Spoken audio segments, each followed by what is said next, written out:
Hello everyone, FPV here.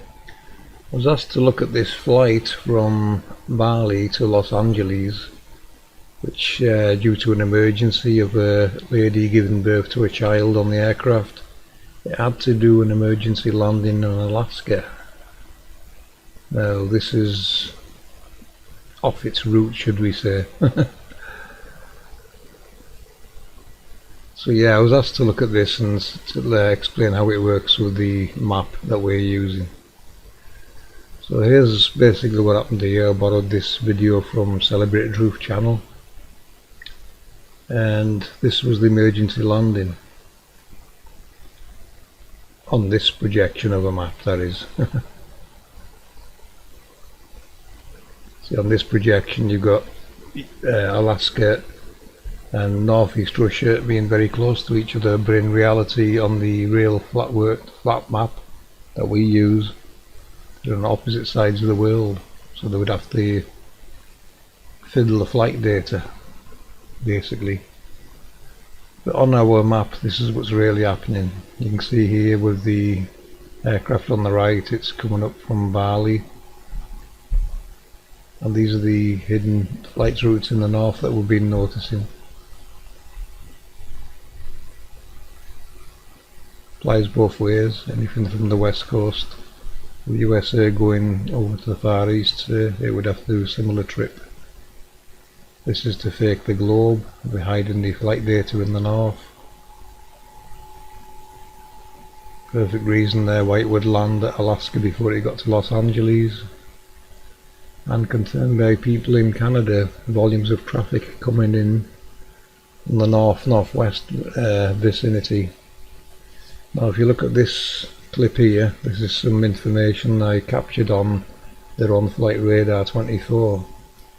You can see there data manipulation. The aircraft's actually facing the wrong way. It looks like there's parts of the flight missing from the track. And this one here, now this one here is interesting because I've seen the wingtips sticking at the top of the map. You couldn't see the flight path, the wingtip was sticking in the top of the map, and when I clicked it, this was the flight path it revealed. So hidden flight paths going up in the north to fake the globe. This is what you're looking at. So this is how they fake the globe. They're fiddling with the flight data. So I hope that answers it for you guys. This model does work.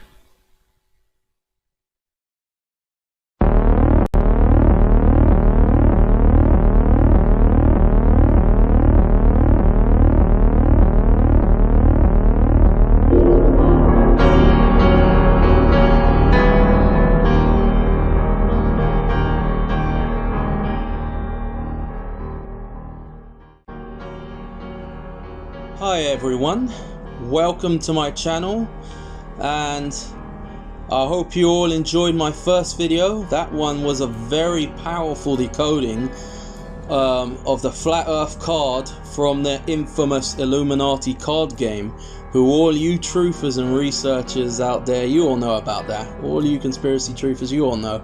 Over the years, all the predictive programming with that.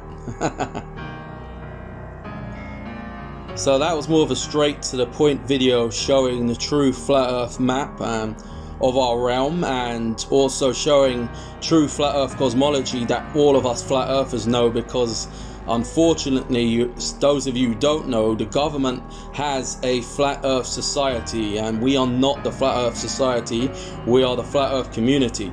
And I know Google and the fake mainstream news and even YouTube push them everywhere in the top search results, so a lot of people are fed a lot of disinformation and false information.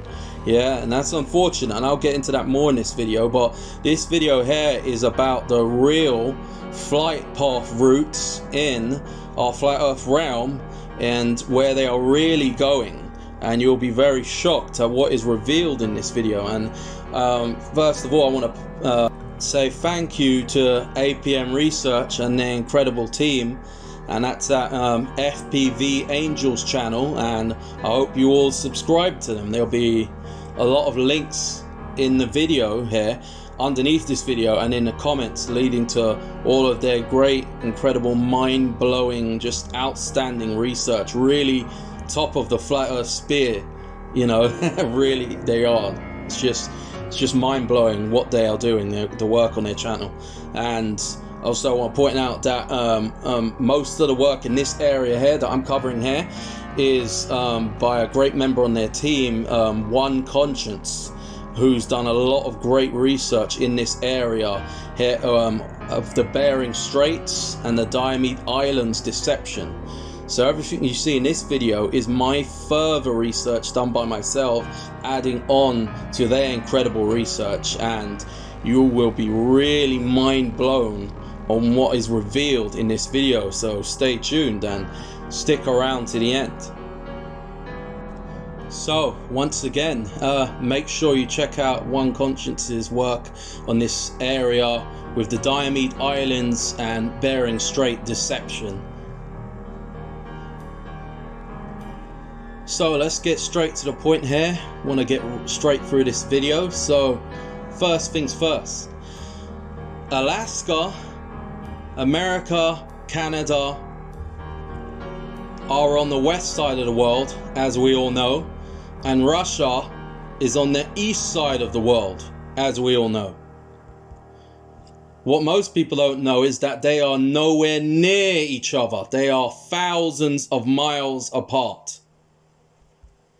So let's get straight to the point on that first. There are no planes flying west of Alaska, America and Canada, and there are no planes flying east of Russia. It just does not exist, period. And no planes, as you all know, and even the mainstream tells you this, so you can't even try and deny it, no planes fly over the Pacific Ocean. And that also includes up in the north. Those are hidden flights in the north, as I'm going to reveal to you, that has been shown from APM research. So let's get to the Bering Strait and Diomede Islands deception. The true great collusion between Russia and America, who have always secretly been allies throughout all the world wars and even the so-called staged Cold Wars, if you want to believe that.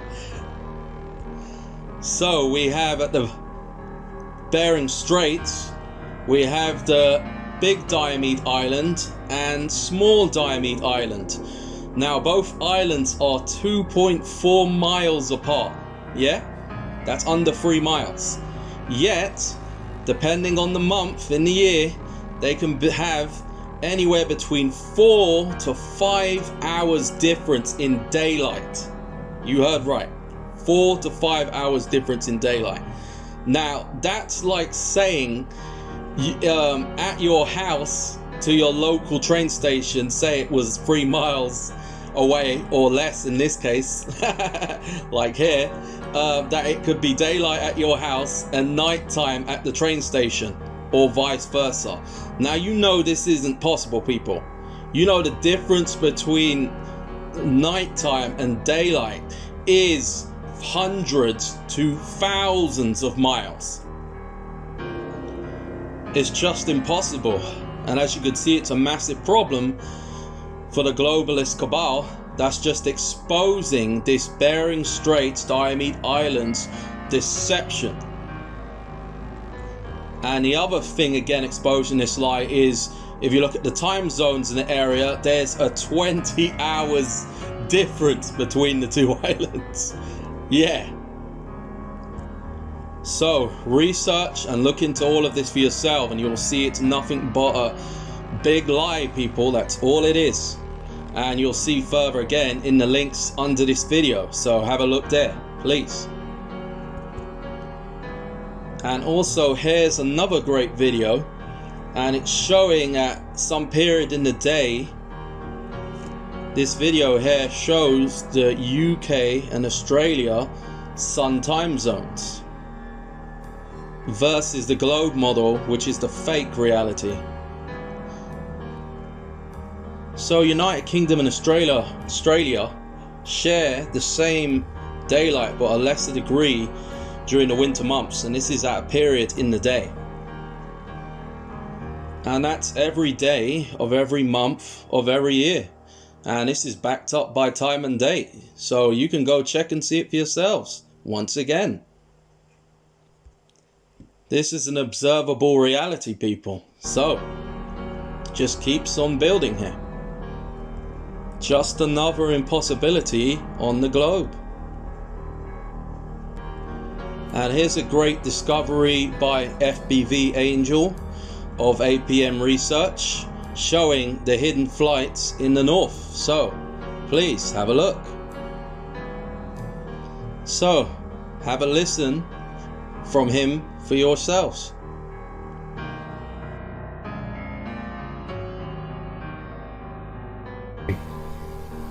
But on our map, this is what's really happening. You can see here with the aircraft on the right, it's coming up from Bali, and these are the hidden flight routes in the north that we've been noticing. Flies both ways, anything from the west coast, the USA going over to the far east, it would have to do a similar trip. This is to fake the globe, we're hiding the flight data in the north. Perfect reason there why it would land at Alaska before it got to Los Angeles. And concerned by people in Canada, volumes of traffic coming in the northwest vicinity. Now if you look at this clip here, this is some information I captured on their on-flight radar 24. You can see there data manipulation. The aircraft's actually facing the wrong way. It looks like there's parts of the flight missing from the track. As you just saw, mind-blowing stuff being revealed. As you can see, it's amazing what we don't see or know when we don't check things for ourselves and see things for ourselves, and only rely on the mainstream controlled information that's manipulating all of us. So as you see in there, again, another massive exposé. We are always finding out something new. Always.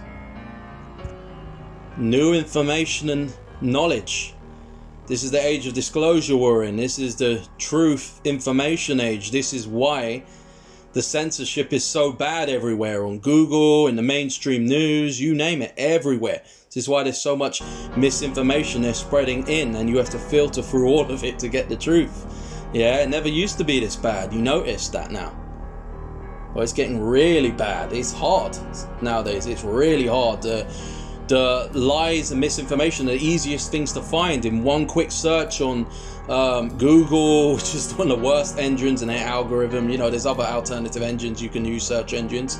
You know, on there, the first things that come up, same on YouTube for anything you type in, it's the mainstream garbage, the easiest things to find. You know, the lies and misinformation basically, and the truth and knowledge is the hardest things to find now, especially in the last few years. It's just getting worse and worse. You know, they fixed their algorithm that way to make sure you stay asleep and you aren't awake to the truth of our reality. It's not in the elitist ruling controllers and manipulators' interests for you to have knowledge and wisdom that comes with that, because knowledge is power. Yeah, you have to know this, people, and they'll do anything in their power to suppress and hide that from you so they can control and manipulate you. And I don't need to tell you, truth sets you free, people. All of us. That's what we're all about here. Truth. And again, quickly here again, back to the whole thing where you can check anywhere, and all of you notice, even the globeheads notice, that there's no flights in the Pacific Ocean.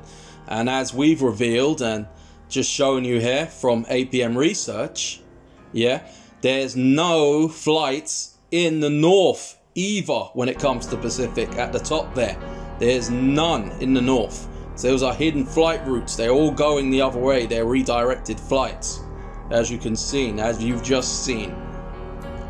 But as usual, you know, you're gonna get a globe's head, you know, the globe head apologists who apologize and make every excuse there is under the sun for their globalist elite controllers and their basic mind control masters, you know, who are incapable of critical thinking and thinking for themselves.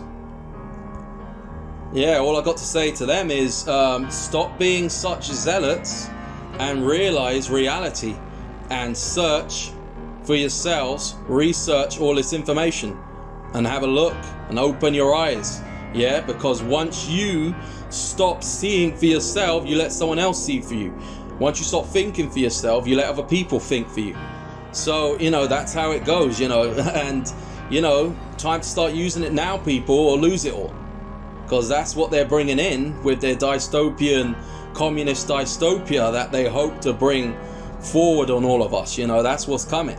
So again, as you can see here, the Pacific Ocean, it's a massive hole in the globe, deception and lie, the whole thing. And this area here alone is a massive, you know, it's just absolute destruction to the globe. And also, I'm sure you've heard about, they even call it the crazy plan to build a train track from Russia to Alaska going into America and Canada. And they know it's a crazy plan because they know it just doesn't exist at all. You know, it's just a big deception, people, to keep the globe lie going.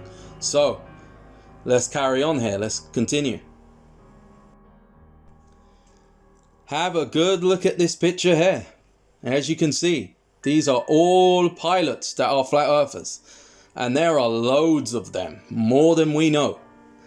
And continuing off what I just said, again, just goes to show, this is why the ruling elites who run and control our whole realm, our reality, you know, these people who rule at the top of their pyramid scheme systems in all these organizations and companies where it's the higher ups and bosses at the top, and then the 99%, the majority of workers at the bottom who know nothing, and it's all information and knowledge, all the control is at the top that they hide from you and suppress. That's how it works, people.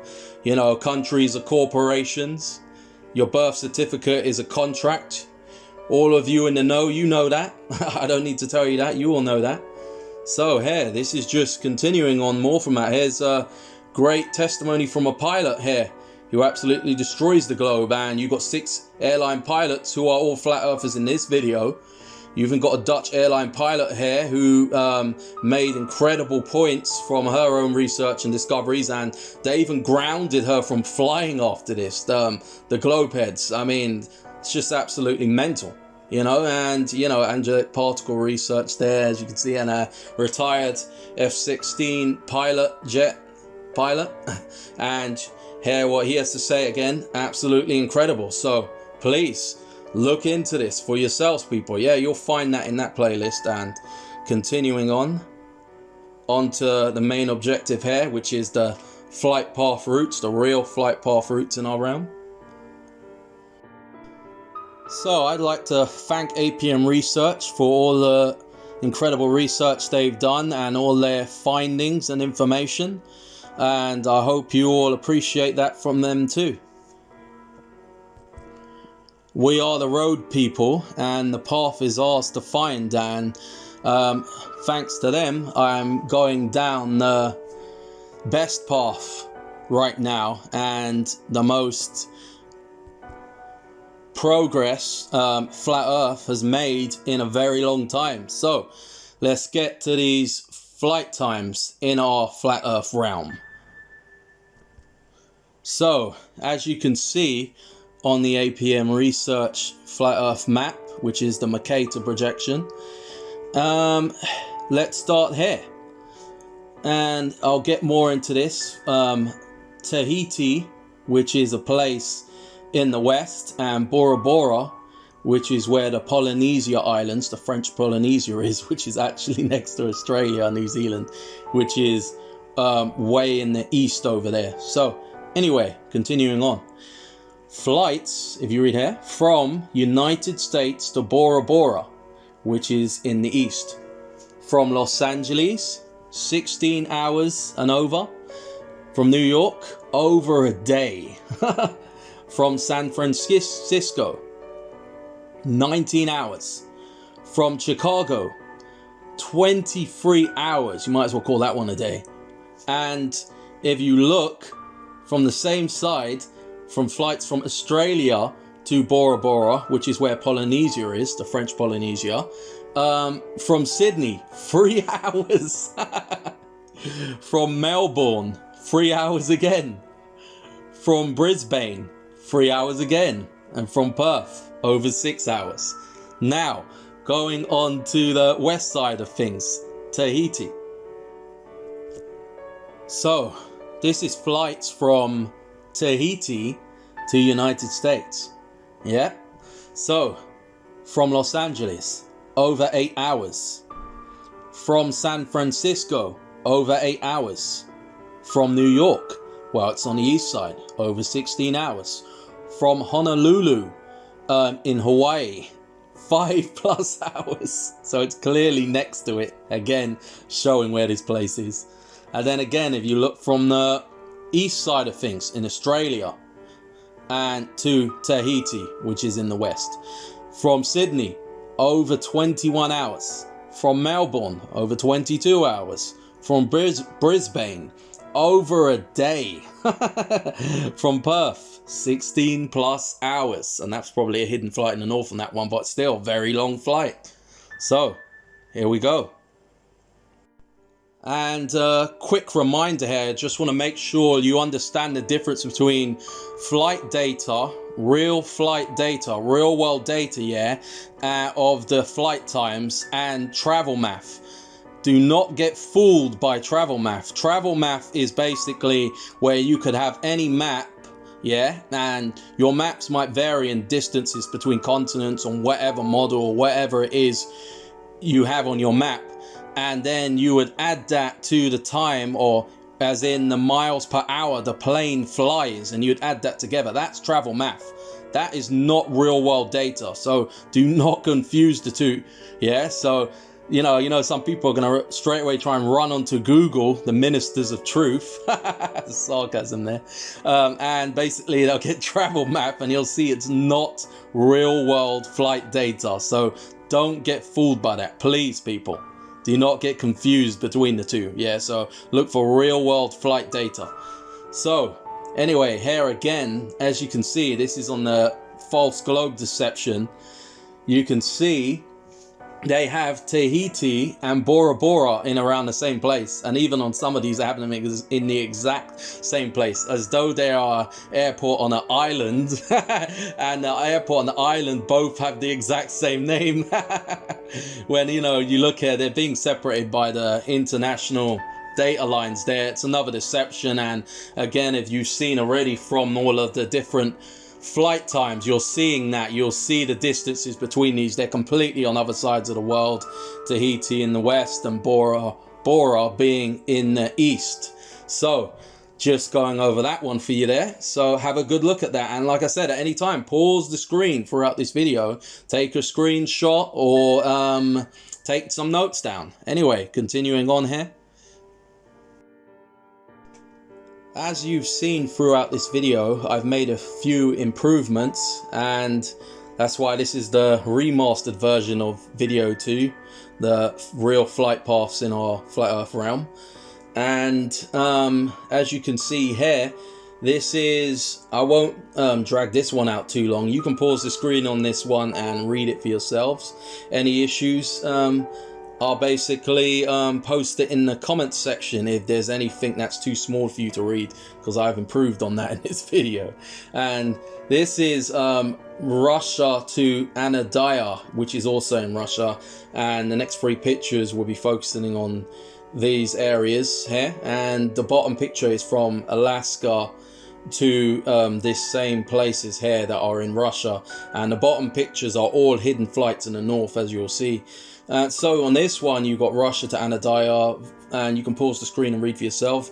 Most of these flights vary from 14 to 16 hours, and at the bottom one, which are hidden flights in the north, from Alaska to Anadaya, which is in Russia, these are like 2 days, over 2 days to 3 days from Jani on that one. Man, just again very revealing. And the next one here is Russia to Chakala, Russia, and these flights vary from anywhere from 14 to 20 hours. And the next one, as you can see at the bottom, hidden flight in the north, that's Alaska to Chakala, Russia, and these ones vary from the fastest one being an 11-hour flight, hidden flights in the north, and all the other ones being 22 hours, even 28 hours. And yeah, again, more revealing stuff, and this last one's pretty killer again. So at any time, pause the screen. And this one is Russia to Yan Drakintavam, and sorry if I mispronounced that. Anyway, these flights vary from 18 hours. Oh, there's one from 15 hours as well. So from 15 hours to 20 hours. Now, if you go to the bottom one, which are hidden flights in the north from Alaska, you got, again, from over 2 days and even 3 days from Jani. Yeah, so again, more revealing and exposing this deception here. And here again, a great animation from FPV Angel of APM Research, showing you the hidden flights in the north, revealing all.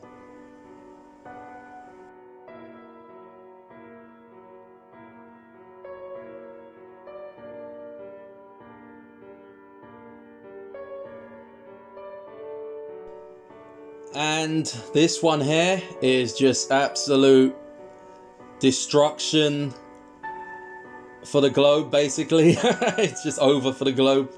And this one here, as you can see, from west to east is showing the flight paths that we all pretty much know, and there's more down there in the south that follow the same flight paths. As we all know, everyone, that includes all the flat earthers and even those globe heads, all know there's no flights in the Pacific, and as we've been showing, none up there in the north either. So these flights are from Alaska to Whitehorse, which is in Alaska, between Alaska and Canada. As you can see, flights from Anchor, 9+ hours, from Jani, 9+ hours, from Fairbanks, over 13 hours, from Kachikan, over 9 hours. Now, if you look on the east side of things, in Russia, the flights, over 21 hours, and then that's from Moscow, and from St. Petersburg, over 22 hours, from Krasnodar, over a day, from Sochi as well, over a day, and then from Yekaterinburg, sorry if I mispronounced that, over a day again. So as you're seeing, can you see the deception? It's all being revealed here, people.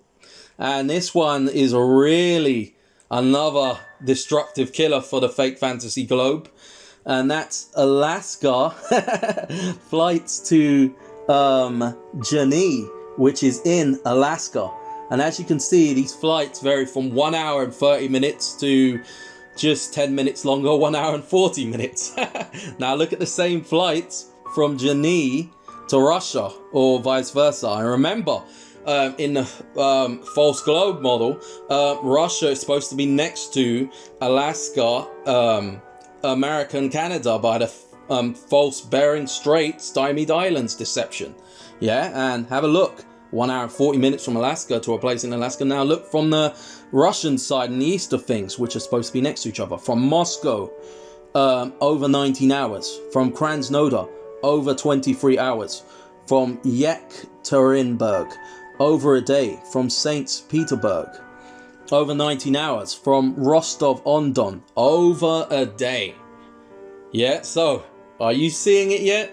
Is the truth shining through? Are you dispelled yet from the deceptions?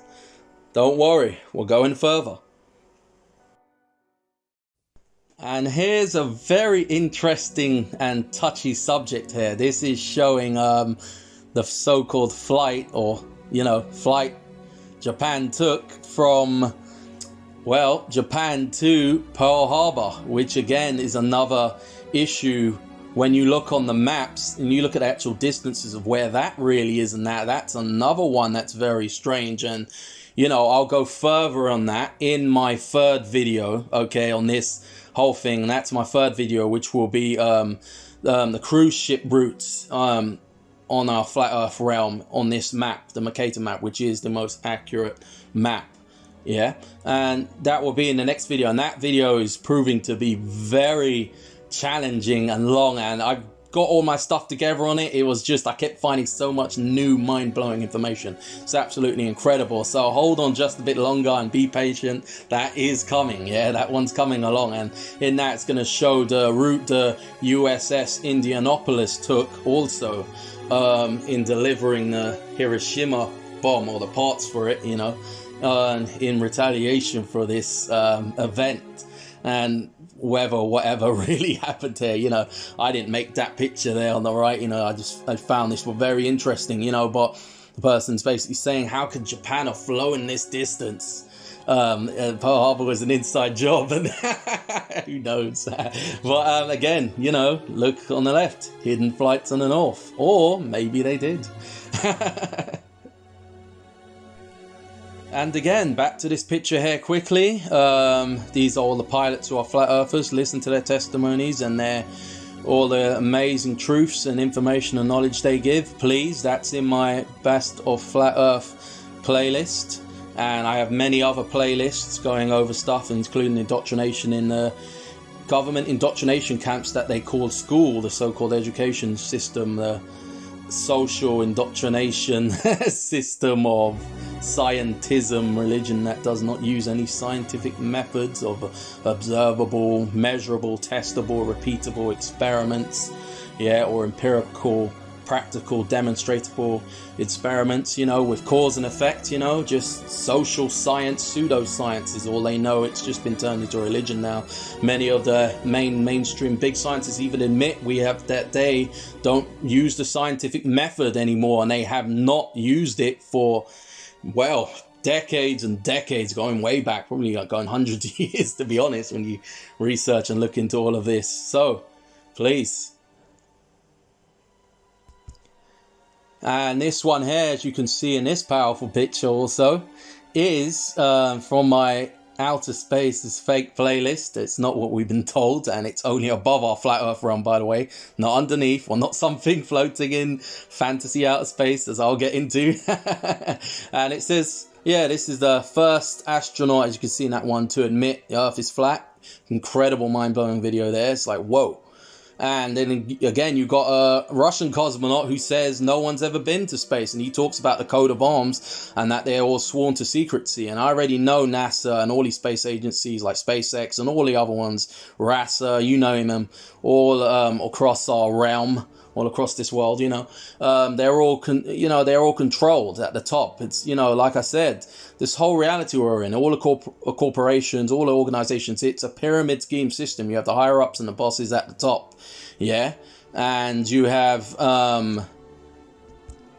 all the workers and everyone else at the bottom, who are the 99%. They're like the 1% at the top, the telemetry data guys and that, and they are giving all their workers false information and, just deceptions basically. And the astronauts, they're all Freemasons and military guys, again, sworn to a code of arms of secrecy. So, people, think about it, just think about it. You've also got here former NASA workers who are now flat earthers. There's quite a few of them, so look into that. And American Moon is a really in-depth documentary from someone who's not even a flat earther, exposing the whole fake Apollo moon missions Hollywood hoax of a joke. It's incredible. It's absolutely incredible, people. So look into all these playlists, please, and share them to everyone you know. Please share them. And as you can see in this picture here, this is showing you how NASA and all these space agencies all use fisheye lens cameras, wide angle lens cameras, GoPro action cameras, you name it,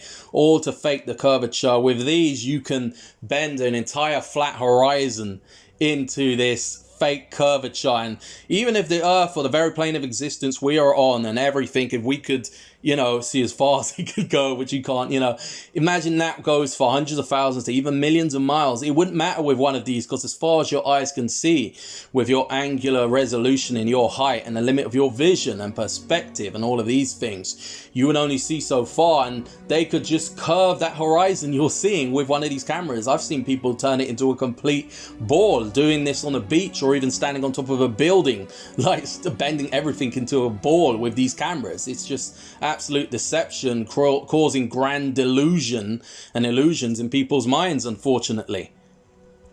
Have a good look at this information on the screen here about these cameras and the false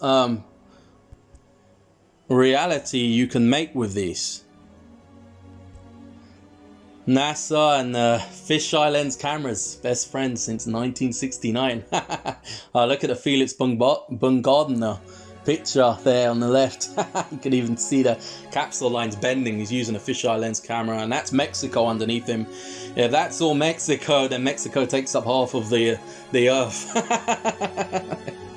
Yeah, so don't be tricked by all these shenanigans and deceptions and manipulation from these people. Please use your eyes and do not let them use it for you, please. Yeah, because you'll just believe everything they tell you. If you don't check and research things for yourself, you just believe the entire false reality they give you. And that allows them to not only rule at the top of this pyramid scheme system, but rule as so-called gods ruling over you, you know. So that's what they're doing, people. It's just they're total narcissistic control freaks. That's all they are. Some people believe they have seen curvature of the earth on a plane, on board a plane. And again, as you've seen, we've even got pilot testimonies and many pilots who are flat earthers. Again, more backing up what we are saying. And again, the plane only goes 30,000 feet, which is about 7 miles high. Us as flat earthers have sent balloons up with cameras, normal cameras, no GoPro, no fisheye lens deception, creating a false image or video on a screen, creating fake curvature, just real cameras, 120,000 feet, yeah? So, as flat earthers, we've had people in our community send balloons up over 120,000 feet high, yeah? That is over 25 miles high. Yeah, compared to your average passenger plane, which only goes 35,000 feet, which is about 7 miles high. Okay, so again, and you see the horizon is completely flat. This is a normal camera, no GoPro, fisheye lens, wide angle lens, action cameras, no deceptions here, no trickery going on here, just reality, as you can see. And people have also been deceived, or basically been given a false illusion of their minds, who think they've seen curvature from that height, and many people have not, and there's some who claim to be. They've probably just been mistaken. Basically, also, there's very few planes, but there are some planes where the window isn't completely like a normal window. It's kind of more molded into the fuselage, which is the body of the plane. You know, it's shaped like kind of like a sausage or a hot dog shape, yeah, the body of the plane, the mold. So sometimes the windows follow the mold and it can create a bit of distortion, but most planes have normal windows and you can see it's completely flat. So yeah, just take note on that there and remember that, please. You can also see a simple horizon test there in that top right corner there, what it would look like. And also that picture there in the bottom right corner, showing a flat horizon from over 300,000 feet. Yeah, ain't that something? Anyway, continuing on here. Another thing here, I don't want to drag too much on this, because again, you can check all my playlists from the top to the bottom, go through the whole thing and search and look for something. You'll find it there. You'll find an answer for everything. Trust me.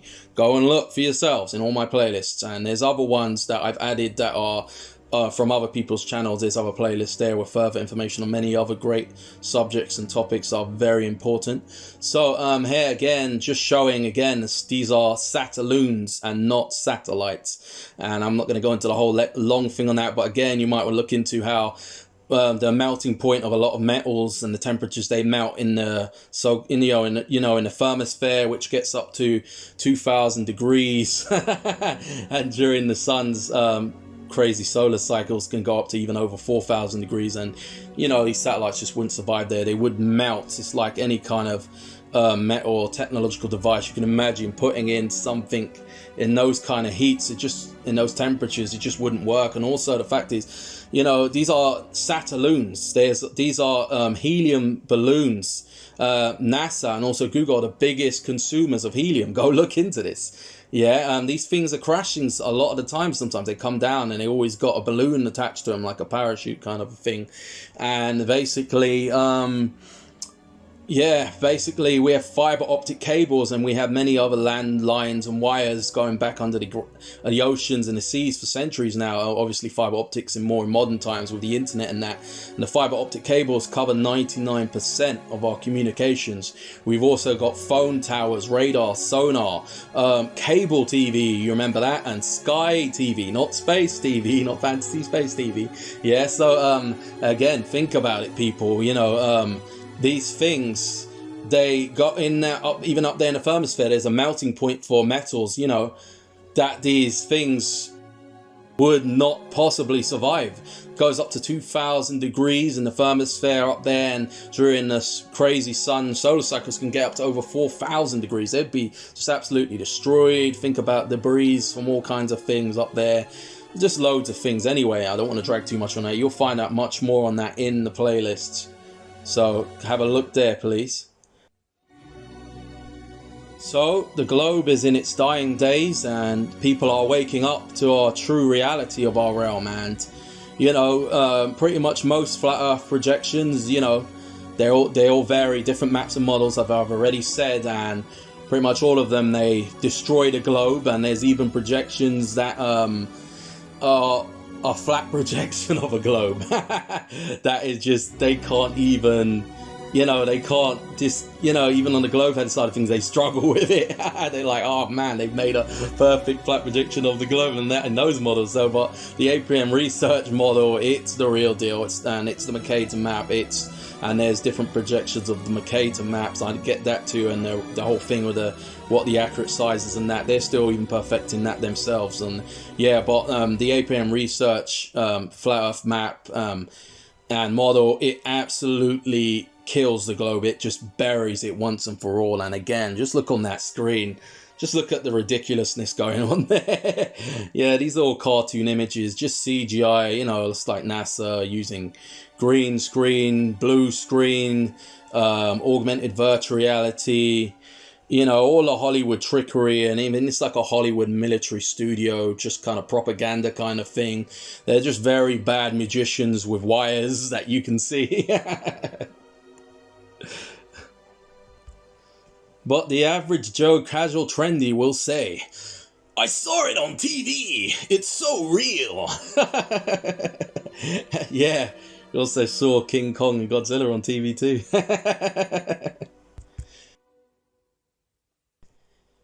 Feeble peasants. You can trust us. No thanks. NASA stands for never a straight answer, NASA. NASA also stands for not a space agency. Same goes for SpaceX and all the other frauds, Blue Moon and all of this other nonsense. Yeah, all propaganda, all garbage. Yeah, listen to Mark Twain here. It's easier for people to be fooled than to convince them that they have been fooled. That's why it's so hard to convince the globe heads, you know. They're not willing to look and use their own eyes and see for themselves, let alone use their mind and think for themselves. You know, I have nothing but respect for those people who do, but many of them have been led astray, and they've been looking at the false flat earth society stuff from the government and fake information of some ridiculous thing floating in space, which is basically like a flat globe, which has nothing to do with flat earth cosmology whatsoever. You know, it's absolute defamation of flat earth cosmology and defamation of the character of the flat earth community. You know, just nothing but lies and propaganda and disinformation and insults about us. Really, when you look into it for yourself, you see all the stuff in the top search results. It's all false information. It's just disinformation so you don't think critically about it or look into it for yourselves. And that, you know, they're gods, yeah, gatekeepers. You know, that's what these people are. They're just gatekeepers and disinfo agents. That's all they know how to do. A bunch of trolls, a lot of them. You know, so be wary of these people, and as I'm exposing and showing you here. So you know, let truth be your guide, and always look into all sides of a story and put it all together, not just one side that comes from a corporate fascist ruling Orwellian authoritarian dictatorship. You know, and you can just see where it's all going. You know, we can see where it's all going. You know, it's our time now to wake up to all this deception. The time is now, people. It's now, and it's now or never, as they say. Yep, so once again, please have a look, share these playlists with your friends, with everyone, even if they're the biggest kind of, I don't know, say closed-minded people, or just aren't interested in looking into this kind of thing and just think they know everything there is. Maybe they've been most likely led astray or misled by the false information that has nothing to do with flat earth whatsoever. You know, just tell them if they think they've seen something that's a pizza, pancake, frisbee, disc kind of thing floating in space, which is basically a flat globe, as I keep explaining, you know, because I have to, because that misinformation is out there, unfortunately. And there's a lot of people who think that's what flat earth is. They don't know it's a realm. They don't have a clue. So yeah, lead them here, please, and show them all of this. Lead them to my playlists. So, and APM research, and subscribe to their channel. So thank you very much, all of you, for all your time, and stick around to the end of this video. As you'll see, there's absolute mind-blowing footage of our flat earth realm from 120,000 plus feet. Real footage, high altitude from balloons, showing our true reality. And yeah, all I can say is happy researching, everyone.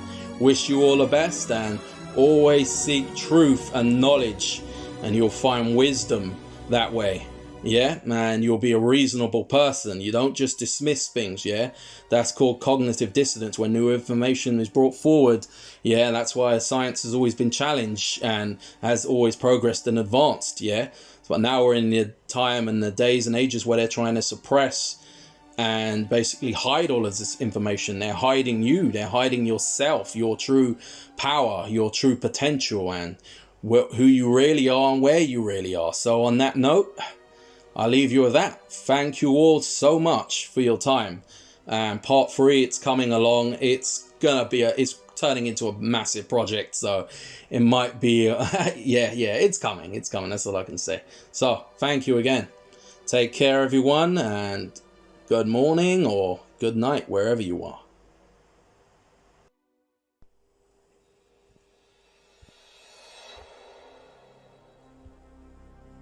Thank you for your time. I respect your journey, your search for truth and knowledge. You are the road.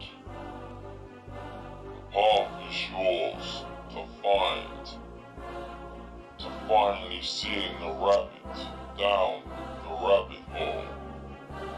Through all the deceptions and lies of our world and our true reality that is being revealed before your very eyes. Our flat earth realm, as you are seeing in those pictures, those are a spoiler for my next video. video number 3 and the cruise ship routes. Next time in our flat earth realm.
Tower of Babel. It is not mentioned in the Bible. It is referred to as the city and the tower. It is a mythological tower that was built tall enough to reach the heavens. Many scholars have tried to associate this tower with known structures. However, there is no known location that definitely tells there was a tower. In Akkadian, the name of the city was Babe Ilim, meaning the gate of God. The name Babel was later given from the Hebrew verb Balal, meaning to jumble or confuse. Now, if we decode that bit with APM eyes, that translates to us as the jumbling and confusing of the matter in the vortex, which is the torus field. Let's take a look at some clips of that field being explained by FPV. To demonstrate how they work, I'll use this clip made by Sandra's hubby. I'm sure most will remember the torus field people such as Santos Bonacci show. It is actually many torus fields, as each have their own unique torus field. These three, however, are working together. The one in the east is following a left-hand rule, and the one in the west a right-hand rule. The effects from these two spiraling movements are what causes the centre one to compress and expand north and south. These two locations are very well known for their large deep quakes. You should recognise these shapes from Walter Russell's work, where he demonstrates how the vortexes work. Nikola Tesla also worked with counter-rotating coils. This is also what creates the hourglass shape, as referenced by Santos Bonacci.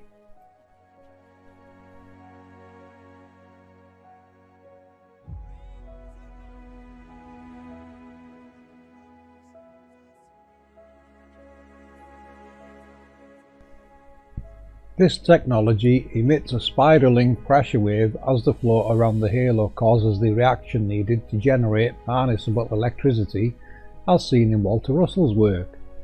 The division and multiplication of the sex pairs, the same as what was decoded in the Colosseum video, and of course how our realm truly works. The spirals and the ancient glyphs everywhere tell us the ancients all knew how this worked. These are electromagnetic projections from below. We have covered these in numerous videos. The stationary halos people record everywhere are often termed lunar waves, which is really the moon highlighting them in the foreground as it passes in the background. All luminaries can highlight them as they pass by. You can see how spiral galaxies and other galaxies, as they call them, get their shapes now. They are more than likely illuminated particles trapped in an electromagnetic field that is caused by a halo in the vicinity. They operate exactly the same as a tornado and are in fact the cause of a tornado. The twin counter-rotating coils create that Higgs boson needed to generate electricity. This is where the 1 and the 1.618 numbers Santos Bonacci speaks of comes into play. The larger coil would be the lower projected halo, and the smaller coil would be in the centre and create the narrower Higgs boson. This one would be projected the highest and is the actual cause of the sprites. The sprites appearing are in fact a reaction to this halo's sudden appearance and vortex. The smaller halo driving the electrical energy and vortex down through the centre to be harnessed below. The outside forces create a torus field which will spiral upwards and mushroom out at the top. It is the exact same process seen in Walter Russell's optical motor, where the shaft narrows and creates a pressure wave which results in free harnessable energy, the exact point where it divided and multiplied the sex pairs. We have stated before the halos are the origin of lightning. Lightning now has its cause identified in the APM model. Can we reference anything that behaves how we have just described? Of course we do, FPV. Land-based ones will create tornadoes, high winds, storms and lightning, as seen in these video clips.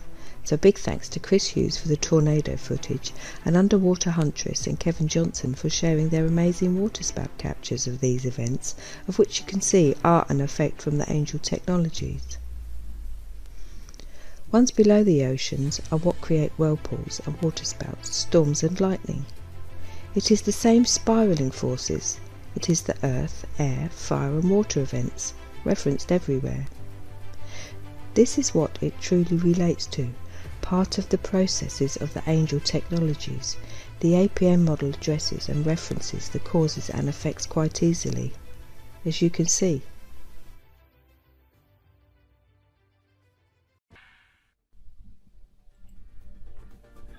I hope you all enjoyed that little tour of this 3D model of the Colosseum. Now let's take a look at this configuration. Let's remove the platform on the right so we can see and complete this circuit. Next we will add in our poles, the equatorial poles of course taking care of the compression cycle, and the north and south poles taking care of the expansion cycle, the division and multiplication of the sex pairs. All of which are operating well within the golden ratio of their cube spheres. Pretty cool, huh? Also take note of the pyramidal patterns of the cubes, or as Santos Bonacci would call it, the pyramid, the fire in the centre. This is the heart of the machine. You can see now how the symmetry is important in the construction and what it truly means. So, the Rome Colosseum, ladies and gentlemen, is a very large power generation station. Consider Walter Russell's 6-foot in scale footprint model that could run a 52-room university, to what something the scale of this Colosseum could run. This could run an entire city with ease. Simply add hot water. So, we can now consider the Rome Colosseum decoded. I hope you enjoyed this presentation and that you can see how easy this really is. Now for the decode of Babel. B means bar or bars. A is acceleration. B also means magnetic flux density. E stands for electrons, which is our light. And L stands for inductance. What this means is accelerating magnets that create the magnetic flux inductance generated by the switching of positive to negative creates light. This represents the spiral of the vortex, the accelerators, the angels' creation.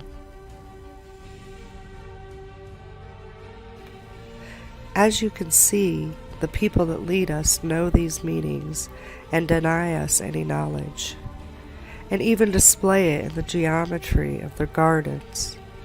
Let's look at a few examples of their gardens and how it shows the sacred geometry and how special it is to our world and the workings.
Hello and welcome to APM Seasons. In this video I will be explaining how our seasons work with the sun and the gates. You will be seeing a lot of information on screen, so I'll use this screenshot to help break down what you are looking at. On the left you can see the waveform tracker. This basically tracks the changes across the seasons. We will get into that in a few moments. On the bottom left in green text is information from the creation calendar, synced with the seasonal switching. When you see the red chevrons, some extra information is displayed in red above and beside it. At the bottom centre is the astrology tracker. This tracks the zodiac information and a few other things.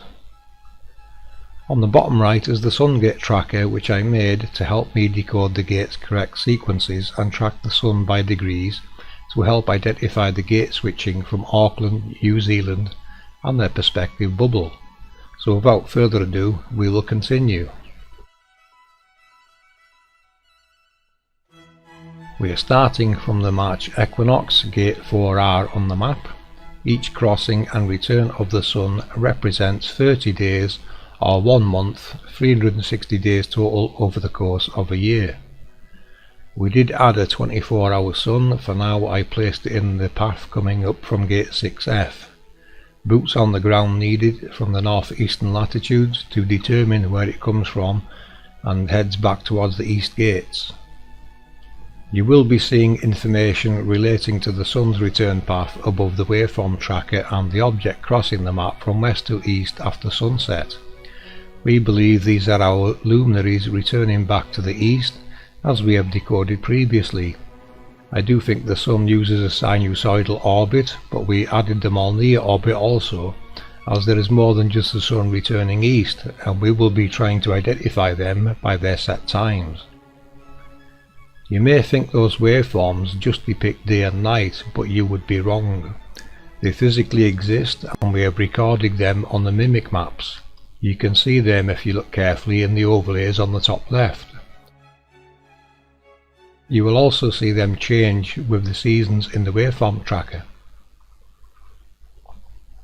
There are also members in our group recording the ISS passing, so we can try and get a better look at it. We do expect it to vanish completely before your eyes, as we have shown before with the mimic map findings. There is more than one signal moving around the map, and when they overlap, they seem to occlude the light and it reappears elsewhere. This may also be what is creating our lunar eclipse, as the waveforms overlap. Remember, there is more than one luminary moving around up there, and all will have their own unique waveforms. As we have shown in our Power and Glory video, that light in the sky is Isis, Ra's mother, rejuvenating the sun, which actually decodes as a recharging process. Solar rejuvenation, as worded in the 12 Gates presentation. In Christianity, that light in the sky is known as Mary, the star of the sea. How did we forget all this?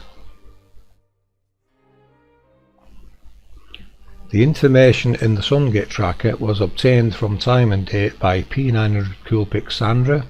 She picked a random year, which in this case was 2006.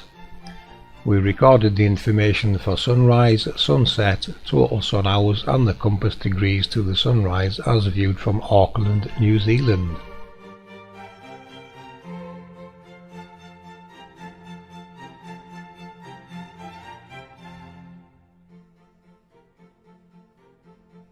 We chose the 25th of each month to make sure the gates had switched, and this helped show me where they would be seeing the sunrise from and helped pinpoint the direction to match which gate was in use.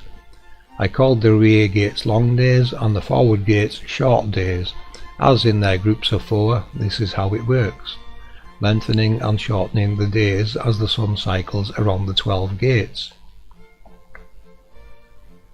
The 25th of March is also the first day of the new year in the Persian and Indian calendars, as an aside.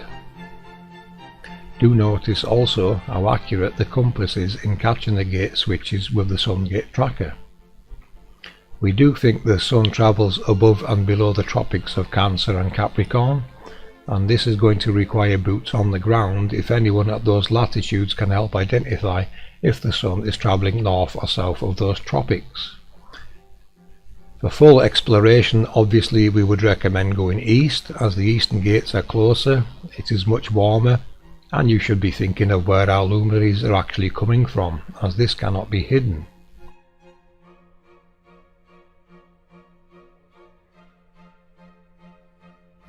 The first thing I did notice with this is our zodiac is directly linked to the switching of the gates, as you can see in this animation. The gemstones connected to birth signs may actually be created by our sun as it passes over the locales where these gems are found. More work needed there, but as we have shown in a previous video, our star halos are responsible for depositing elements. We see the dispersal as shooting stars and such, but more on that later. In the animation, the Sun is finishing its yearly cycle in February from gate 3F and will cross over to March for the new year in gate 4R.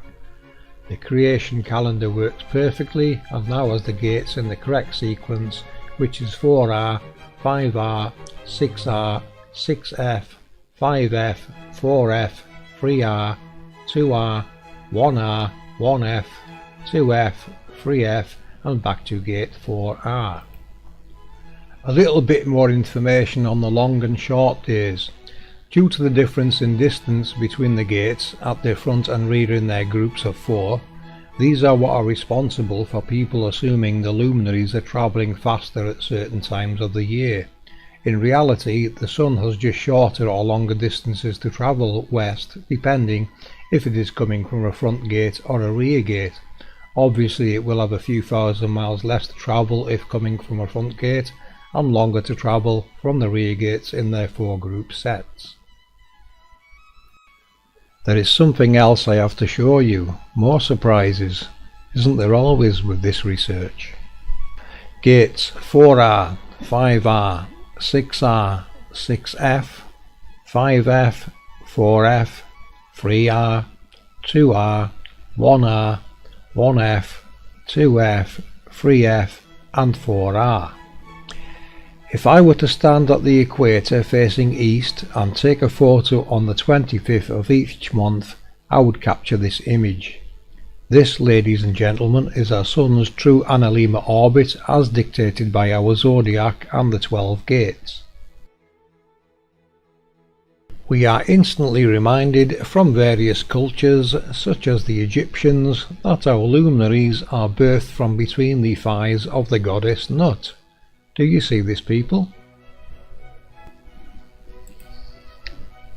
Isn't that amazing? Everything is being placed back into its original context and making more sense. I have added our zodiac signs over these locations. As far as we're concerned, everything still needs decoded and broken down into its correct context. Everything. I guess the question now is, who is going to be the first person to record our Sun's true analemma? Good luck, people, and I hope this presentation makes sense to you and helps with your own research.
Now, for a lot of people, this probably just looks like a bunch of like green on, things laid out on a flat world map.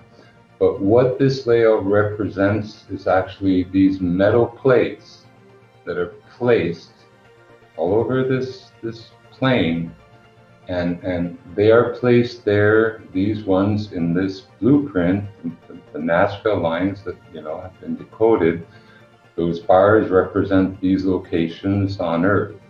And these are huge bars. These are huge electromechanical installations. It's like a big cathode ray tube, or operates exactly the same way an oscilloscope would. The sun is a ray, or a bunch of, well, they call them electrons, a stream, and it is forced into this, magnetically charged areas between these plates. At the east, it's prepared, it's given a kick or a push, a sweep trigger, it's called, gives it to it, starts pushing the sun across from east to west to the west side of the plane. Once it gets to the west side of the plane, another switch, a trigger called a flyback killer, terminates the sun for that day, or at least make sure that its energy is not seen in the split second that it flies back to the east and gets another push to sweep across the plane again. What this design really means is that our sun is not spinning or hurling through space. We are not revolving and spinning on an axis around it, following it through space. The sun is generated locally by this system, and it follows electromagnetic waves that come up from the ground and guide it. In fact, what we're starting to think is this circular disc shape that pushes the sun, it's formed like a cone, and the sun is on top of this cone. And this cone moves across these plates with the light that is our sun on top of it. And that's where I am. Again, all these green lines, the thicker ones, the bar shapes, they're involved with deflection of the sun through the seasons. See, I can get up and point out a bit to you. I'll point it with the light because my headphones won't reach. But up in the north corner there, it's too bright. Up in the north corner, those wedgie-shaped things with those boxes beside them actually magnetize and help deflect the sun. This bar here, north of Russia also.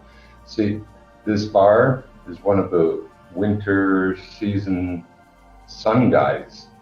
There's another bar just off to the west, and it's huge. It's actually the same size as Greenland, but because of the skewing of the maps and trying to hide stuff for generations now, it looks cockeyed.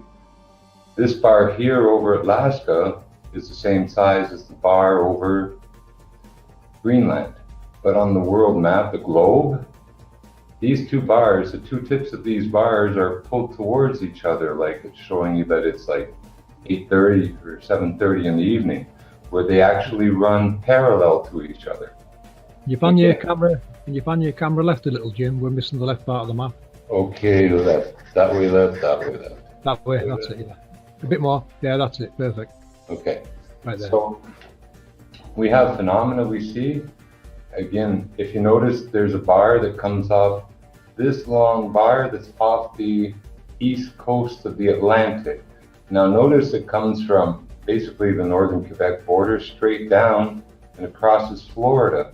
Now there are these huge plates that run underneath from, mid-Atlantic to, between South Carolina, Florida, North Carolina, the Chesapeake, straight back west, all the way to Los Angeles, California, and down to the Baja, and straight back to, Easter Island of all places. Down here, when they're having their summer south of the equator, these plates that run through and underneath the continental, South America, to these two plates that are on the front wall or the west coast of South America. These are two huge plates that have been placed there to work in unison with these plates to guide the sun. This one too runs off to, I think this one's to Easter Island, and this northern one goes to the Hawaiian Island chains. So these deflectors up here help to deflect the sun over these plates for a winter. I figure these two plates here are in the transition of, seasons. And then these plates are the ones responsible for helping the south have their full summer before the cycle switches back the other way. But up here, even beyond where, we can see, the symbol is part of, again, the sun's deflection plate, probably for the northern winter. Again, we have that phenomena in Canada where we see the northern lights. Well, there are plates that intersect that run on the western side of Hudson's Bay, and also traverse the north of Hudson's Bay all the way to the foot of the Rockies there, nearly to Alaska, where I'm pointing. So this might be a curtain, the conductor for those curtains of lights that rain down as the aurora borealis. These two intersections, well, we call this section right here, just off Florida and the Bahamas, the Devil's Triangle. Well, a lot of things happen with magnetic bars that big and metal objects close to them. So again, that's about, my input was actually for this group in this study was having that photo of the bar helped to identify the symbols on the Aztec maps that was being decoded by FPV as these huge metal bars. And when, after a lot of kind of like brainstorming and mental blockage and other stuff, I looked at the configuration and realized it's like an oscilloscope or cathode ray tube. And again, our sun is created every day in the east, sent across the plane, and terminated when it comes to the west end. Either terminated or the light is suppressed for a split second and it flies back. Please take notice of the light in this image, that it is attached to the solar boat. Now remember, Ra is switched off and being rejuvenated. Isis, Ra's mother, is caring for him and nourishing him back to life. It decodes what this means in reality is that Isis has what we will call a pilot light. It projects into the heavens to show the sun's return path back to the east, coincidentally. The path it returns back via the chakras also matches the ISS path perfectly, which also match events recorded on the Mimic map. What you are witnessing is the sun's pilot light, Isis, not the ISS in the heavens. This also decodes as Mary, which we must assume is doing the same role for Jesus as further research reveals in the wiki. There are other similarities in other scriptures of this type of family relationship, a relationship that we decode as technological events between various parts of the sun's halo's nodes. The reference to Mary is due to the translation in Latin of Stella Maris, which translates as Star of the Sea, which is first applied to the Virgin Mary in the manuscript tradition of St. Jerome's Latin translation of the Omnimastication by Euberus of Caesarea.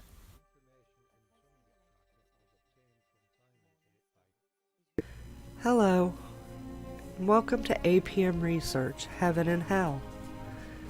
Today, we would like to take you on an exciting journey up to the heavens and straight down to hell. This should give you a better understanding of the connection these two are playing in our material world. Are you ready?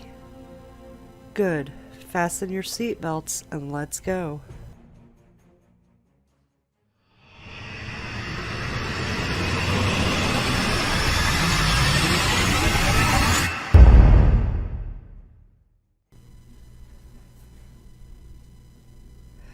What we have here are two constellation maps. One is with an incorrect Mercator map projection, which is here. This layout would be just like viewing a map, but with this one, the images are all chopped up to portray going around the globe, with the idea that Alaska and Russia are right next to each other. As it has been pointed out in the past, this is not what our world is, and we at APM have proven this through flight routes,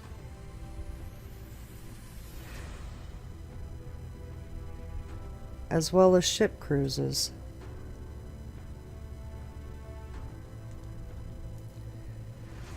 The international dateline is the area they have cut off to hide the gates and what is beyond. The international dateline is faked to support the globe model, the ring of fire projection, and the misinterpreted aurora borealis projection. A big thanks to FPV for cutting and correcting the sky projection map of the constellations, as well as these others from the past. So as a little bonus, let's look at some of the previous corrections that we have made. The ring of fire,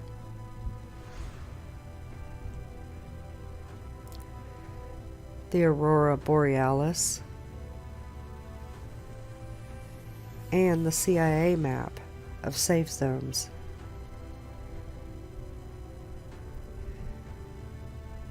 Now, here's the corrected version of the constellations that we see in the heavens. Notice how all the constellations are intact as one character instead of chopped in half. Also, how the land masses align correctly in the north and the south. Also, looking at the two sine waves, notice how they flip completely opposite to one another, yet they still work to create the sine wave. Now, we are going to travel to the heavens and show how all this works.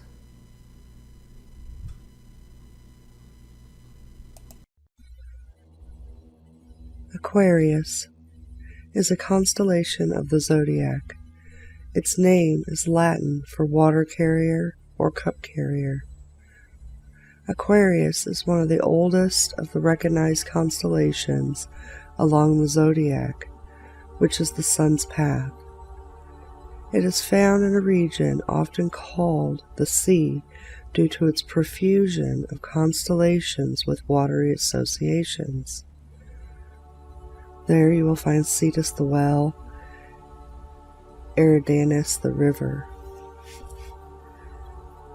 Aquarius is identified as the Great One in Babylonian star catalogs and represents the god Ah himself, who is commonly depicted holding an overflowing vase.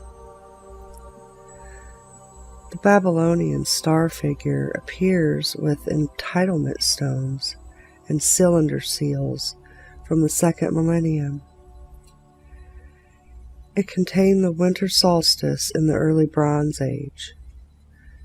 In Old Babylonian astronomy, Ah was the ruler of the southernmost quarter of the sun's path, the way of Ah, corresponding to the period of 45 days on either side of the winter solstice. Aquarius was also associated with the destructive floods that the Babylonians regularly experienced. In Greek mythology, Aquarius is sometimes associated with Deus Leon, the son of Prometheus, who built a ship with his wife Pyrrha to survive an imminent flood. They sailed for 9 days before washing ashore on Mount Parnassus. Aquarius is also sometimes identified with the beautiful Ganymede, a youth in Greek mythology and the son of the Trojan king Tros, who was taken to Mount Olympus by Zeus to act as a cup carrier to the gods. Yet another figure associated with the water bearer is Cecropes, a king of Athens who sacrificed water instead of wine to the gods. There are 3 major meteor showers with radiance that come from Aquarius. The Eta Aquarids, which is between April 21st and May 12th. This one is seen coming from the water jug. The Delta Aquarids, which peak once on July 29th and again on August 6th. And the Iota Aquarids, which also peaks on August 6th. Capricornus. Its name is Latin for the horn goat, or the goat horn, or having horns like a goat, and it is commonly represented in the form of a sea goat. This is a mythical creature that is half goat, half fish. This constellation is also located in the area of the sky called the Sea. It is the smallest constellation in the zodiac. The constellation was first attested in depictions on a cylinder seal from around the 21st century BCE. It was explicitly recorded in the Babylonian star catalogs before 1000 BCE. In the early Bronze Age, the winter solstice occurred in the constellation. But due to the precession of the equinoxes, the December solstice now takes place in the constellation Sagittarius. The Sun is now in the constellation Capricorn from late January through mid-February. Although the solstice during the Northern Hemisphere's winter no longer takes place while the Sun is in the constellation Capricornus, as it did until 130 BCE, the astrological sign called Capricorn is still used to denote the position of the solstice, and the latitude of the Sun's most southerly position continues to be called the Tropic of Capricorn, a term which also applies to the line on the Earth at which the Sun is directly overhead at local noon on the day of the December solstice. Despite its faintness, the constellation Capricornus has one of the oldest mythological associations, having been consistently represented as a hybrid of a goat and a fish since the Middle Bronze Age, when the Babylonians used Mulsuhermas, the goatfish, as a symbol of their god Ah. In Greek mythology, the constellation is sometimes identified as Amathia, the goat that suckled the infant Zeus after his mother Rhea saved him from being devoured by his father Kronos. Sagittarius. Its name is Latin for the archer and is commonly represented as a centaur pulling back a bow. The Babylonians identified Sagittarius as the god Nergal, a strange centaur-like creature firing an arrow from a bow. In Greek mythology, Sagittarius is usually identified as a centaur, half human, half horse. However, perhaps due to the Greeks' adoption of the Sumerian constellation, some confusion surrounds the identity of the archer.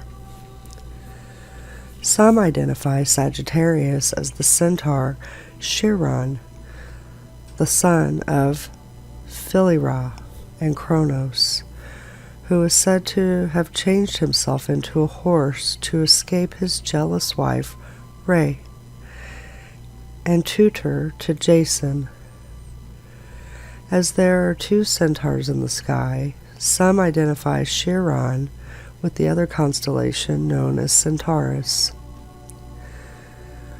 Or, as an alternative tradition holds, that Chiron devised the constellations Sagittarius and Centaurus to help guide the Argonauts in their quest for the Golden Fleece. A competing mythological tradition, as espoused by Eratosthenes identified the archer not as a centaur, but as the satyr Crotus, son of Pan, who Greeks credited with the invention of archery. According to myth, Crotus often went hunting on horseback and lived among the Muses, who requested that Zeus place him in the sky, where he is seen demonstrating archery. The arrow of the constellation points towards the star Antares, the heart of the scorpion, and Sagittarius stands poised to attack should Scorpius ever attack the nearby Hercules, or to avenge Scorpius's slaying of Orion. Scorpius. Its name is Latin for scorpion. It is a large constellation located in the southern hemisphere near the center of the Milky Way. It is written that Orion boasted to goddess Artemis and her mother Leto that he would kill every animal on earth. Although Artemis was known to be a hunter herself, she offered protection to all the creatures. Artemis and her mother Leto sent a scorpion to deal with Orion. The pair battled, and the scorpion killed Orion. However, the contest was apparently a lively one that caught the attention of the king of the gods, Zeus, who later raised the scorpion to heaven at the request of Artemis. So every winter, Orion hunts in the sky, but every summer he flees as the constellation of Scorpion comes. In another Greek story involving Scorpio without Orion, Phaeton, whom is the mortal male offspring of Helios, went to his father, who had earlier sworn by the river Styx to give Phaeton anything he should ask for. Phaeton wanted to drive his father's sun chariot for a day. Although Helios tried to dissuade his son, Phaeton was adamant. However, when the day arrived, Phaeton panicked and lost control of the white horses that drew the chariot. First, the earth grew chill as Phaeton flew too high and encountered the celestial scorpion. Its deadly sting raised a strike. Alarmed, he dipped the chariot too close, causing all the vegetation to burn. By accident, Phaeton turned most of Africa into a desert and darkened the skin of the Ethiopian nation. Eventually, Zeus was forced to intervene by striking the runaway chariot and Phaeton with a lightning bolt to put an end to its rampage, and Phaeton plunged into the river Eridanos. The Babylonians called this constellation Mul-Gurtab, the scorpion. The signs can literally read as the creature with a burning sting. In some old descriptions, the constellation Libra was treated as the scorpion's claws. Libra was known as the claws of Scorpion in the Babylonian times. The Western astrological sign Scorpio differs from the astronomical constellation. Astronomically, the Sun is in Scorpius for only 6 days, from November 23rd to November 28th. Scorpius corresponds to the Hindu nakshatras Anuradha, Yeshtha, and Mula.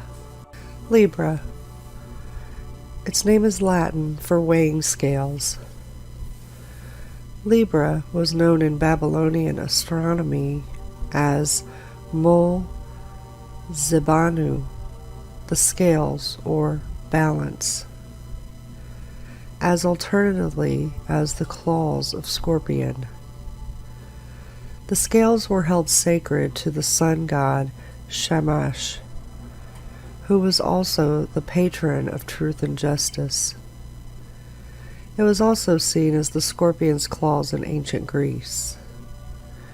In Arabic, Zubana means scorpion's claws, and likely, similarly in other Semitic languages, this resemblance of words may be why the scorpion's claws became the scales.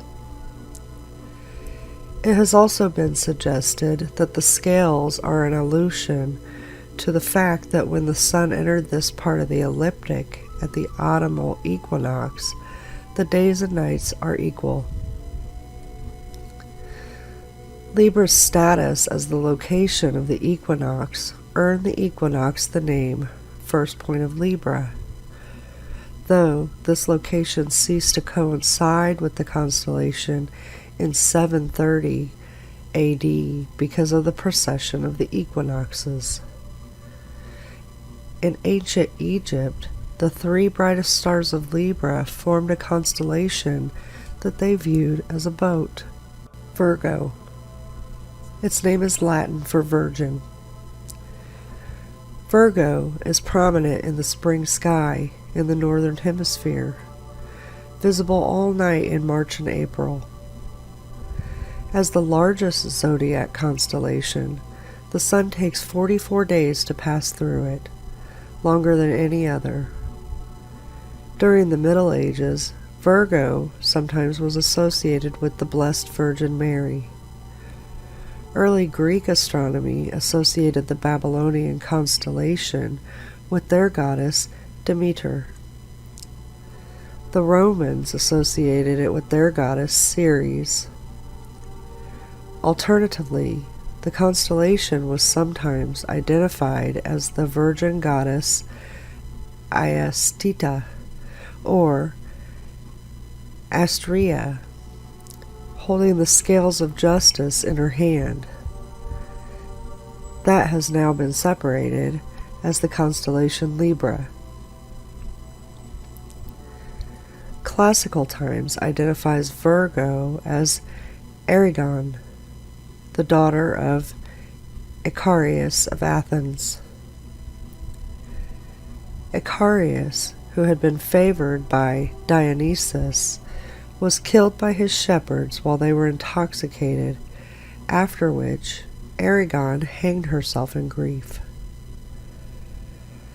Another figure who is associated with the constellation Virgo was the spring goddess Persephone, the daughter of Zeus and Demeter, who had married Hades and resides in the underworld during the summer. Leo. Its name is Latin for lion.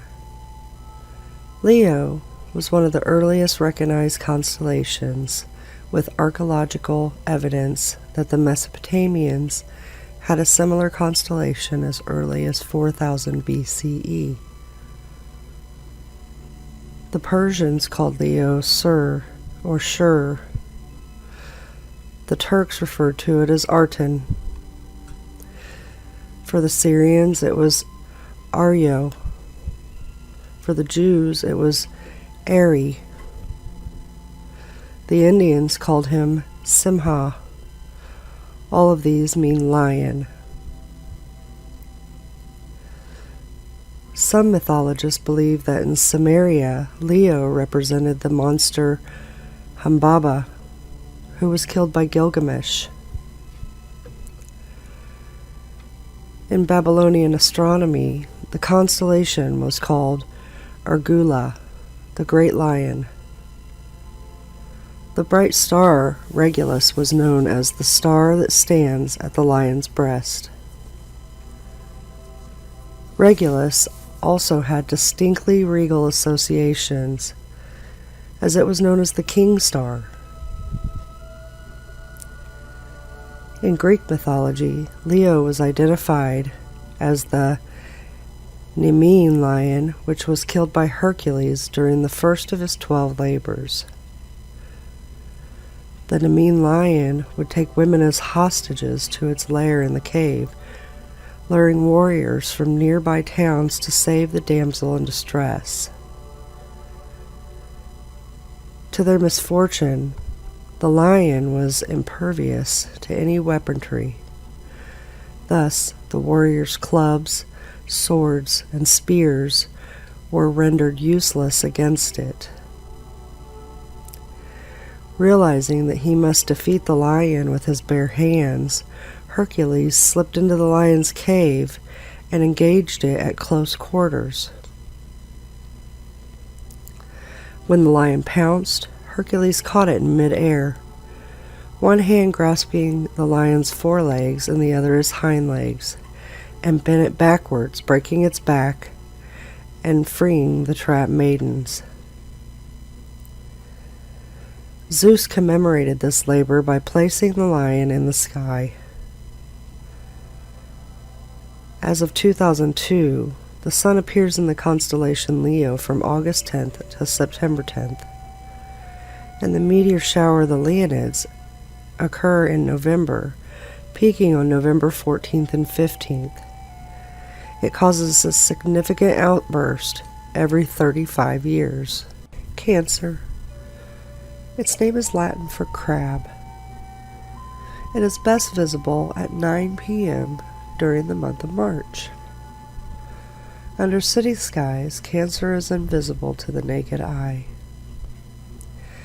Cancer is said to have been the place for the Akkadian sun of the south, perhaps from its position at the summer solstice in very remote antiquity. But afterwards it was associated with the fourth month, Duzu, that's June through July in the modern Western calendar, and was known for the northern gate of the sun. Showing but few stars, Cancer was often considered the dark sign, quaintly described as black and without eyes. Dante, alluding to this faintness and position in the heavens, wrote in Paradiso, "Then a light among them brightened, so that if Cancer one such crystal had, winter would have a month of one sole day."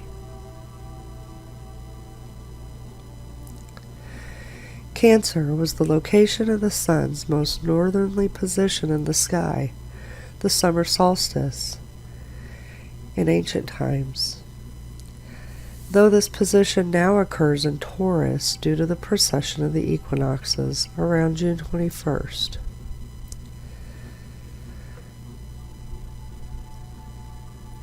This is the time the sun is directly overhead at 23.5 degrees north, a parallel now known as the Tropic of Cancer. In Coptic Egypt, it identified with Anubis, one of the Egyptian divinities commonly associated with Sirius. Gemini. Its name is Latin for twins. In classical antiquity, Cancer and not Gemini was the location of the sun on the first day of summer. In 1990, the location of the sun on the first day of summer moved from Gemini to Taurus. The sun will move through Gemini from June 21st through July 20th, all the way through the year 2062. Gemini is prominent in the winter skies of the northern hemisphere and is visible the entire night in December and January. In Babylonian astronomy, the stars Castor and Pollux were known as the Great Twins. The twins were regarded as minor gods and were called Meshlemteia and Luminaries, meaning respectively the one who has risen from the underworld and the mighty king. Both names can be understood as titles of Nergal, the major Babylonian god of plague and pestilence, who is the king of the underworld. The Geminids are a bright meteor shower that peak on December 13th and 14th. The Epsilon Geminids peak between October 18th and October 29th and have only been recently confirmed. They overlap with Orionids, which makes the Epsilon Geminids difficult to detect visually. Taurus. The name is Latin for the bull. Taurus is a large and prominent constellation in the northern hemisphere's winter sky.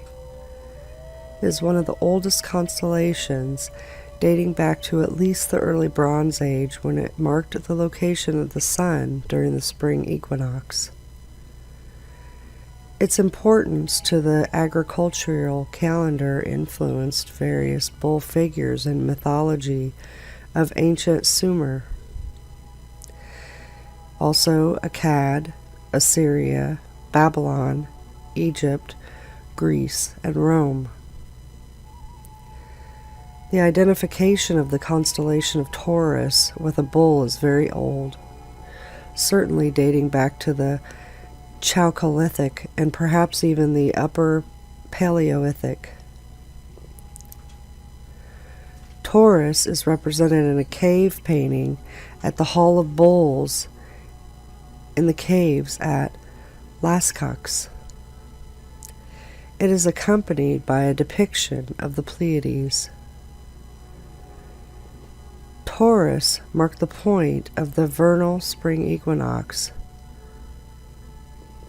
from about 4000 BC to 1700 BC, after which it moved to the neighboring constellation Aries. The Pleiades were closest to the Sun at the vernal equinox around the 23rd century BC. In Babylonian astronomy, the constellation was listed in the Mola Pen as Gua'ana, the bull of heaven. It has been claimed that when the Babylonians first set up their zodiac, the vernal equinox laid in Taurus. The old Babylonian epic of Gilgamesh, the goddess Ishtar sends Taurus, the bull of heaven, to kill Gilgamesh for spurning her advances. Enkidu tears off the bull's hind part and hurls the quarters into the sky, where they become the stars we now know as Ursa Major and Ursa Minor. Some locate Gilgamesh as the neighboring constellation of Orion, facing Taurus as if in combat,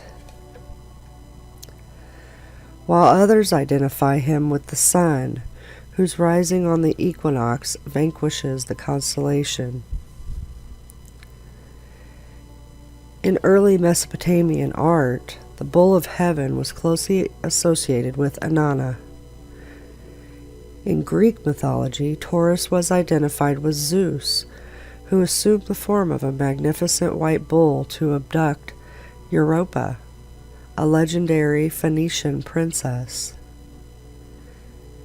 In illustrations of Greek mythology, only the front portion of this constellation is depicted.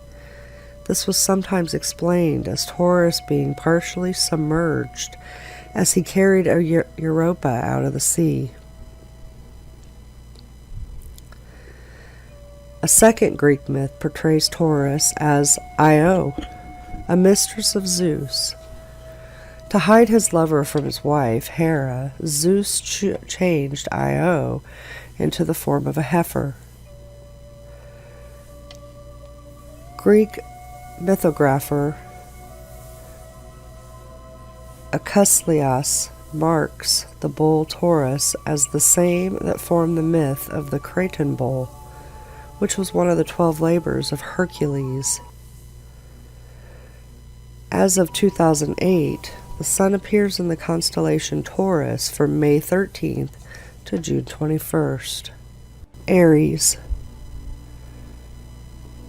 The name is Latin for the ram. Aries came to represent specifically the ram whose fleece became the golden fleece of ancient Greek mythology. It has represented a ram since the late Babylonian times. Aries is recognized as an official specific region of the sky. In the description of the Babylonian zodiac given in the clay tablets, the constellation, now known as Aries, was the final station along the ecliptic. The earliest identifiable reference to Aries as a distinct constellation comes from the boundary stones that date from 1350 to 1000 BC. In ancient Egyptian astronomy, Aries was associated with the god Amun-Ra. It was called the indicator of the reborn sun. During the times of the year when Aries was prominent, priests would process statues of Amun-Ra to temples. Aries acquired the title Lord of the Head in Egypt, referring to its symbolic and mythological importance. The first point of Aries, the location of the vernal equinox, is named for the constellation. This is because the Sun crossed the celestial equator from south to north in Aries more than 2 millennia ago.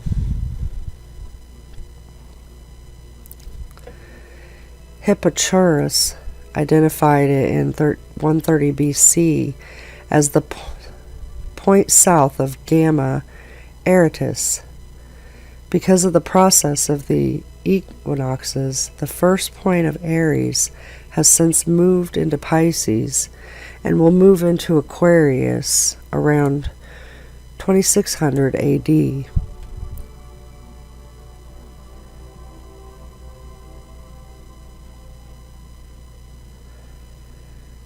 The Sun now appears in Aries from late April through mid-May, though the constellation is still associated with the beginning of spring. In a similar system to the Chinese, the first lunar mansion in Hindu astronomy was called Aswini, after the traditional name for the Beta and Gamma Aratus, the Aswins. Because the Hindu New Year begins with the vernal equinox, Aries itself is known as Ajah and Misha. In Hebrew astronomy, Aries was named Tale. It signified either Simeon or God, and generally symbolizes the Lamb of the world. Aries is home to several meteor showers. Most of the daytime Aretids are not visible to the naked eye. They are observed in a radio spectrum. This is possible because of the ionized gas they leave in their wake. Other meteor showers radiate from Aries during the day. This includes the daytime Epsilon Arids, and they appear from October 12th to October 23rd. Also, the northern and southern daytime May Aretids and the Delta Aretids are another meteor shower radiating from Aries. The shower lasts from December 8th to January 14th. We also have the autumn Aretids, which also radiate from Aries, and this lasts from September 7th to October 27th. Pisces. Pisces originates from some composition of the Great Swallow. In current Western Pisces, and Anuntium, the Lady of Heaven, at the place of the northern fish. In the first millennium BC, text known as the Astronomical Diaries, part of the constellation, was also called Dununu, the fish cord or the ribbon. In the Greek version, according to Hyginus, Aphrodite and Eros, while visiting Syria, fled from the monster Typhon by leaping into the Euphrates River and transforming into fish. The Roman variant of the story has Venus and Cupid being carried away from this danger on the back of two fishes. There is also a somewhat different origin tale that Hyginus preserved in another work. According to this, an egg rolled into the Euphrates, and some fishes nudged this to shore, after which the doves sat on the egg until Aphrodite hatched out of it. The fishes were then rewarded by being placed in the sky as a constellation.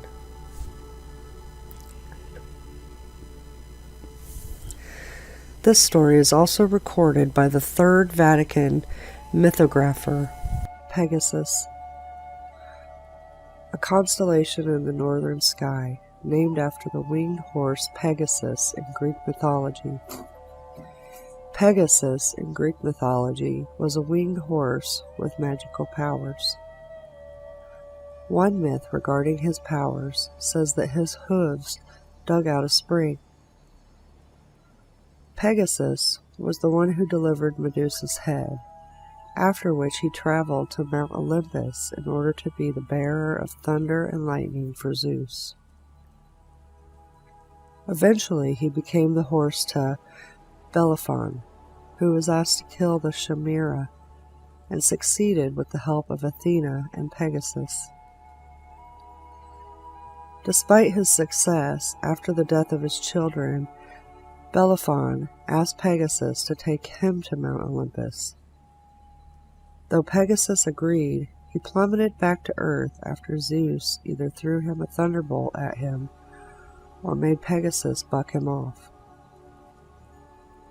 Pegasus was also recognized in some myths as the son of the Gorgon Medusa and the god Poseidon. In ancient Persia, Pegasus was depicted by Al-Sufi as a complete horse facing east. Unlike most other ureographers who had depicted Pegasus as half of a horse rising out of the ocean. In Hindu astronomy, the Great Square Pegasus contained the 26th and 27th lunar mansions. More specifically, it represented a bedstead that was a resting place for the moon. Aquila is a constellation on the celestial equator. Its name is Latin for eagle, and it represents the bird that carried Zeus, or Jupiter's thunderbolt in Greek-Roman mythology. In Hinduism, the constellation Aquila is identified with the half-eagle, half-human deity Garuda. In Chinese astronomy, it is located within the heavenly market enclosure. The Maori people named Altair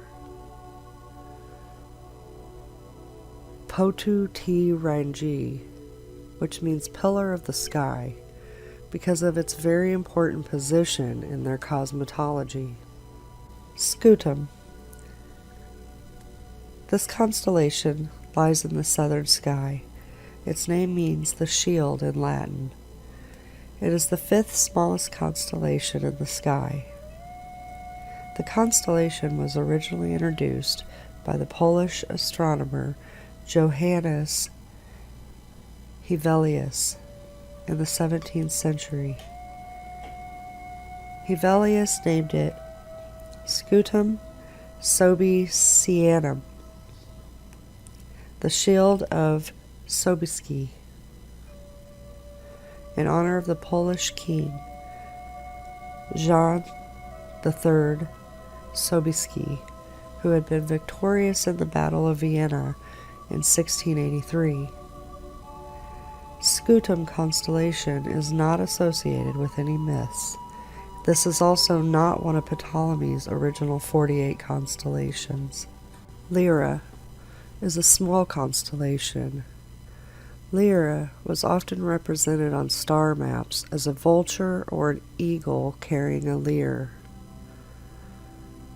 and hence is sometimes referred to as Vultur cadens or Aquila cadens, which means falling vulture or falling eagle. Lyra is nearly overhead in temperate northern latitudes shortly after midnight after the start of summer. From the equator to about the 40th parallel south, it is visible low in the northern sky during the same winter months. In Greek mythology, Lyra represents the lyre of Orpheus, made by Hermes from a tortoise shell, given to Apollo as a bargain. It was said to be the first lyre ever produced. Orpheus's music was said to be so great that even inanimate objects such as trees, streams, and rocks could be charmed. Joining Jason and the Argonauts, his music was able to quell the voices of the dangerous sirens who sang tempting songs to the Argonauts. At one point, Orpheus married Eurydice, a nymph. While fleeing from an attack by Aristeus, she stepped on a snake that bit her, killing her. To reclaim her, Orpheus entered the underworld, where the music from his lyre charmed Hades. Hades relented and let Orpheus bring Eurydice back on the condition that he never once looked back until outside. Unfortunately, near the very end, Orpheus faltered and looked back, causing Eurydice to be left in the underworld forever. Orpheus spent the rest of his life strumming his lyre while wandering aimlessly through the land, rejecting all marriage offers from women.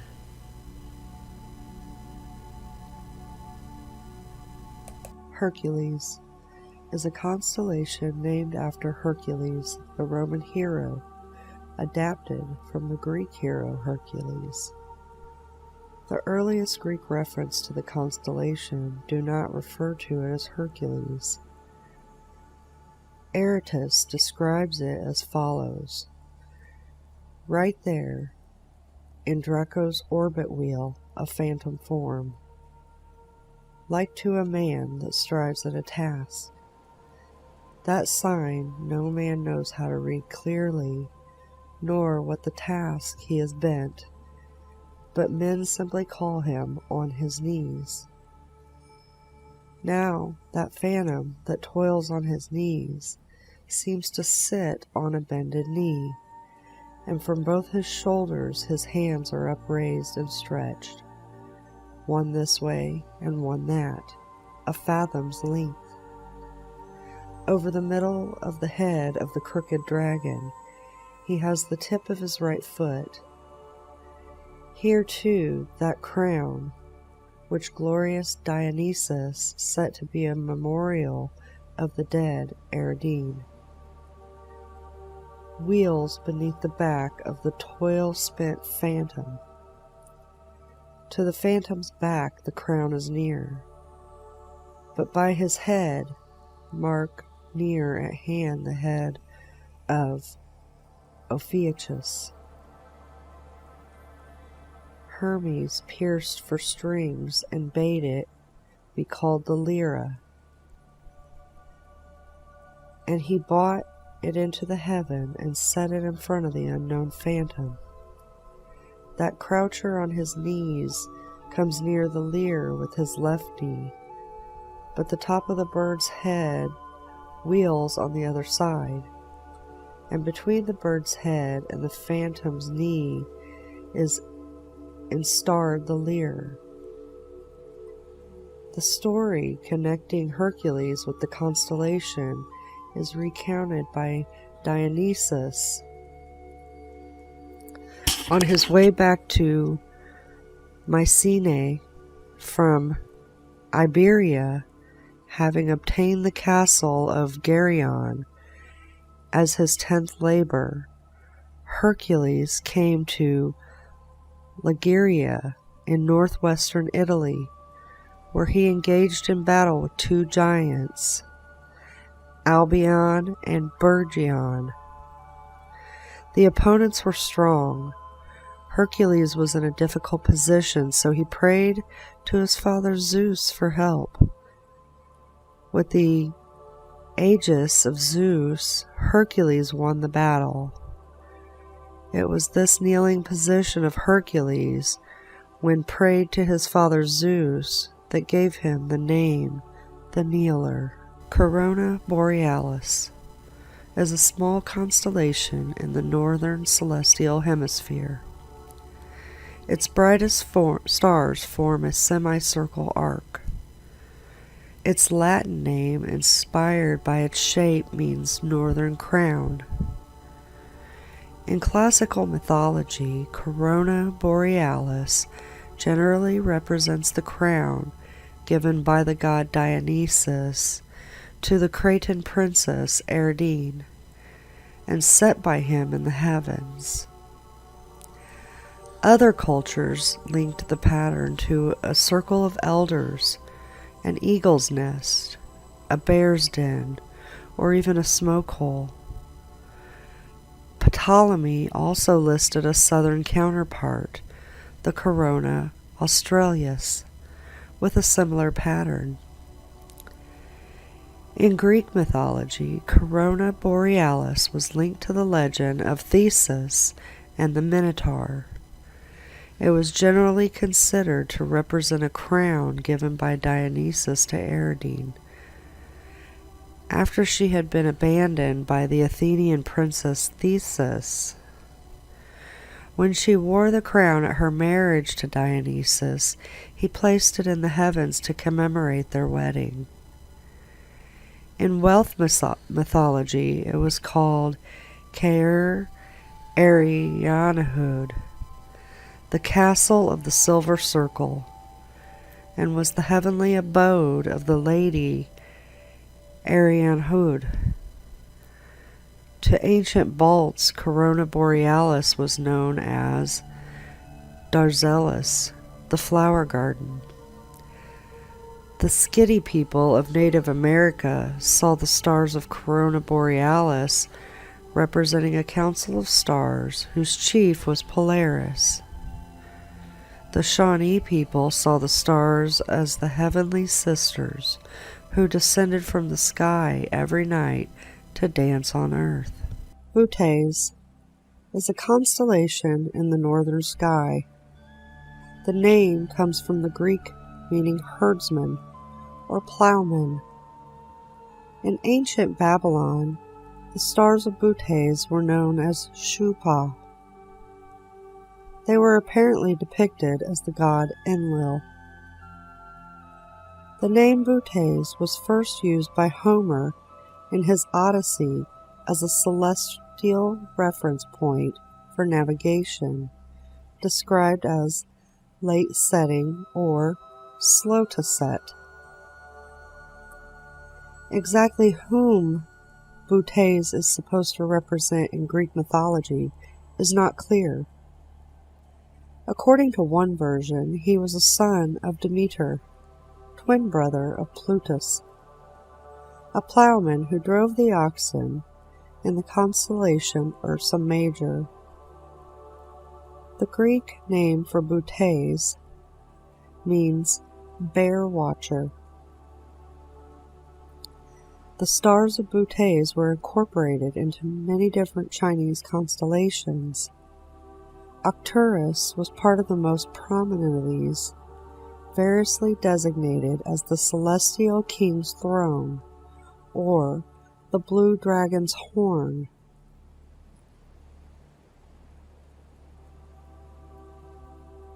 Arcturus was given much importance in Chinese celestial mythology because of its status marking the beginning of the lunar calendar.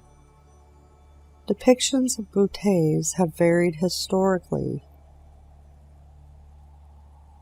Aratus described him circling the North Pole, herding the two bears. Later, in ancient Greek depictions described by Ptolemy, have him holding the reins of his hunting dogs in his left hand, with a spear, club, or staff in his right hand. After Hevelius introduced Mon Maenalus in 1681, Bouteilles was often depicted standing on the Peloponnese mountain. Ursa Major, also known as the Great Bear, is a constellation in the northern sky, whose associated mythology likely dates back into prehistory. Its Latin name means greater or larger she-bear, referring to and contrasting it with the nearby Ursa Minor, the lesser bear. Ursa Major is primarily known from the asterism of its 7 main stars, which has been called the Big Dipper. Its 2 brightest stars can be used as navigational pointer towards the place of the current North Pole star Polaris. Ursa Major is visible throughout the year from most of the northern hemisphere and appears circumpolar above the mid-northern latitudes. From southern temperate latitudes, the main asterism is invisible. In Roman mythology, Jupiter, the king of gods, lusts after a young woman named Callisto, a nymph of Diana. Jupiter's jealous wife discovers that Callisto has a son named Arcus and believes it's by Jupiter. Juno then transforms the beautiful Callisto into a bear, so she no longer attracts Jupiter. Callisto, while in bear form, later encounters her son Arcus. Arcus almost shoots the bear, but to avert the tragedy, Jupiter turns Arcus into a bear too, and puts them both in the sky, forming Ursa Major and Ursa Minor. In ancient times, the name of the constellation was Helike, which means turning, because it turns around the pole. It is the sole constellation that never sinks below the horizon and bathes in the ocean's waves. So this is why it's used as a celestial reference point for navigation. Draco is a constellation in the far northern sky. Its name is Latin for dragon. Draco is circumpolar, never setting, and can be seen all year from the northern latitudes. Thuban, a Draconis, was the northern pole star from 3942 BC, when it moved further north than Theta Butes until 1793 BC.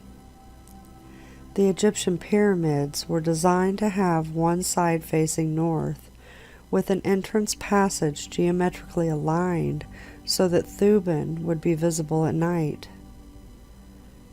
Due to the effects of the precession, it will again be the pole star around the year AD 21,000.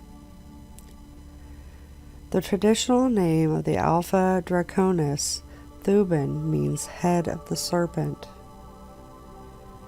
Dragons in Greek mythology that may have inspired the constellation's name include Ledon, the dragon who guarded the golden apples of the Hesperides. Hercules killed Ledon during his 12 labors. He was tasked with stealing the golden apples. In Greco-Roman legend, Draco was a dragon killed by the goddess Minerva and tossed into the sky upon his defeat. The dragon was one of the giants who battled the Olympic gods for 10 years. As Minerva threw the dragon, it became twisted on itself and froze at the cold north celestial pole before it could right itself. Sometimes Draco is represented as the Titan son of Gaia, Typhon. Traditionally, Arabic astronomy depicts that Draco had 100 magnificent heads, guarded the golden apple tree, and was put in the sky as a constellation for protecting the apples with valor. In February, we have the Draconids, which is a meteor shower that was discovered February 4, 2011. Auriga is north of the celestial equator. Its name is Latin for the charioteer. Auriga is most prominent during winter evenings in the northern hemisphere, as are 5 other constellations that have stars in the winter hexagon asterism. Because of its northern declination, Auriga is only visible in its entirety as far as 34 degrees south. The first record of Auriga's stars was in Mesopotamia as a constellation called Gam, representing a scimitar or crook. In Greek mythology, Auriga is often identified as the mythological Greek hero Eratosthenes of Athens, the son of Hephaestus, who was raised by the goddess Athena. His chariot was created in the image of the sun's chariot, the reason Zeus placed him in the heavens. The Athenian hero then dedicated himself to Athena, and soon after Zeus raised him into the night sky in honor of his ingenuity and his heroic deeds. Indigenous people of California and Nevada also noticed the bright patterns of Auriga's stars. To them, the constellation's bright stars formed a curve that was represented in crescent-shaped petroglyphs. The people of Marshall Island featured Auriga in the myth of Dumur, which tells the story of the creation of the sky. Antares in Scorpius represents Dumur, the oldest son of the star's mother, and the Pleiades represent her youngest son. Auriga is home to 2 meteor showers. The Aurigids, and formerly called the Alpha Aurigids, are renowned for their intermittent outbursts, such as those in 1935, 1986, 1994, and 2007. The Zeta Aurigids are a weak shower with a northern and southern branch lasting from December 11th to January 21st. Perseus is a constellation in the northern sky, being named after the Greek mythological hero Perseus. Perseus was tasked with saving Andromeda from the Kraken.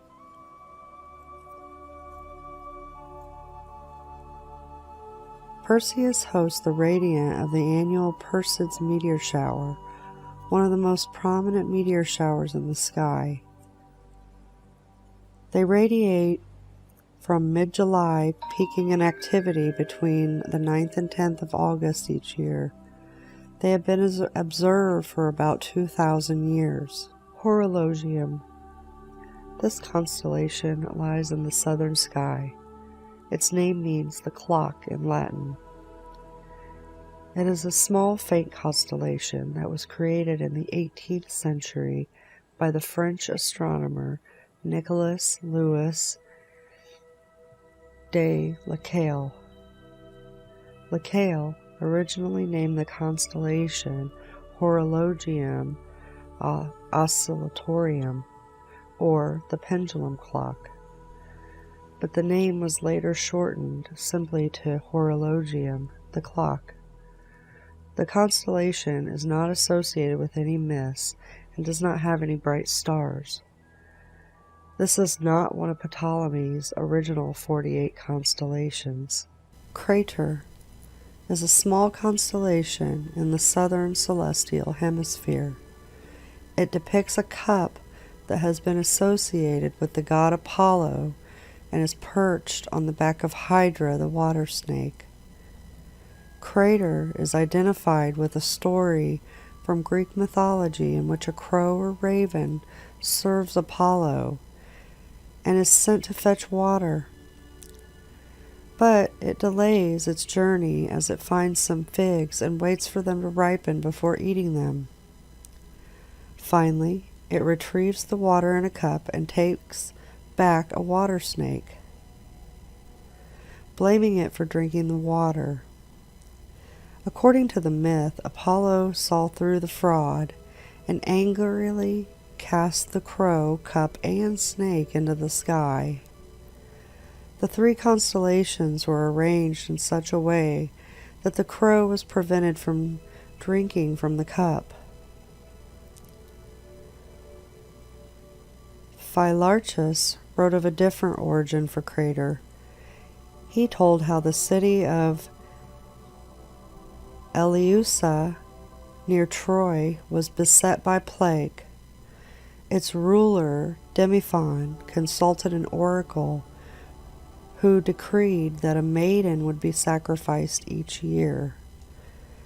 Demiphon declared that he would choose a maiden by lottery, but did not include his own daughters.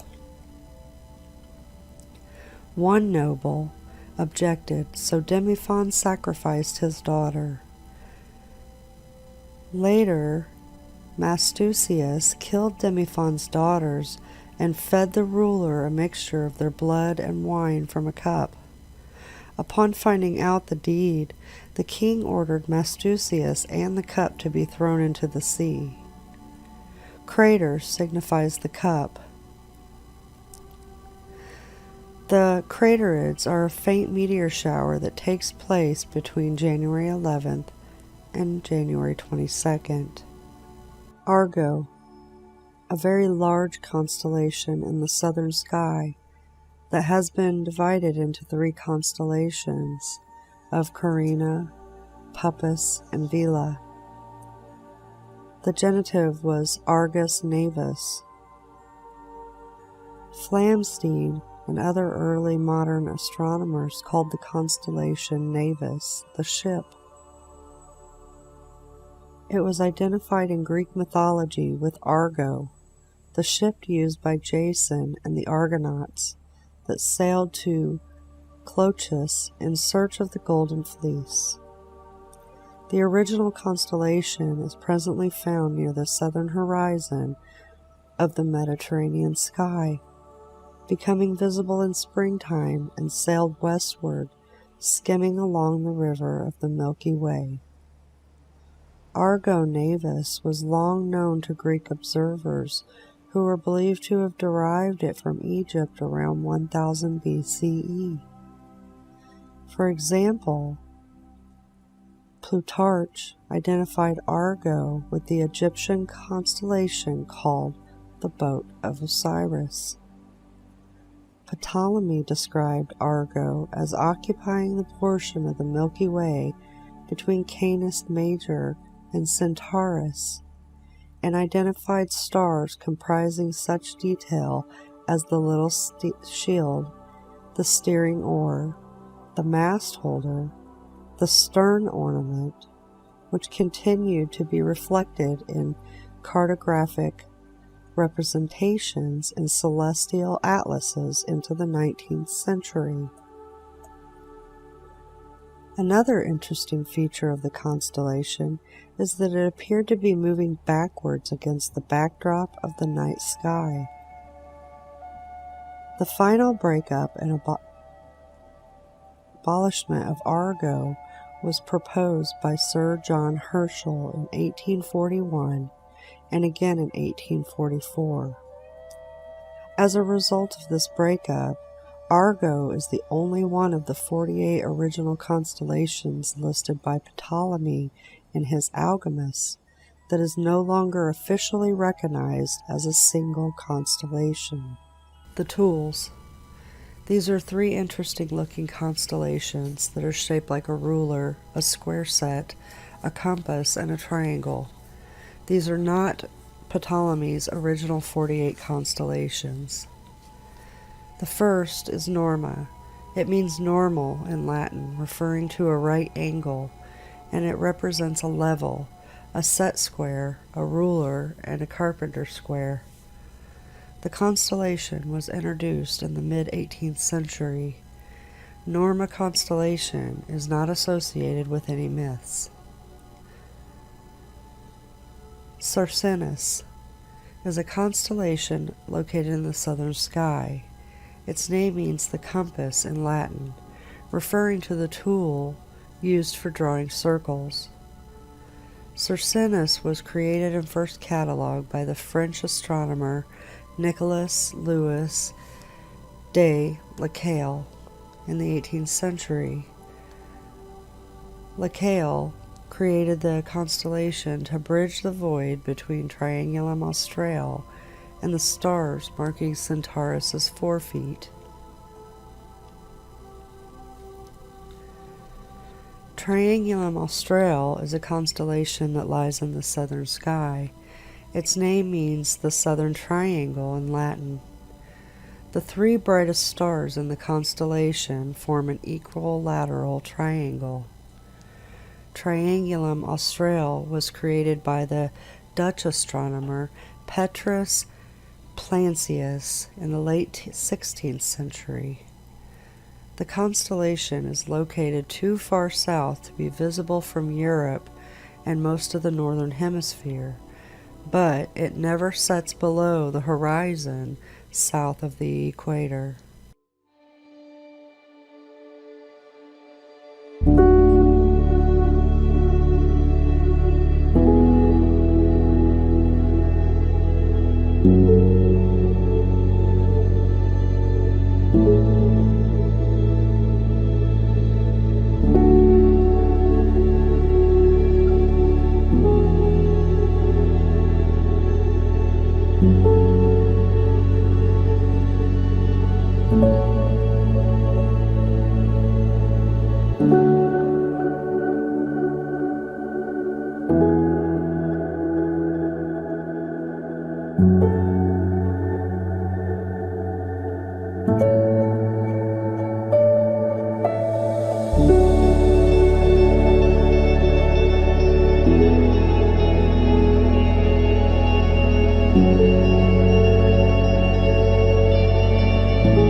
Now, let's take a look at some other zodiac-related data. The movements. The zodiacs have 3 different movements. They are in 3 groups of 4, each group having its own type of movement. The first is a fixed group, which the movement is like a square. This group consists of Taurus, Aquarius, Leo, and Scorpio.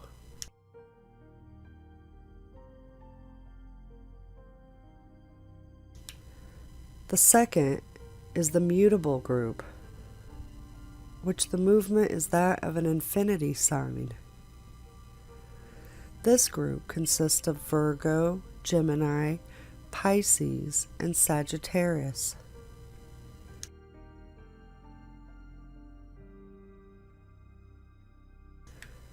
The last group is the cardinal group, which the movement is a direct movement of either up, down, toward you, or away from you.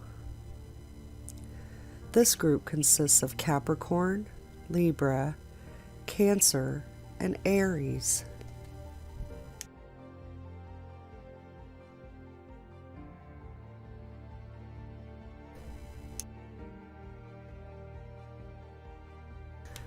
The next bit we can look at is the information given to us about the pre-Diluvian zodiac. Evidence of a correspondence between the pre-Diluvian patriarchs and the signs of the zodiac is found in the Jewish synagogue inscription from Engedi. The synagogue itself was destroyed around 530 AD. The zodiac signs were allocated to Adam and his descendants as follows. Abel, Aries. Aries is the sign representing the first generation, and Aries is the first sign of the zodiac in every astrological system. Aries, the lamb, represents Adam's firstborn Abel, the shepherd.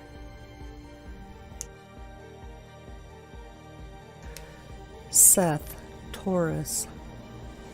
Seth was so named because his mother Eve exclaimed at his birth, "God has appointed me another seed in place of Abel, whom Cain slew." The other seed is really the same seed in another form. The exchange of Seth for Abel because of the latter's murder by Cain is exactly symbolized in the conjoined sign Taurus and Arija. The jealous bull attacks 2 children who are protected by the shepherd Arija and Capella, the latter being the children's mother, Arija, Adam, Capella, Eve.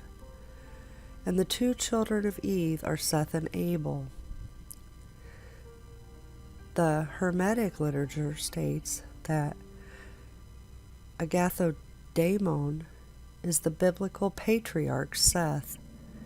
In Egypt, Agathodaimon was equated with Osiris, and Osiris was believed to be represented in the zodiac by the sign of Taurus.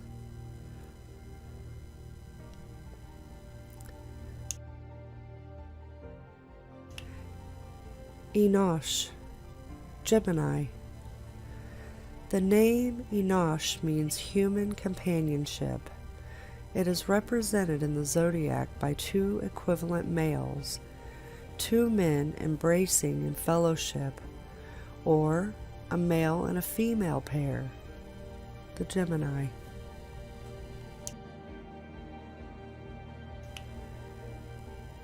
Canaan, Cancer. Canaan means gathering together into a home, nest, or community. It is represented in the zodiac by a crab or similar creature gathering together its offspring with its pincers. The offspring being the cluster of stars known as Praecipi.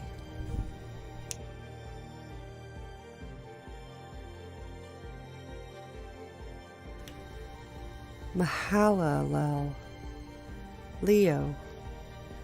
Mahalalel means public recognition or acclaim of the divine leader, symbolized in the zodiac by a lion, the universally recognized king of beasts.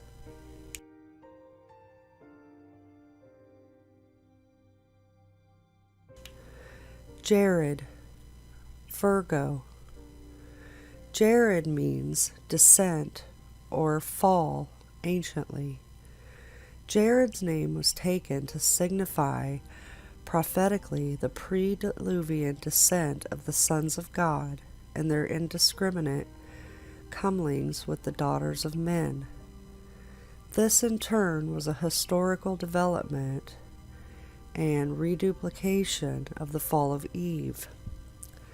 As Eve was seduced by the fallen angel Satan working through the serpent, so the daughters of men were seduced by the fallen sons of God. God promised, however, that a seed of the woman would come one day who would crush the serpent's head and who would be wounded in the heel himself in the process.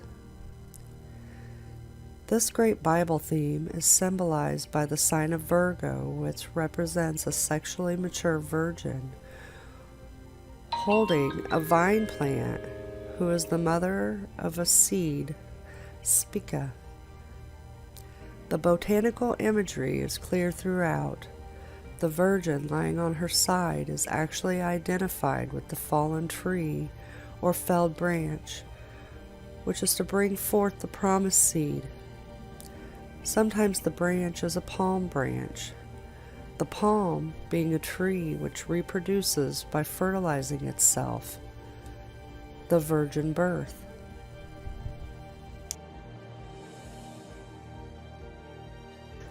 Enoch, Libra.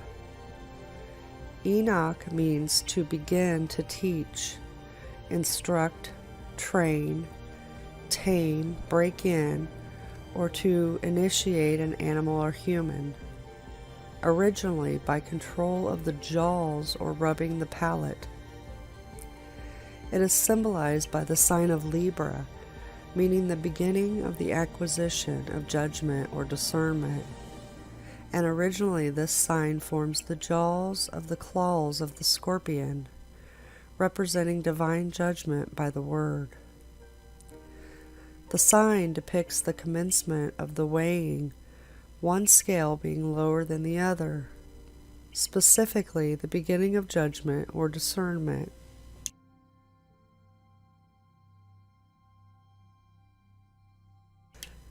Methuselah, Scorpio. Methuselah means armed man or security man, man of a sting or dart. It is symbolized by Scorpio, a creature armed with a sting, which it throws at its victim like a dart, using its bow like a tail.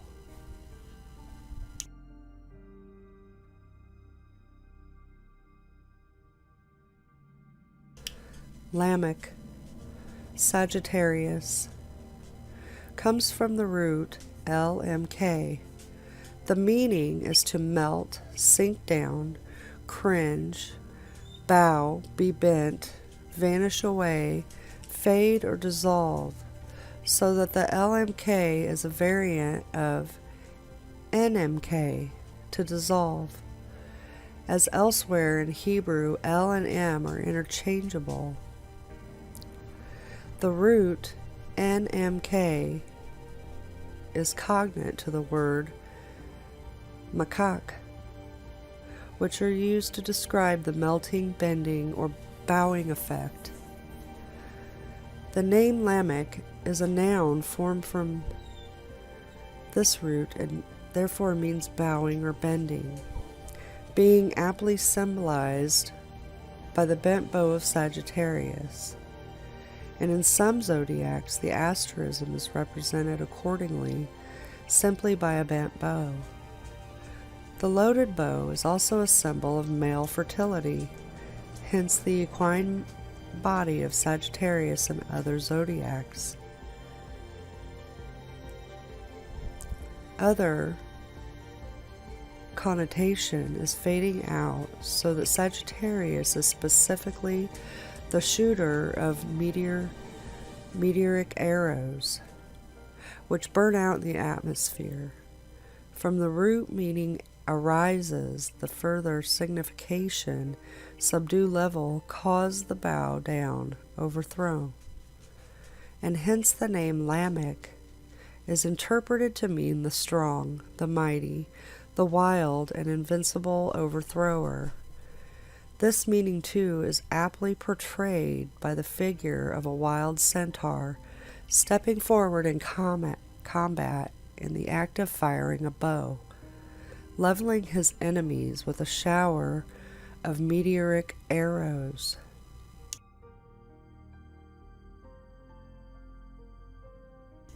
Noah, Capricorn. Noah means rest or relief, literally the reclining of an animal. It is symbolized by the reclining ungulate, goat, sheep, or antelope of Capricorn, which in some zodiacs is simply a reclining ungulate, but in others it is depicted with the tail of a fish representing the two phases of Noah's life, pre and post-flood. The flood was believed to have been foretold by a gathering of all the planets in the signs of Capricorn.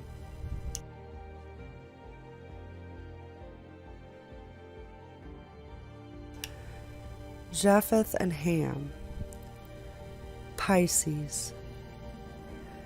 Japheth means multiplication of progeny or numerical expansion. It is represented by crossed fishes in Pisces, the fish being symbolic of the numerical increase of progeny. There is a further reference in the sign to the flood through which Japheth passed, and to the fact that there was a conflict between Japheth's descendants and Hamites, specifically with Ham's son Canaan and his progeny, who, though bound by his family kinship to Japheth, which is the band around the sign of Pisces, yet tended in earthly and opposite directions, symbolized by the fish in Pisces swimming along the elliptic, the worldly path, contrary to the direction of other fish, which is swimming towards the zenith.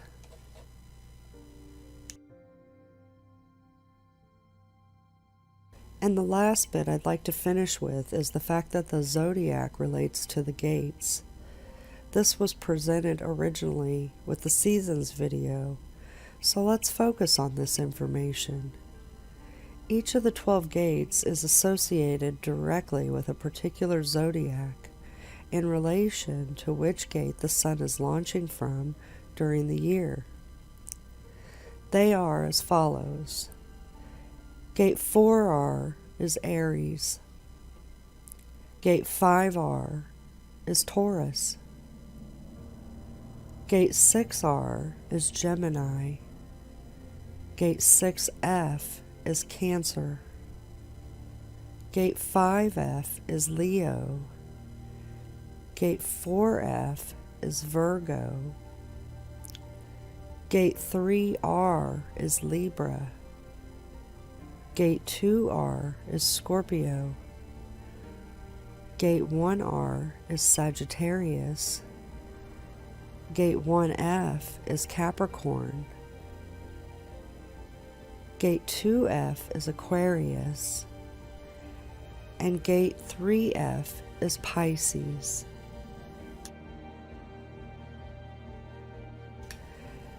This explains our zodiac months as well as why the sun appears to rise from a specific degree for so long. It's simply rising from the front and rear gate of this area. This also, as presented in the seasons video, gives us the analemma of the sun, the infinity symbol.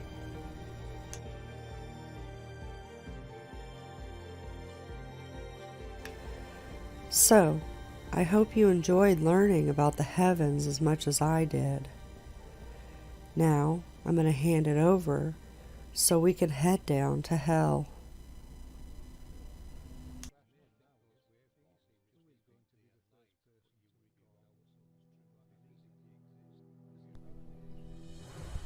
You better buckle up for this one, people. We're on an express elevator to hell, but we will be coming back. What you are seeing is real-world magnetic data supplied by Ceres, showing a top-down view of our realm.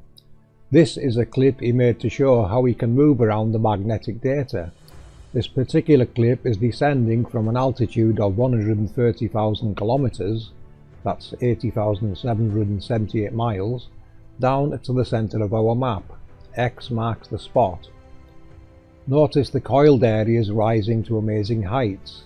These go deep below ground.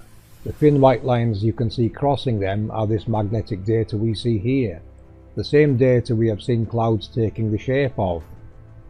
Each of these coiled areas would represent the angel technology below, the particle accelerators, the seal of the 144,000 in their sealed rooms below.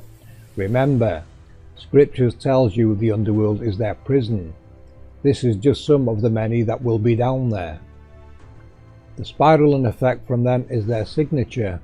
You can see how the one at the center is being compressed by others and its pressure wave is forced north and south.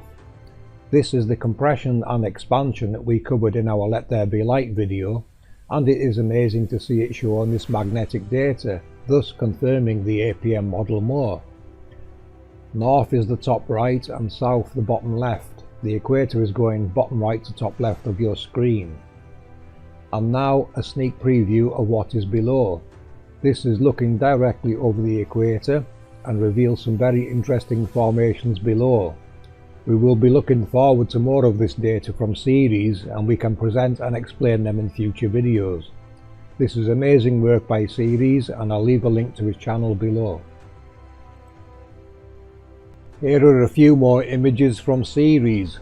Notice the coiled areas of magnetic data captured brilliantly. You can also see their pressure waves quite clearly in this. This is fantastic work and I can't wait to see more. To demonstrate how they work, I'll use this clip made by Sandra's hubby. I'm sure most will remember the torus field people such as Santos Bonacci show. It is actually many torus fields, as each have their own unique torus field. These three, however, are working together. The one in the east is following a left-hand rule, and the one in the west a right-hand rule. The effects from these two spiraling movements are what causes the centre one to compress and expand north and south. These two locations are very well known for their large deep quakes. You should recognise these shapes from Walter Russell's work, where he demonstrates how the vortexes work. Nikola Tesla also worked with counter-rotating coils. This is also what creates the hourglass shape, as referenced by Santos Bonacci.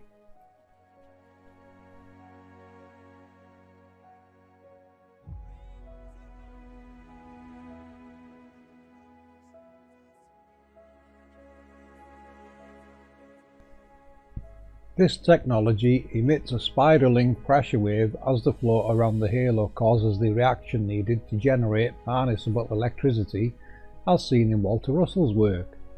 The division and multiplication of the sex pairs, the same as what was decoded in the Colosseum video, and of course how our realm truly works. The spirals and the ancient glyphs everywhere tell us the ancients all knew how this worked. These are electromagnetic projections from below. We have covered these in numerous videos. The stationary halos people record everywhere are often termed lunar waves, which is really the moon highlighting them in the foreground as it passes in the background. All luminaries can highlight them as they pass by. You can see how spiral galaxies and other galaxies, as they call them, get their shapes now. They are more than likely illuminated particles trapped in an electromagnetic field that is caused by a halo in the vicinity. They operate exactly the same as a tornado and are in fact the cause of a tornado. The twin counter-rotating coils create that Higgs boson needed to generate electricity. This is where the 1 and the 1.618 numbers Santos Bonacci speaks of comes into play. The larger coil would be the lower projected halo, and the smaller coil would be in the centre and create the narrower Higgs boson. This one would be projected the highest and is the actual cause of the sprites. The sprites appearing are in fact a reaction to this halo's sudden appearance and vortex. A smaller halo driving the electrical energy and vortex down through the centre to be harnessed below. The outside forces create a torus field which will spiral upwards and mushroom out at the top. It is the exact same process seen in Walter Russell's optical motor, where the shaft narrows and creates a pressure wave which results in free harnessable energy, the exact point where it divided and multiplied the sex pairs. We have stated before the halos are the origin of lightning. Lightning now has its cause identified in the APM model. Can we reference anything that behaves how we have just described? Of course we do, FPV. Land-based ones will create tornadoes, high winds, storms and lightning, as seen in these video clips. So big thanks to Chris Hughes for the tornado footage, and Underwater Huntress and Kevin Johnson for sharing their amazing waterspout captures of these events, of which you can see are an effect from the Angel technologies. Ones below the oceans are what create whirlpools and waterspouts, storms and lightning. It is the same spiralling forces. It is the earth, air, fire and water events, referenced everywhere. This is what it truly relates to, part of the processes of the Angel technologies. The APM model addresses and references the causes and effects quite easily, as you can see.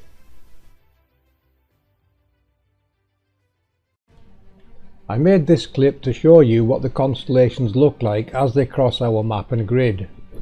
You can see the compression at the centre, and the ones in the north and south appear to be revolving around those locations. This, however, could be due to perspective and the way our eyes work. They may in fact be crossing in straight lines. This, of course, comes under the category of full exploration to reveal exactly what is taking place in the extreme north and south with our luminaries. Of course, we all know that exploration above and below certain latitudes are not exactly encouraged, in fact quite the opposite. The labels attributed to the luminaries are reversed, as this is a top-down view above them, so I could demonstrate them correctly going east to west. The alignments aren't perfect, but will serve their purpose for this demonstration. I faded the map and grid's opacity in and out so you can see the alignments as they cross the heavens. The program I'm using is called Stellaris and is a free download.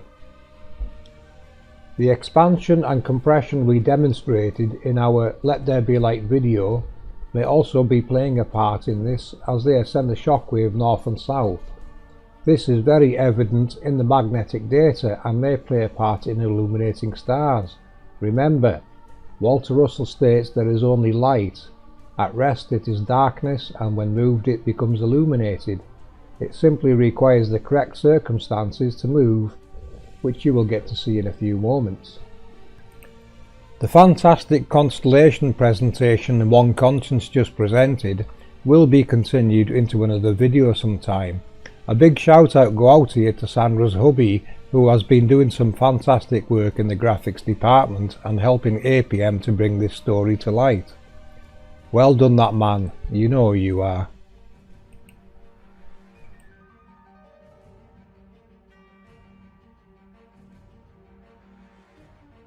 I want you to pay attention to the Milky Way in this clip.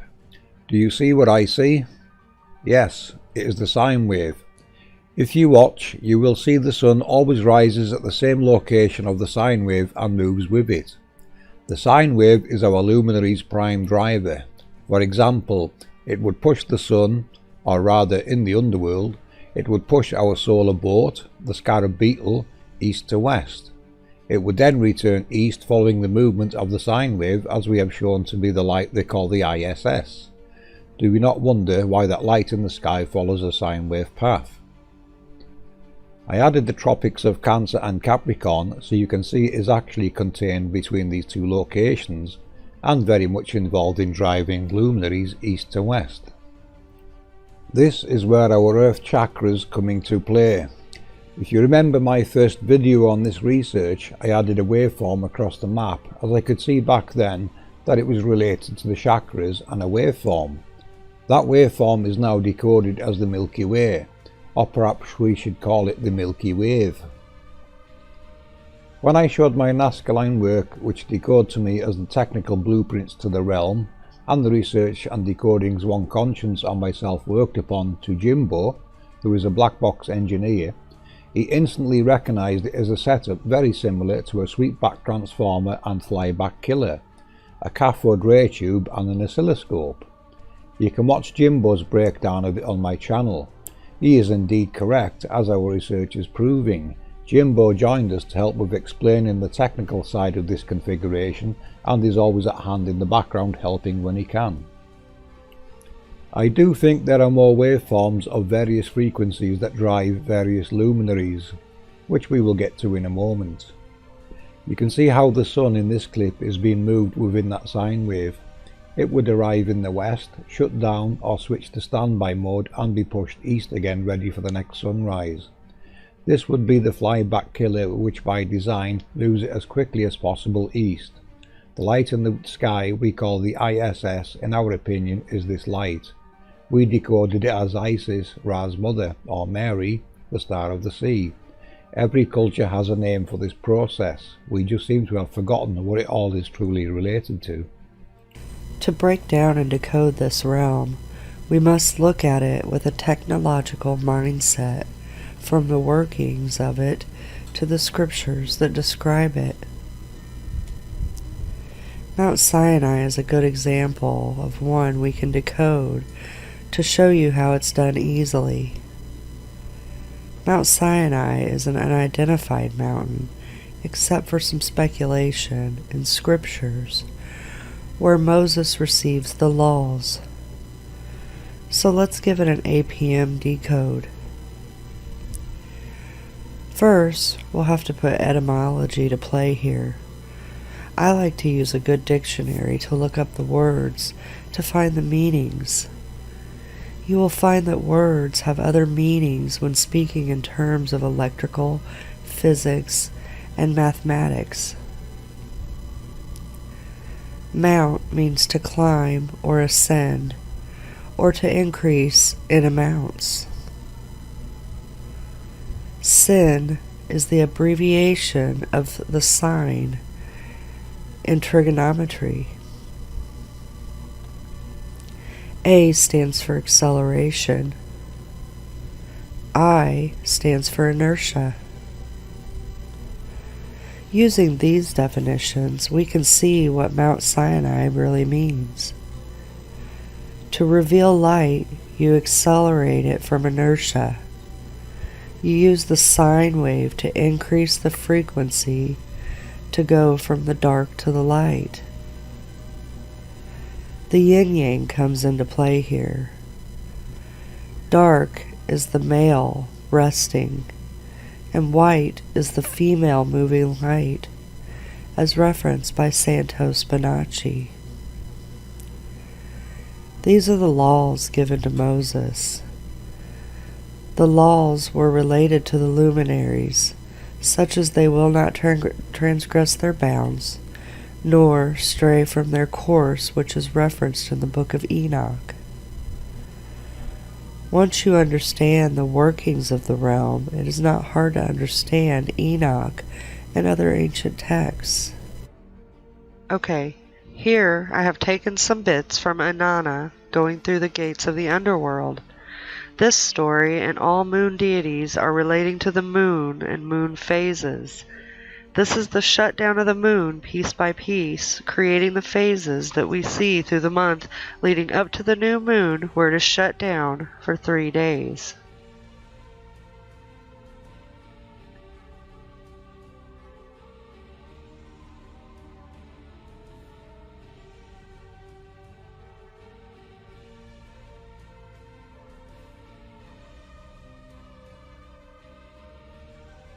I am Inanna, Queen of Heaven, on my way to the east. Neti spoke. Stay here, Inanna. I will speak to my queen. I will give her your message. Neti, the chief gatekeeper of the Kur, entered the palace of Ereshkigal, the queen of the underworld, and said, My queen, a maid as tall as heaven, as wide as the earth, as strong as the foundations of the city wall, waits outside the palace gates. She has gathered together the 7 Mi. She has taken them in her hands, with the Mi in her possession. She has prepared herself. When Ereshkigal heard this, she spoke. Come, Neti, my chief gatekeeper of the Kur, heed my words. Bolt the 7 gates of the underworld. Then, one by one, open each gate a crack. Let Inanna enter. As she enters, remove her royal garments. Let the holy priestess of heaven enter bowed low. When she entered the first gate, from her head the shagura, the crown of the steep, was removed. What is this? Asked Inanna, and the gatekeeper said, Quiet, Inanna. The ways of the underworld are perfect. They may not be questioned. When she entered the second gate, from her neck the small lapis beads were removed. What is this? Asked Inanna, and the gatekeeper said, Quiet, Inanna. The ways of the underworld are perfect. They may not be questioned. When she entered the third gate, from her breast the double strand of beads was removed. What is this?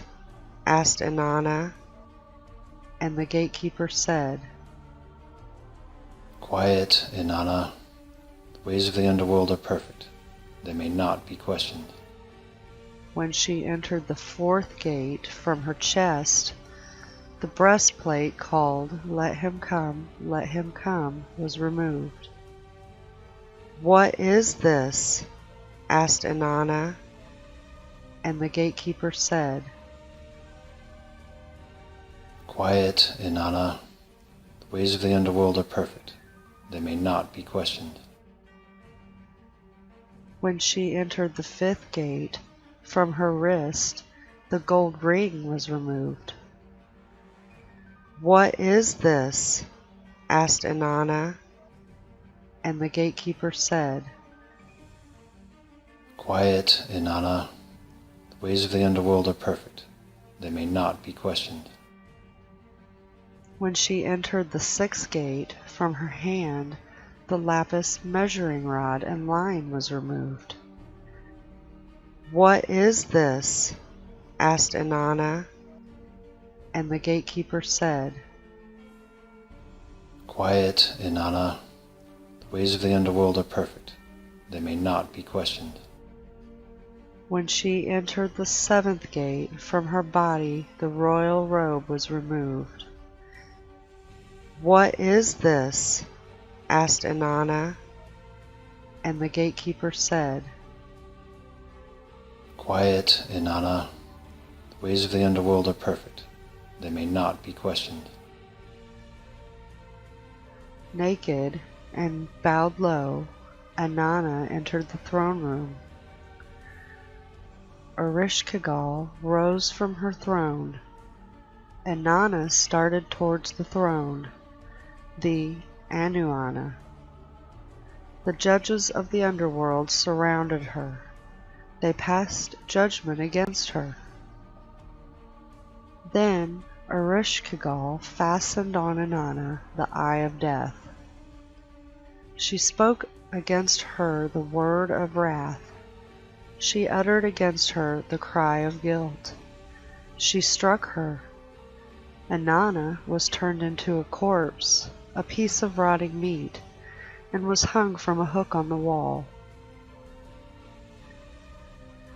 When after 3 days and 3 nights Inanna had not returned, Ninshubur set up a lament for her by the ruins.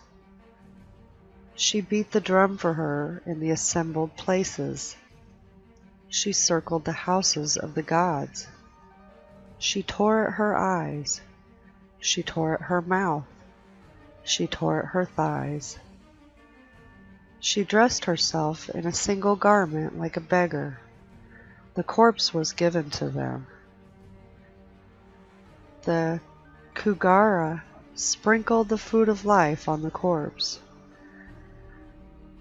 The Galater sprinkled the water of life on the corpse.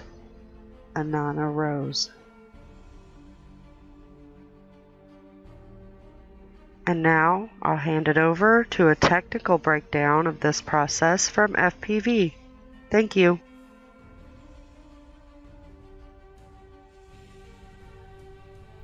Okay, so following on from Inanna, who was obviously the moon, and the story was about the lunar phases. I looked into the phases as we previously mentioned and the waveform overlaps that have to be occurring. Lunar phases.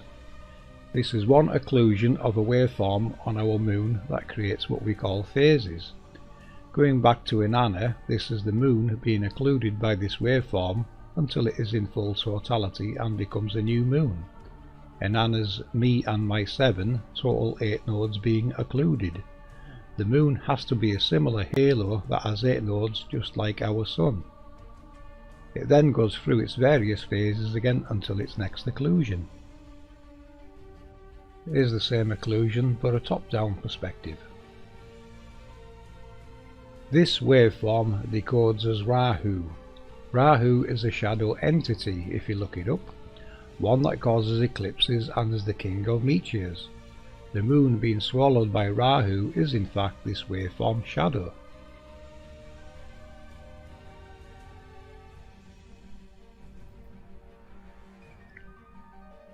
Lunar eclipses. We have something special to show you with the lunar eclipses. If you look carefully, you will see it as an occlusion of 2 separate waveforms, one being dark, the other red.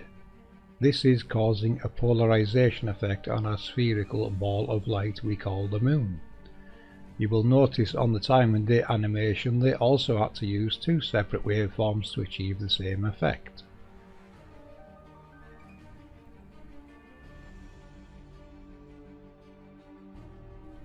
Here's another top-down view of the lunar eclipse.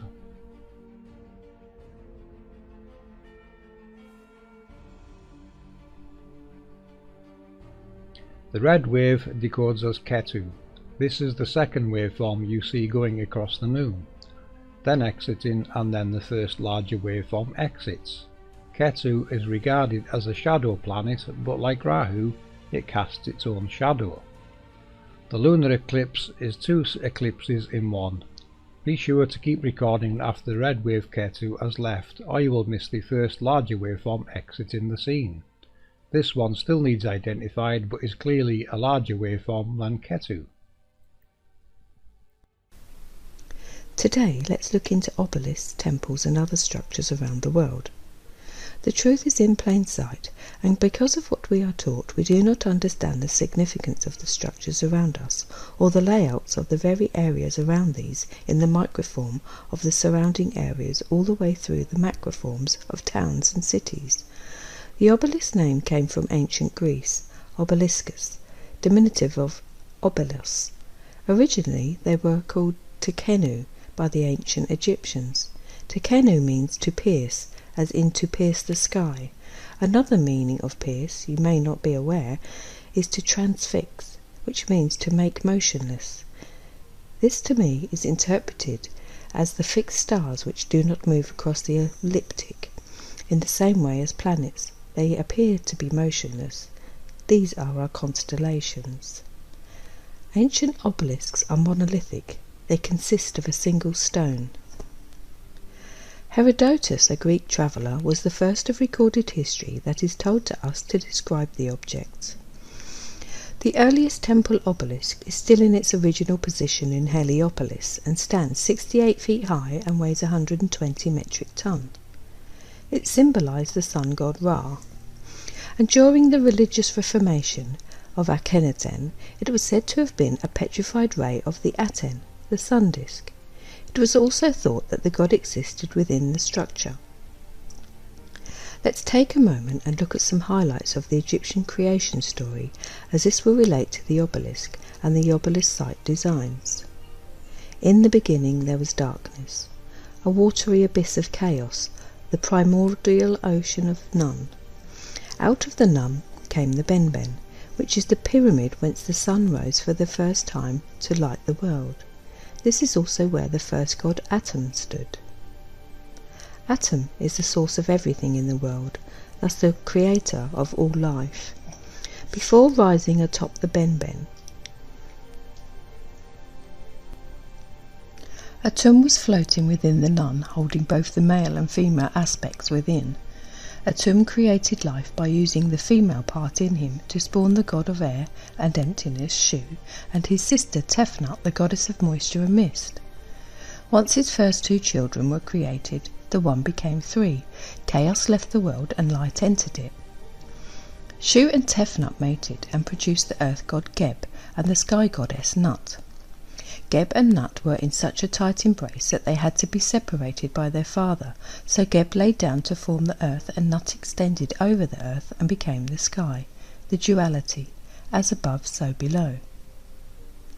The Benben stone, also known as the Pyramidion, is the top stone of the Egyptian pyramid. It is also related to the obelisk. The pyramid and obelisk significance have been previously overlooked, especially the astronomical phenomena connected with sunrise and sunset, the zodiacal light and sun pillars respectively.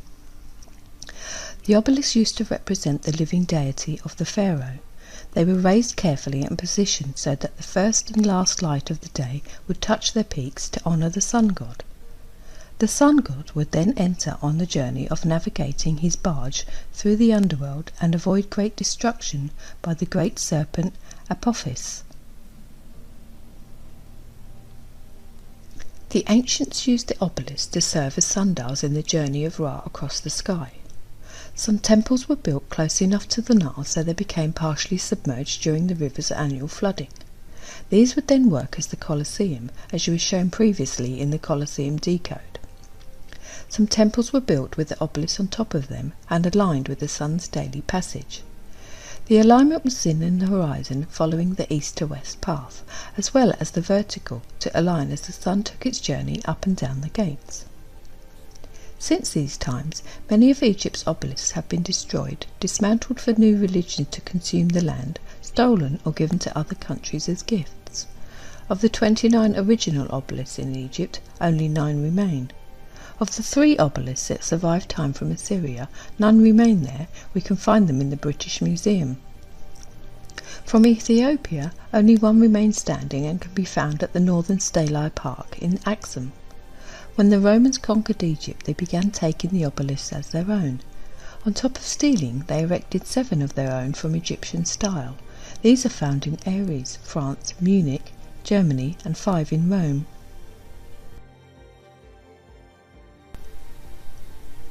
The APM perspective on obelisks are that they are location markers for the angel technologies below. They would represent the direct centre of a halo. They would be directly at the centre of lunar waves and other solitary halos observed in the heavens by many people now. Consider this when halo hunting. You can view various captures of these halos in our videos. A big shout out again to all those people sharing these very special captures.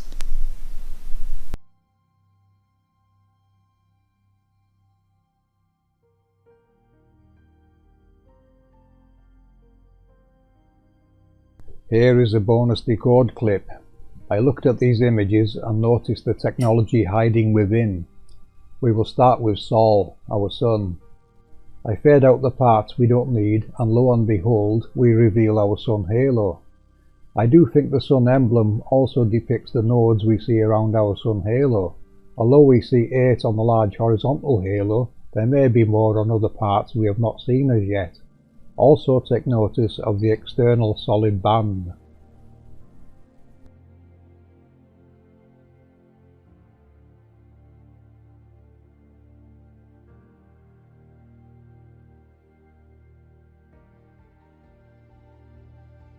Next is Luna, our moon. Notice this one has been given a face. I think this represents it being able to display the face of the moon, which has to be something close to the projector. The moon halo is very much the same configuration as our sun's halo. Pay particular attention to the waveforms around the moon, which may very well represent the pattern seen with Rahu and Ketu, the two waveforms that are definitely involved in the movement of luminaries. Next is Mercury. Notice this one has what we call a vertical halo, but this one contains 2, so it is a different model to the Sun and Moon halo.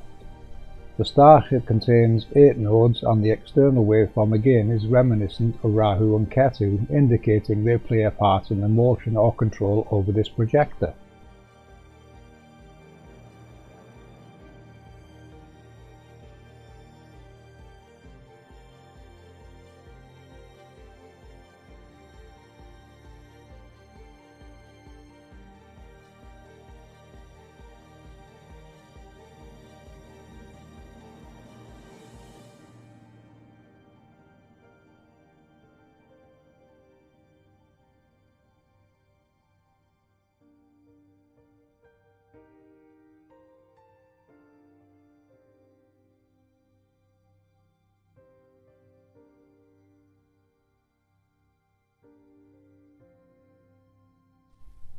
Venus, also containing 8 nodes.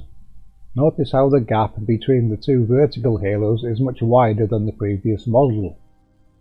This also appears to be controlled by Rahu and Ketu, if we use the external band as a guide to what is controlling its movement.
Mars, containing 12 nodes and 2 vertical halos. Again, this one appears to be under Rahu and Ketu's control, as the external band is a guide.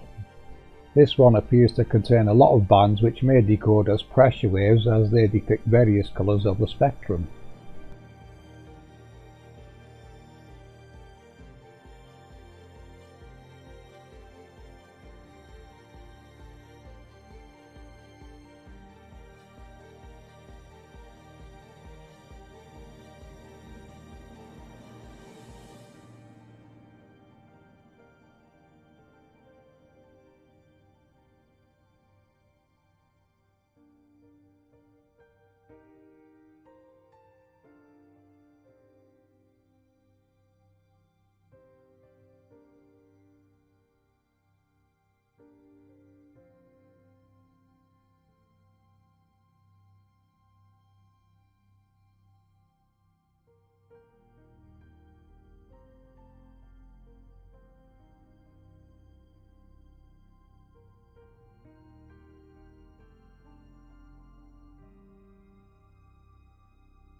Jupiter.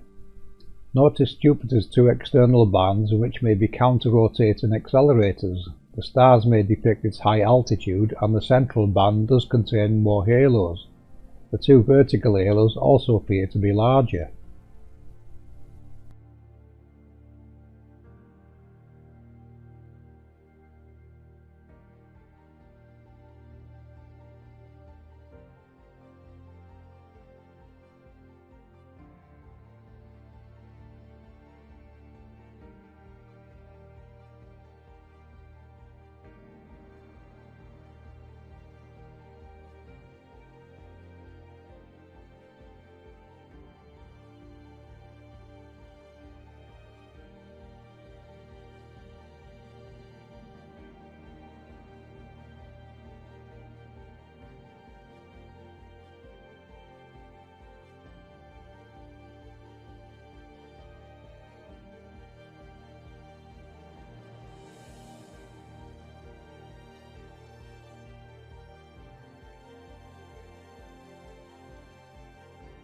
Saturn. This one contains two external bands, possibly counter-rotating, two internal halos, again they may be counter-rotating, and two smaller vertical halos that have a different pattern to them. This one contains 7 nodes, but we do also consider Jupiter's moons to be nodes on one of its halos, so they may all contain more nodes than we have actually seen as yet.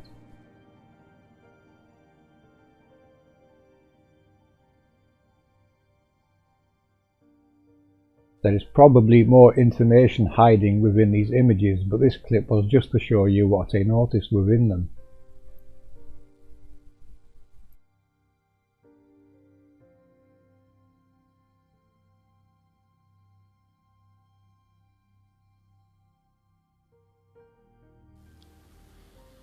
Many ancient cultures share similar beliefs, fundamental elements that vary slightly from culture to culture.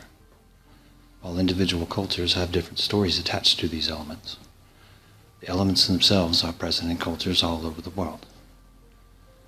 The axis mundi is one of these elements. Often depicted as a world tree or a world mountain, the axis mundi represents the connection between the different worlds of ancient belief. For the sake of keeping this discussion from becoming overly complicated, I will stick to the model of a world tree. On the world tree, the branches represent the heaven world, where the luminaries play across the sky. It was here that the gods dwelt. The roots of the tree represented the underworld. There were often gods and godlike beings that dwelt here too. If you have been following our work, you will know what we think these gods were.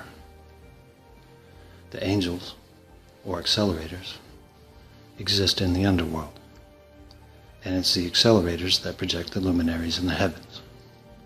The trunk of the tree represents the part of the world where we live.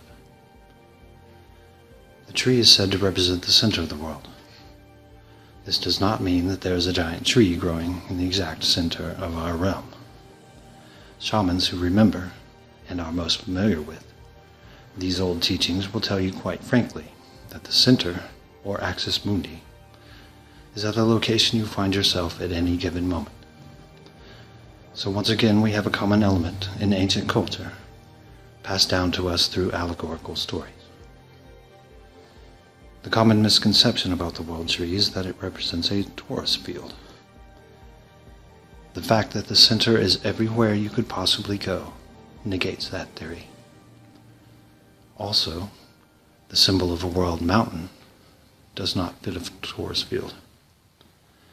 So let's take a deeper look into the axis mundi. Almost invariably, you find reference to specific animals associated with the world tree. An eagle lives in the top branches. Down amongst the roots, a snake, a serpent, or a dragon resides. The eagle and the snake are mortal enemies, directly opposed to each other. They are constantly at odds. We believe the eagle and the snake to be the two opposite charges of electricity. In many cultures, the eagle is associated with lightning, from the majestic thunderbird to Zeus, who would turn into an eagle and cast lightning down at his enemies. The eagle is strongly associated with atmospheric phenomena. We also know that the layer of the sky known as the ionosphere carries a very high electrical charge. The Earth's electrical field is ever present. On average, the field has 100 volts per meter of altitude, with highest voltage at the upper levels. The snake, or dragon, resides in the underworld. It represents the opposite electrical charge. We are very familiar with lightning strikes descending from the clouds to strike the ground. But there are also positive lightning bolts that travel upwards from ground to sky, as above, so below, two opposing electrical charges in an ever-present static electrical field. There is sometimes mention of a third animal that dwells on the tree. In the Norse version, this is the squirrel named Ratatoskar. This mischievous little troublemaker spends his time delivering insults between the eagle and the snake. In doing so, he keeps the rivalry going. Walter Russell taught that the two opposing forces of electricity are kept separate by what we know as magnetism. Magnetism balances and controls the equality of the two opposed electric charges. Now that we have a better understanding of the allegorical components of the world tree, we can decode it. The axis mundi is wherever you happen to be. This means that wherever you go, the forces of electricity and magnetism will have the same general effect on you. We live in a static electromagnetic field. And while there are slight differences in the field at different locations, the physical effects of that field are constant. Whether you see matter as particles or wave functions, we can still discuss the electrical components within matter without arguing overly much. All matter is composed of these electric charges. Matter will gravitate to the point in the electromagnetic field which is consistent with its electrical potential. What we call gravitation is a function of the electrical component of the electromagnetic field. We can then define gravitation as the repelling force from the opposite electric charge. Not everything is repelled downward as we commonly think when we discuss gravitation. Indeed, some matter is repelled upwards, such as is the case for helium. All matter is being pushed into the area of the field where it has like electrical potential. Walter Russell spoke of gravitation as a function of electrical potential. I highly recommend his books. There is further evidence found in creation stories. The ancients spoke of an original deity. This deity is often told to have had two offspring. One was the embodiment of the sky, the other embodied the earth. The world tree was planted to separate the two. This is consistent with Walter Russell's ideas of a universal one, a single consciousness that first split itself into the two opposing electrical forces which govern all things. This can be seen as one of the cubes Walter spoke of. One half of the cube is positively charged, the other half negatively charged. It is in this cube that our realm would exist, with the surface plane of the earth being parallel with the magnetic plane that divides the two equally opposed electrical forces. Essentially, we live inside a giant capacitor, where everything we know of acts as the dielectric, including ourselves. A capacitor consists of two plates. One plate carries a positive charge, and the other has a negative charge. Locally, one of the two plates consists of what we know of as the ionosphere.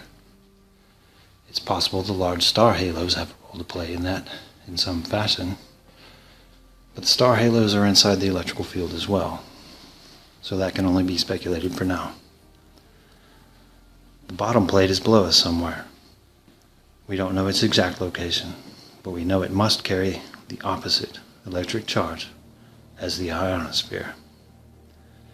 It's possible the angel accelerators, in conjunction with the large star halos, influences the field to make our experience of gravitation different from whatever lands exist, if any do, outside of our realm. Everything between these two plates acts as a dielectric. The particles of a dielectric within an electric field will align themselves to conform to the direction of the electrical force inside that field. In Earth's case, we and everything else here act as those particles. The dielectric is not one solid chunk.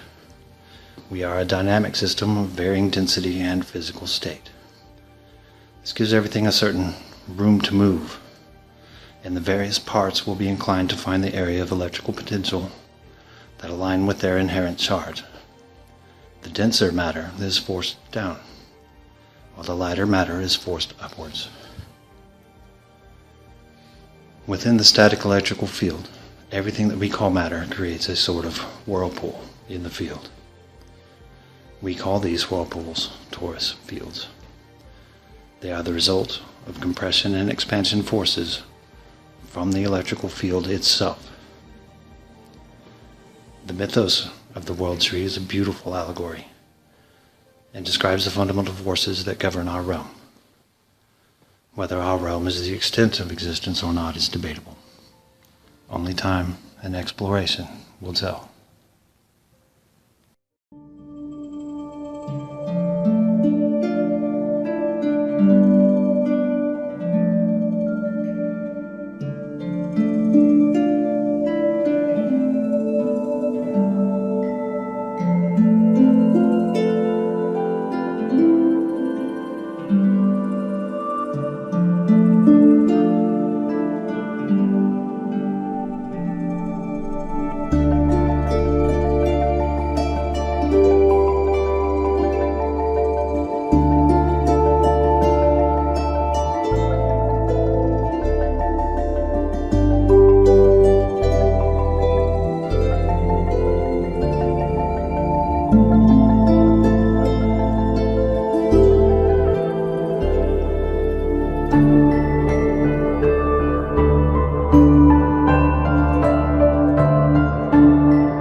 There's FPV Angel was discussing you last night. FPV Angel was he discussing me?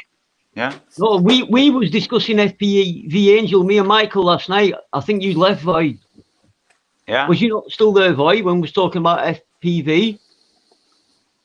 I think I was, because I remember saying that as many times as I have watched this channel and trying to understand it, I still don't have a clue. No, I have a clue, but Yeah. I don't have the faintest sketch of a model inside of my head. You know, I Yeah, could not reproduce anything that he says. You know, I could reproduce the picture that he made, like of the sun nodes, and I see the sun nodes, if you know, if that's what he's calling it. But yeah. yeah, I remember that saying that it's just too much to take in. But he knows it. They know it. Oh, He's they not know my. it. They're on. Yeah, definitely. I Hey. love watching, but I'm the same myself. I find it hard to see the overall big picture of what they're describing. Yeah. Hey, Voy, I When you- explained you in Dutch, no? Yeah, but still, you know, it's not a translation problem. It's Yeah, not. It's not like. It's not like, you know, my English when I speak it. It's not so well, but I can understand almost anything in English. Mensch, I didn't No, Voy, understand. your English is amazing, mate. Voy, Well, your English is amazing. Your English is better than some English people I know. yeah, And I'm that's not true. exaggerating. I'm not trying to be funny there. I'm being totally honest. Yeah. I'm being totally honest. Well, I see that too. Thank you for the compliment. Yeah, sometimes I see English people or American people writing English. I'm like, wow, dudes, you missed out on school or anything. But that's besides the topic. Yeah. Crunchy Bee in the house. Hi, Crunchy Bee. Hi, And Crunchy yeah, Bee. FPV Angel says it's a lot to explain. Yeah, man, it is. And It is, you know, everybody here appreciates the effort. And yeah, I'll second that. yeah. And we're all still trying to get it. And I think that Philip gets it in a way. Do you get it? I do, yeah. I mean, not everything, of course, but I mean, yeah. I mean, I don't have all the puzzles, but you have to watch over and over, because as FPV Angel says, it's a lot of information to take in. You know, I mean, they're still researching. It's not finished, you know. But yeah, exactly. Yeah, I got like a bit more than the big picture, you know. Is FPV going to come on the panel? Yeah, I would like to that FPV Angel, if he has time. I mean, I think it would be very nice, yeah, to have FPV Angel here. Can you drop a link, boy, and then maybe FPV can join if he wants, if he'd like to. If he has time for it, because I think he's quite a busy man. Yeah, man. Have you seen the brilliant work? I don't know how he does that software, how he puts those demos together and stuff. I don't know how the hell he does that, but it's good. He does really good work. Absolutely. I don't know. Yeah, he's going to jump in. He's going to jump in. Okay, thanks. So I'll shut up for a bit then. I have some questions. I mean, I didn't go live yesterday because I was tired and I have to prepare my move, you know, and I got a lot of administration to do and things like that. So, oh, that sucks, man.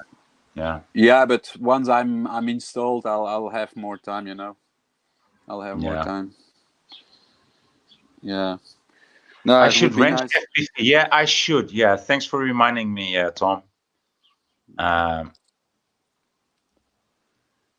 Right. He should have a moderator. Yeah. I've attended a lot of FPV Angel, but okay, the media. I mean, he was once also on my stream, but it's nicer. I mean, it's easier to talk with people than just to type everything out in the chat. It's not always easy. It is. So I mean, because I have also like a lot of questions. I mean, I don't have all the truth. I mean, I got so many information. I try to fit the puzzles, but I'm to use all the pieces, you know, not just say, okay, this is not working in my picture. No, I try to get all the information in the puzzle, you know. Yeah, and that's where I have. Since you have a better understanding of FPV's Angel's model or theory, so to say, what questions do you have for FPV Angel? Because he's in the panel now. Welcome, FPV. Hey, he's muted. I didn't mute him. No, FPV Angel. Hello, okay. hello guys. Can you hear me? Hey, hello. Yeah, we can hear you fine. Hello, boy. How's it going, mate? Hi, Rudy and DF and everyone in chat. Hello, Thanks for coming on, man. Yeah, no I'm worries. quite I was just browsing around and came across this stream, so I thought I'd jump in. Yeah, coolio. Like I said in the chat, though, guys, you know, it is a lot to explain, and we are still researching it. But what we've been doing over the past 4 years, we've been showing you how to connect all the dots from just about everything we look at and relate it to how it relates to the workings of the construct, basically. So, you know, we're building the construct in a 3D model and showing you how scriptures, glyphs, sacred geometry, how it all, you know, relates to the same thing. It's because what you're looking at really is different cultures' depictions of how the world works, you know, in their own pictography, how they depicted the world and how it works. And what we're trying to tell people is, you know, these characters that you see in glyphs and what they talk about in scriptures, these names, we can see they've personified technology, you know, by naming technology to give it. Yeah. So they give technology names so they can know which one it is, and then they go into detailing basically how it works, what it does, and what its role is. Now they can be perceived in a book as real people. You know, you come across a name in a book, you instantly assume that's a person that's being spoken about. But you know, and we're saying, well, no, it's not. In this case, it's technology that's being personified. Yeah. So that's, you know, what we're trying to do is show you how this technology works and how you can recognize it in nature, in real life. And that's what we've been shown with the Halo videos, the roll waves, you know, things you can observe yourself in nature. And we're showing you how it actually relates to all these glyphs and geometry and everything else. And, you know, so you can see a bigger picture of what's going on. It is a very big picture you're looking at. It is a very big picture. And do you have any idea? Like, I think you don't. I think it's a mute point actually. But do you have any idea, like, when you will be finished or how far in the process you are? Do you know, like, oh, we only have to find out like 20 more percent, like, just only if we can find out this, then we are there? Or I think it's not. That's something that's really hard to put a time scale on, really, because it depends what we're looking at. You know, we're looking at all kinds of subjects and topics, and we're trying to show people from certain cultures, certain belief systems, you name it, how it really relates to the mechanics of the realm. That's, you know, that's what we're trying to do. We're trying to say, look, this relates to this. This is telling you this, and we can show you that in this video here. And, you know, using the science of like Walter Russell, which is perfect because Walter Russell's cosmogony describes how it works perfectly. So, you know, he had it down to a fine art, how he can present to you, the world audience, the mechanics of the world in his own way. You know, he hasn't gone into detail with what the technology is, but that's what you'll notice. Not one of them will ever show you the cause. They all talk about the effects. It seems like he was trying to show us how to work along with nature. He was trying to show us that nature, how we can make the best of nature instead of, like I was saying earlier today, we're working against nature. Yeah, that's it. I mean, Tesla was the same, wasn't he? You know, Tesla was exactly the same. They'll show you how to work with it. I mean, I think one of Walter Russell's quotes was, "God will work with you, not for you." So you know, what he's meaning is you have to follow certain rules, isn't it? There's certain rules in this construct that you cannot cheat. You know, it works. It's not even rules. It's patterns that are already here that are undeniable and that you should acknowledge, right? It's not so much of a rule that's top down. It's more of a grassroots rule. It's more of a pattern. It's more of a grid. Yeah. You know, you are technically, from our point of view, you are restrained within the construct's technologies. You know, you have to. It works a certain way, and there's no way you can change that. So it will work with you if you know how to harness it and use it, which is, you know, that pyramid decoder did of the Great Pyramid with the with the shafts. You know, what them shafts are showing me is those are angles of cone designed for a specific purpose of harnessing what you would call alchemy. You know, you're going into alchemy, electromagnetics and alchemy. So so that, to me, the pyramid was showing you how you can harness this, because that clearly wasn't built by man. It's too big. Someone of scale built this structure, and they've been harnessing from the electromagnetic realm that we live in. And I referenced that with that science book that they put out for a while. And they repeated some of Walter Russell's experiments where they could actually prove, using certain angles of cone with electromagnetics, you will get a spike in fluorine or other samples you're experimenting with. So on a small human scale, they proved that in the laboratory. But on a grand scale, you look at the pyramid, that's doing exactly the same thing, but on a grand scale, it's a scale we don't work with. It's too big. So it's showing, that whoever constructed it was, they weren't our scale kind of size people, were they? When they're working with something that size, they can't be. It's impossible. Do you believe they are stone, or do you not? Or do you believe they were geopolymer, or maybe something like that? Because they said they'd have had to lay a stone every 2 minutes for 20 years, 7 days a week, 24/7 for 20 years. They'd have to lay a stone every 2 minutes. Some of them stones are tons and tons. Yeah, so well, that's what we're saying. Yeah, we think giants or titans had to be involved in the construction of that. There's no way man could do it. We can't even do something like that today, can we? Not a chance. No. We're at our call this our golden age. We still haven't got the technology or the skills to do something like that on that scale. No, not unless the world united and all done it as one go. Everyone involved in it, but that's never going to happen, is it? Yeah, we wouldn't know. We wouldn't do it now because we don't know why they did it. You're understanding it and that, but I'm on about the mass world. They don't understand what it was and what we could have. Yeah. Well, that's the $1 million question.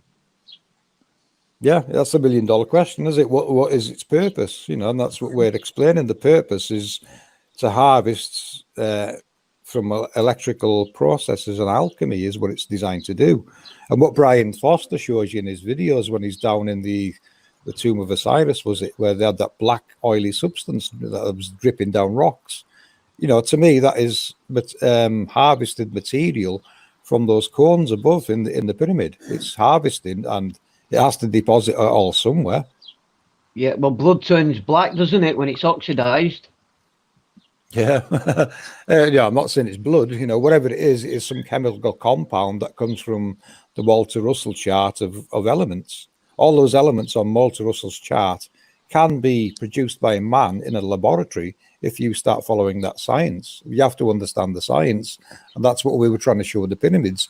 Whoever built it clearly understood the science of harvesting from nature on this technology. Do you believe cathedrals and churches and other buildings also serve the same function or purpose? No, I think they're more of like a location marker for something special below. And the design of them, if you look at our the Angels Decoded video, Sandra done a nice piece in there where she shows you how the octaves of music relates to the design of certain structures that we see, that we've seen in buildings. Yeah, they designed it on specific frequencies in different regions. You look at a church, look at a mosque, look at other temples. They've all got specific shapes, and you can see them shapes in music. The octaves and things like that, they exist in octaves. So it makes me think they've been designed in that location because that is the octave for that region, and the building's going to last better if it is in harmony with the nature going on around it. Yeah, and that's probably why they're still long standing now. They were designed perfectly to withstand the the pressure waves, everything this realm is doing. It's designed perfectly for that region because of the harmonics for that area. Yeah. It makes more sense when you think of it like that, doesn't it? If you're designing a building, it has to be in harmony with the nature and the harmonics around it. Otherwise, it's not going to last very long. And the ancients. You are actually addressing the point that the thing I have with this culture is that it's not aligned with nature. And what you are addressing is that culture does align with nature, but in a way that we lost this way of thinking about nature, about frequencies, about patterns. We just see the the physical appearance of it, and that's what we that's what we are taught to study. And you know, our knowledge in the past was way beyond that, as we can see by the buildings and by the science too, as you just expressed it. Can you share us a link of this guy who does this chemistry? What's his name again? Walter Russell. Well, he's dead now. He died in the 60s, but all his science and cosmogony, it is available online. If you just type in Google Walter Russell, it will bring you up all his images. I would search for Walter Russell and then click images and look at all his images, and you'll see all the science behind his images. And what we've been doing, is applying his science to the realm, because we can see it comes from the realm, and he admits this himself, and so does Nikola Tesla. A lot of these famous people tell you they decoded the Bible, and it's what's guiding them, because they now understand what Scripture's really telling them. It's all about the frequencies and the nature, how nature really works. And these people clearly understood it and harnessed it. And like you said, Boy, the ancients knew this very, very well. They were more advanced than we ever will be, from what I can see. They understood it, they harnessed it, they lived it. This was their life. There was no religions then. Everyone around the world knew how this works, and they just depicted it everywhere. I can now look. The religion might have been called understanding nature, right? Yeah. It wasn't a religion. I think religions were born defending the truth of what they knew. And of course, from region to region, you're gonna have different views and different names for the same technologies and processes. You'll find that they're all talking about the same thing. That's what we realized. They're all interpretations of the same. Yeah. Scenario. I might call one thing one name, and someone 100 miles will have a different name for it, but they're still referencing the same thing. So when you look at the best person for showing you that is Santos Bonacci. I've spoke with Santos a few times. I understand where he's coming from. He's the master class in putting all that kind of information together. And, that's where I would recommend what Santos is and how he connects all these different religions. They're all talking about the same story. They're all talking about the same thing. And this is how it was easy for them to hide how it works. Because, to fool the world into thinking they live on a spinning ball, you're going to have to convince all these cultures that all, they've all got their own separate gods and this, that, and the other. But they haven't. They're all the same thing. And like I said, in scriptures, you put a name in writing and a story, people humans do it. It's a human trait. We look at a book and we bring that name to life as a character. We try and work out who this character is, what they do. You're trying to build a profile of a character in your mind, and then that's where we're at today. You've got a profile of a character in your mind, but it's not really relating to a real person. It's relating to a technological process. Is what we're trying to tell you. I think it's also a way of remembering. It's also a way to remember things as well, like a mnemonic to remember things. Like if you give it a name, then you'll remember, so you can keep the knowledge. Yeah. So the oral and it's not just with names either, is it? It's not just names. You can look at the cross. That is there as a reminder to you of how this realm works. Believe it or not, it represents the compression across the equator and the expansion north and south. That's your cross shape. I decoded that in I think it was our Let There Be Light video. And I showed you from crosses from different regions in the world and how it relates to this compression and expansion cycle, which is what Walter Russell's cosmogony is based upon. So, Walter's cosmogony is really based upon how the world really works.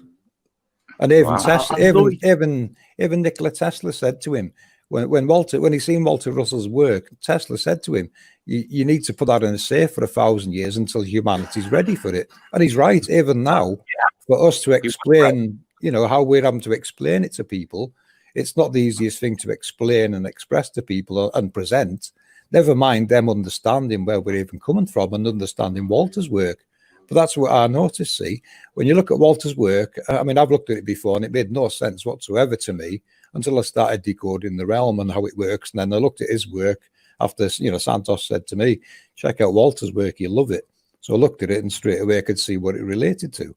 So now I know what his work is relating to. Like I said, he's explaining the effects and showing you how to work with the effects. He's never going to tell you the cause, but we're showing you the cause being this technological process below. Well, you know, we basically live on a very large machine, and we live in between technology below and its effects above. We're in the middle of all that going on, is where we're really at. And that's what we're trying to show you, and how all these different technologies and processes, you know, they start and stop. There's your earthquakes. Like earthquake, one of these comes online, you're going to get a quake. It's going to tremor. That's what we call earthquakes.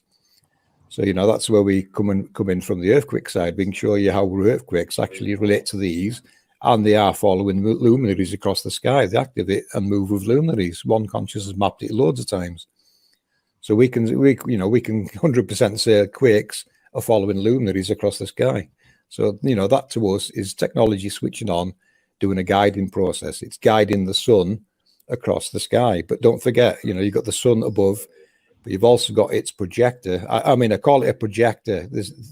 I can't think of a better word at the moment, but it's more than a projection, because it can physically interact with the environment around it. So, you know, it's a technology that's projecting through everything. Electromagnetics, you know, this is why you see all the colors of the rainbow there. You know, like with the sun halo, this is electromagnetic shown in the visible spectrum. That's what you're really seeing. It's the effect of electromagnetics. And like we've stated before with the sun halo, you time lapse it, you will see that sun halo moving all as one. It's one unit moving, and that is just a mirror of what is taking place below, because below has the physical model. You know, this is where scriptures as above, so below is trying to tell you. It's telling you what you're seeing in the sky, there is something below producing it and moving along. See, that's what's really hard. Like we're upside down, sort of. Then no. I mean, like I said, we're just in the middle of some very large processes going on.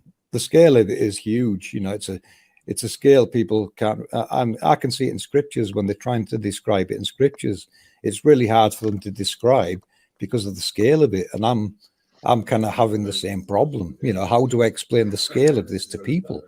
So, you know, that's why we made a model and show you how bits and pieces of this work on it. The next video you're going to find out in the next video more about rainbows and what they are, and then you might get an idea of the scale of what we're looking at here. You know, this scale is huge. This world is much larger. This world has to be much larger than they're telling us.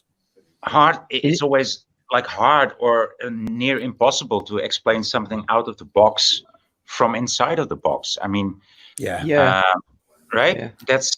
That's the hardest thing to do. So you have to address the edges of the box, first, and then how do you say? Then you should seduce people to see outside this rib of the box, outside this edge of the box, something that's attached to it, you know, and you can only make these little steps, these tiny little steps to get out of the box. I mean, I think that's your biggest problem. Not a problem, but that's your biggest challenge. Yeah, it's the scale of it, you know, depicting the scale to people. But you'll get like I said, with these rainbows. That's what I run into, because I see that you do diligent research, and not you alone. Everybody that's around you in this group. I mean, the research and the effort is clearly visible, but still, you know, you leave a lot of intelligent people just clueless when you provide so many clues. Yeah, but it's true.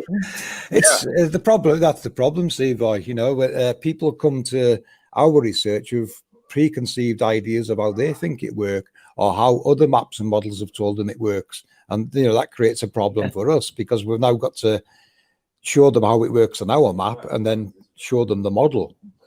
So, you know, maps and models, I always tell people, don't get too wrapped up in maps, because, you know, every map and model needs proving. You know, we don't push ours as hard as I think we should, because ours is the only one that makes any sense. I don't know if you see that yourself, but we see it, and we're just, you know.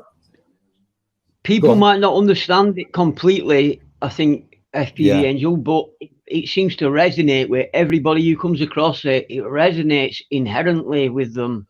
That's why we cover so many topics, Rudy. We have to cover as many topics as possible to show people that's got different interests where their knowledge can plug into APM to see what it relates to.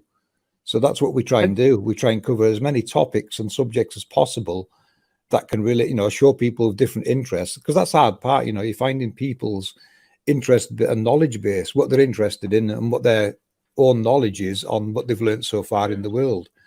And in our research, we try to make it possible for, you know, we cover a lot of things. So anyone with an interest in, say, pyramids or glyphs or sacred geometry, they can see how it would plug into APM and give them a broader perspective of what it relates to in a world model.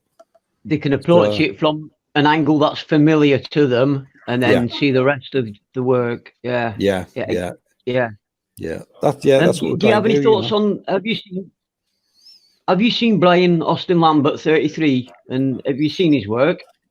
I can't say I have, no, because when I started decoding this, I knew straight away everyone was guessing, because I'm looking at the blueprints with the Nazca Lines, and I've always stuck with that, and I can't look at other people's maps and models because it's their preconceived ideas. You know, what they're looking at, if they haven't decoded it like we are and put it into something, how something works in this construct, then they're just running off wild with ideas. You know, that's something we won't do. You know, people mention domes. We don't go into, you won't find us talking about domes, because that needs exploration. We can't see one. We can't see proof of one. And, you know, no one's got video of one. So you're just guessing. You're making yourself a target if you start promoting the dome, because then you're going to be asked for proof. We don't have proof of a dome. So until someone explores, it and proves it to us, then, you know, we can't go there. But relating to the halos, I can see how these can create an electromagnetic dome, which is what we've covered with the lunar wave decoding videos. You know, people record the lunar wave. Well, we're showing you it is a stationary halo, and the luminaries just highlighted it as it goes past in the background. You can try that yourself. You will find it and see it yourself. You've seen the primer fields, though, haven't you? David Lapointe. I've seen. What was that, Rudy? Have you seen David Lapointe's primer fields? I don't think I have, no. That's what I said. I don't watch other people's work, because I've got to make ours work in this model without bringing in other people's preconceived ideas. Yes, I understand. Beyond that, if you are still interested in other people's views, you know, it will make you doubt your own model. It will make you inspired with other people, and you cannot use that. I totally recognize that with me. That's what I mean by that's what I meant by sorry, yeah. I wasn't interested in other people's findings of it, because, you know, I was busy doing my own stuff, and my own stuff didn't relate to these other people. And I think the same goes for you, right? You need to have silence around you to work it out. Yeah. You know, we know that we know and understand how the technology works, and we've been showing it in nature. So, you know, we're talking about the cause now. We're working with the cause, and that's what I said about other people. They're talking about effects all the time. We can talk about effects forever. It doesn't progress anything. We need to know the cause of these effects before we can do anything. And that's what we're doing. You know, just a lot of what you show ties so much in. A lot of the models you show are just exactly like what David Lapointe shows in his primer fields. They're just like it's just a shape, you know, a cupola, the shape cupolas, like two cupolas, like a Diablo. And there's a flip ring and a choke ring, they call it. And it's just like that image what we just up a moment ago. It's just same. That's what we get. So we get a lot of people saying, go and check this person's work out, go and check that person's work out.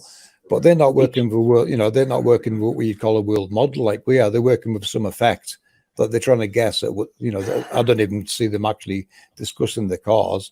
They just go more into the effect, which anyone can do now. You know, Walter, if you want to learn the effects, go and study Walter Russell's work, and you can explain the effects brilliantly. But what you're not explaining is the cause of those effects. You're right. So I can't go there. You know, I would say to them, come and look at our work. And then you've got a cause for the effect you're explaining. Yes. It makes, you know, better if they come and look at, well, you know, we've got a cause, they haven't. You know, I'm not talking from ego here, I just know what we're working with. And over 4 years now, we've progressed this to the point where we're at now. And we're, you know, we can comfortably explain it. Like I said, it's not the easiest thing to explain to people.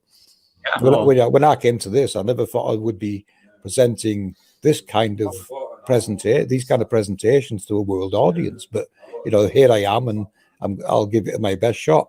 And we cannot take chances of just applying idiocy or strange ideas to our model. We would rather people leave that to us, because we know how this technology, we know and understand how this technology works, and we're trying to show you how you can learn that yourself. Okay, that's all, that's all we're doing. What We're about showing resets then? Resets. Yeah, Resets. We did decode. There is a 400-year reset being taken place in history. That's exactly what. That is the cause of our mud floods, our destruction, and everything else you find in our history. And it seems to take place every 400 years. And when I looked at the main calendar, the main calendar to me now was counting down to this one. It's a 394-year calendar, long count calendar they called it, and strangely they don't use it anymore. So that that's probably modern times. They probably think it doesn't mean anything. They forgot, and that's what we noticed with these. Mainstream's going to call this event a pole shift.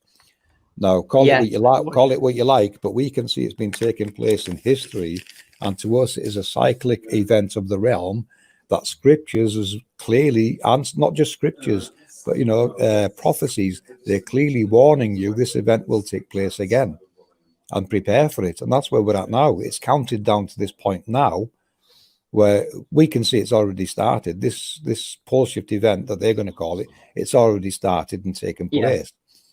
So we're actually going into a mini ice age. The data we've looked at, it shows us we're going into a mini ice age, and this happens every 400 years. We've looked at that. If you watch our end times revelations and prophecy decoded videos, you'll find that we looked into all that and connect it into a 400-year cycle. Well, if I might react to that, there's this in Holland. There's this well-documented and well-painted ice age in the 1600s. So that's just about 400 years ago. I mean, it was. Yeah, that's what you're going to find, Vi. Pictures. Everybody went because there was the law of the land, and the law of the land didn't go on water, and ice is water too. So everybody that wanted to sin or that wanted to drink or whatever, or to be outside of, just wanted to sin, they went on the ice. Why? Because there was ice everywhere, and the priests could not say, no, you are doing wrong now. They could just say no. They could just use maritime law, so to say. I mean, that's how they rule over us and hide it with all these illegal laws and institutions we're now finding. Maritime. The people who made it through resets and handed down the secret knowledge. Yeah, and then there were the secret societies, and the secret societies fool the members. You can be a member of a secret society, and they'll just fool you with shit and just use you as a pawn. It's only the ones at the very top who actually do know the knowledge, and they keep that knowledge, and then they make it through the resets, and that's how certain families can hold on to power for so many years, because they know what's happening and how to best deal with it, and how best to financially gain, or not just financial, how to gain in general from it, while everyone else loses, because they've had. Well, that's it, Rudy. That's what's taking place every 400 years. We're having to recover from these resets, and nowadays it seems the first to recover can take advantage of the rest of the world. By indoctrination, wars, invasion, you name it. There's lots of ways these people can take advantage. The power. It's the same. Well, that's it. If you know how it works, you can take advantage of that and dominate the world, can't you? And that's exactly what's taking place right now. Yeah. These people hiding this, they've figured out how it works again. The ancients all knew it. It's in our history everywhere. You can't hide it. Everyone knew how it worked in historically. But modern times, you've got a small group of people now trying to keep it all to themselves and lie to you. You live on a spinning ball and all the rest of it. And that quantum stuff and all that, and oh man, it's just ridiculous, isn't it? Monkeys on a spinning ball. Come on. Yeah, it's ridiculous. It is. Monkeys told us how to write down letters so we can speak. That's what monkeys did to us. right? Yeah. I mean, how did we And ever learn to monkeys. speak? Because monkeys did, yeah. And how can we? So yeah, Monkeys through can't these processes and these people manipulating the outcomes, you know, we have devolved. You know, I would say we've devolved to the probably lowest point in human history right now, because the ancients Agreed. knew, the ancients knew more than we ever will. Oh yeah. Agreed. Yeah, must agree on that. Yeah. Yeah. FPV Angel, I have a question for you. Yeah, sure. So you're saying, so we have like resets every like 400 years, and you also say in your streams and things like that. So we have like the construct will reveal itself. But don't you think that? Okay, I believe in that, but don't you think it will cause something, and people will die and things like that? Well, it makes me wonder, you know, does it reveal itself to let you know that it exists? You know, is it being put there intentionally to stop man doing what he's doing now, like lying where we live? So perhaps perhaps it's meant to show in the end times, or it's showing because of the cycle change and certain things are causing it to show. You know, I would have to guess on the why on that, but clearly in our history, as we showed you in our end times decoded videos, these halos have been there right throughout our history. You know, you will get people saying chemtrails cause it. No, sorry, we didn't have chemtrail planes in the 1200s or the 800s or the 1600s. And these halos are there right throughout our history. And they seem to appear every 400 years. Yeah, but people die because if you just take like every 50 years, the population doubles. We would be more than the age supposedly billions peoples we are now. So I think that with the event or the reset, you know, every 400 years, a lot of people are dying, and then survivors, then they start again civilization and things like that. So I think also this, if it's gonna happen now, like the reset or the revealing of the construct, that a lot of people will die, and then we will start all over again, you know. Yeah, that's what will take place. That's what's been happening historically. We can see that's what's been happening, and prophecies tell you that as well. The Hopi prophecies are very accurate on that, you know, from what we've looked at. And that's really, you know, that's really trustworthy and good information that's been passed down, you know, from tribal leader to tribal leader, which is what all the tribes used to do. All this knowledge used to be passed down, didn't it? And nowadays it's not. Nothing's passed down, but we're just being educated nonsense in schools now. So we're not getting an education anymore, really, are we? No, not at all. The only useful thing school will teach you maybe is to read and write. After that, you know, you can discern the world yourself, can't you? Right. We are not. We are taught to read and write, but we are not taught how to think, like how to relate one thing to another. I mean, I came up, you know, I dried up pretty okay in my view, but it's weird that other people don't have this ability. I mean, they don't have any need to know. They don't have any tools to find out. I mean, that's pretty weird. That is pretty weird, because they believe people to have tools to find out things, and they believe people that have discernment, but they don't even know what these tools look like. They don't even know what discernment looks like or how it should feel. So we're just bound to believe lies, and we're trained to believe lies. We are trained to believe truth, and you know, if you can believe truth, you can believe a lie too, because it's not about the truth, it's about believing. Yeah, it's a complete belief system we've been handed on a plate, isn't it? You believe this now. You know, that's what when I look at the Roman invasion, what they've done is they've came here, they've given us a Bible and says, you're going to believe this now. Well, sorry, but what did we believe before then? You have to go back, you know, when we debunked the globe, I started looking back at, well, what did the ancients teach about how this world works? And that's what surprised me, or I was starting to come across and relate to these characters actually representing technology and stuff. And you think, wow, they knew how it worked, and they're showing you in all these glyphs everywhere, you know. So I knew, that's when I realized their level of intelligence was way beyond what we know now. Of course, but it's also, in this world and in this current or in this nowadays society, we also personify technology. We call the technology that we don't understand, we call it God, right? Or something like that. Yeah. Hey, when you think about it, why the ancients did, because they called the lights in the sky gods, and technically they are correct, because if you look at how this technology works, they are involved in creation. Like I said, going through the alchemy process and the electrical alchemy process of like the pyramid, it's showing you there. This is, it's relating to creation. It can create. This technology is creating by design. So you've got gods being the lights in the sky that are creating, but they are not the creator. Someone created those. So, so the creator and gods to me are two separate things. Yeah. Nowadays, people are worshipping God or gods. I don't think anyone should be worshipping it. We need to understand what it is. And they just call you a pagan today, wouldn't they? Yeah, and that's so disrespectful, because when you look at the ancients, they weren't worshipping the sun. They were showing you how it worked. There never was sun worship.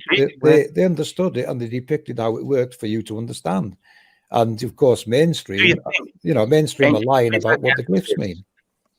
Please, do you think that we humans, with our mortal minds, with our mortal human minds, that we are able to understand this creator thing? Oh, very good question, boy. I've asked myself that before. How much information can the human brain handle and store? Because you'll find with this information we're putting out, it can melt brains. I've seen it happen to a few people around me when we've been presenting this information to people. I've seen people, it's just too much for them to cope with. They understand it, they agree with it, but it scares them, and they've admitted that to me. They says, it's too much, I can't handle it, and I've got to stay away from it. So, they've gone as far as they're dead, is what it's telling me. I'll go all the way. I want to know how this works. That's what I came here for. How does this work if it's not a spinning ball? And only technology can answer those questions. You mad yet, right? Has it? I mean, it only got you wiser. Yeah, made me very wise, and made me able to, better discernment, really, because don't take anything at face value. It needs proven. It needs related to something. You can see how it works. So, I remember being at school. Go on. Sorry. I remember being at school, though, when I was young, and like wondering why we were here and what we're doing here. And then they'd be teaching us, like telling us about something. And I used to think, why are they telling us about this? Why do we need to know about this? Shouldn't the most important thing be what we're doing here and where are we, what are we, how are we? And I couldn't get that thought out of my head, so I couldn't concentrate on the schoolwork. You know what I mean? Because I thought, how can they bother about this when we don't know what we're doing here even? So why should we even look at this for? Rudy, imagine how far your mind and your mental state would have developed if you were given the opportunity to discuss this, to discuss these things in your class at that age, right? Yeah, and when you're young enough for it to concrete into your brain. And maybe even get to some models or theories or answers, so to say.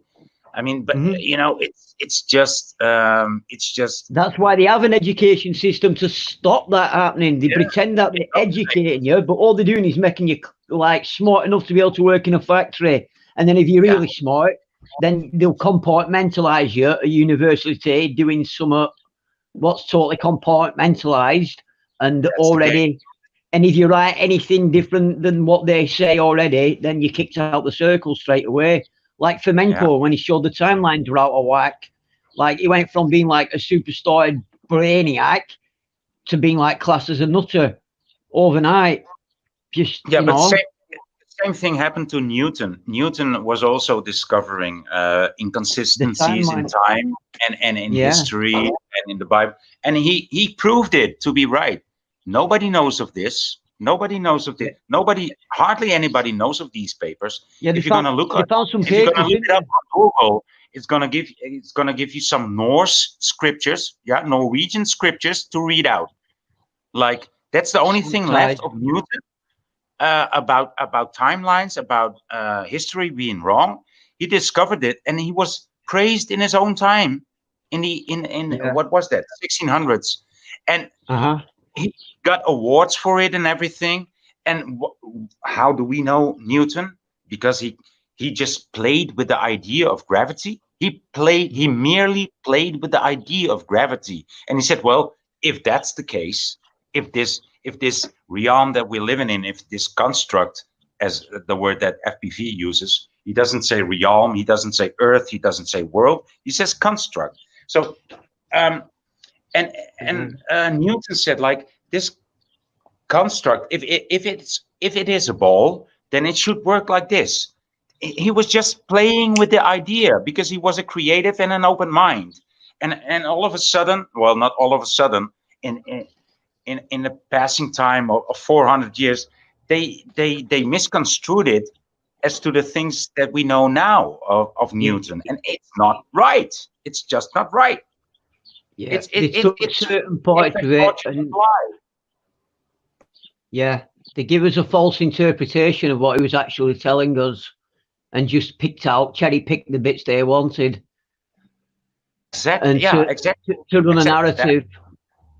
That's exactly what they've done, guys, and they let the human brain fill in the blanks, which, you know, we do. Like, we read a book, we fill blanks in, and we get them blanks wrong quite often because we're guessing that what the power of suggestion, right? Yeah, I mean, the power of suggestion is so big these days. It's ubiquitous. It's like it's the only thing around. Just suggest something, and the other one will take it. I mean, and if he doesn't take it, you can even blame him for not taking the suggestion. Look at the fucking coronavirus. Nothing has been proven. I mean, and if you don't take the suggestion, you're a fucking psychopath, or you're an egoist, or whatever. I mean, it doesn't even apply to the actual terminology of a psychopath, because that's something completely different. If you would call people crazy or odd for not believing it, that would be right. But to say somebody's a psychopath for having his own mind, that's the complete opposite. That's the complete opposite of a psychopath. Yeah, how can there be room for any, like, advancement of knowledge when they don't want any advancement of knowledge, because it could unseat their power, maybe. I don't. But how can we grow when they won't allow anything what doesn't fit with what they already say and have already decided? If you say anything what goes against anything they've already decided, so there's no room for growth. So we've stunted ourselves mentally. So, and then they lie to us and tell us that they're educating us at school. Like I said, they just wanted us to work in the factories, just to join their armies. But now they don't even need that, because they've got the robots and their AI. You know? That's so now they just don't care, full stop now. They don't care whether they go to school or not now. Can I just answer this guy's question in chat, guys? Of course. Dark Glasses Woody's asking, do the relevant texts and scriptures talk about changes in consciousness during these events? My answer to that would be, first, remove humans from the equation. Scriptures is not talking about humans, it's talking about technologies, science, and knowledge. If you look at it as machines, they're talking about machines and technology. It's trying to teach you how the world works and trying to explain the processes and nature of what these technologies are doing. So first thing to do is remove humans from the equation. Now, going back to consciousness and current world events. Now, I've always said to the people in this research team, anything that we put out there that progresses humanity's knowledge and understanding of what this world really is going to accelerate the globalist plans. Their plans, you know their plans. They don't want you waking up and realizing where you live, what this world is, who we are, what, there's questions we can't answer. Who are we? What are we? Who built it? We can't answer those questions. That needs exploration and all the rest of it. But so consciousness, our level of consciousness is definitely raising. Not just our teams. I mean, everyone's looking at flat Earth. They're realizing everything's been a lie. All the laws are illegal. We're being ruled by offshore entities that are hiding what this world is where we're really at. So so it's not just this group's consciousness that's elevating, it's everyone's. They're waking up to the lies is what's happening. It's a mass awakening and realizing everything's been a lie, and now this coronavirus bullshit's popped up. That's, you know, it's been ripped to pieces. Everyone's ripped it apart, and they know it's a lie. You know, but majority of people are still believing it, though. Unfortunately, there's a lot of people. But you write you question anything about Corona on Facebook, and 2 minutes you'll have people dragging you down and abusing you. Yeah, my sister works in the hospital and this and that, and she's risking her life every day working with these people, and you know, all that. I've had like people I've known for 40 years, all my life nearly, and they've just turned on me just for simply questioning. We are in their playground, and they're exposing themselves by censoring us. So you're getting to see who these hidden entities are and which arms of the monster works for them. You know, your Facebooks and all your Bill Gates and all the rest of them. They're all just arms of the same entity that's hiding what this world is. They're involved in it. They're fingers on the same hand. Yeah, the fingers on the same hand. Because what I say now, all roads lead to hiding this construct. Not Rome, but hiding this construct. They don't want you to ever figure out you live in a construct. You know, I call it like what Boy said. I call it a construct because it's a technological construct. What's beyond it is unknown to me. It's, you know, to me there has to be something beyond. The scale of it is too big to just be in the middle of space, nowhere, doing what it does. There has to be more beyond. That's pretty obvious to us.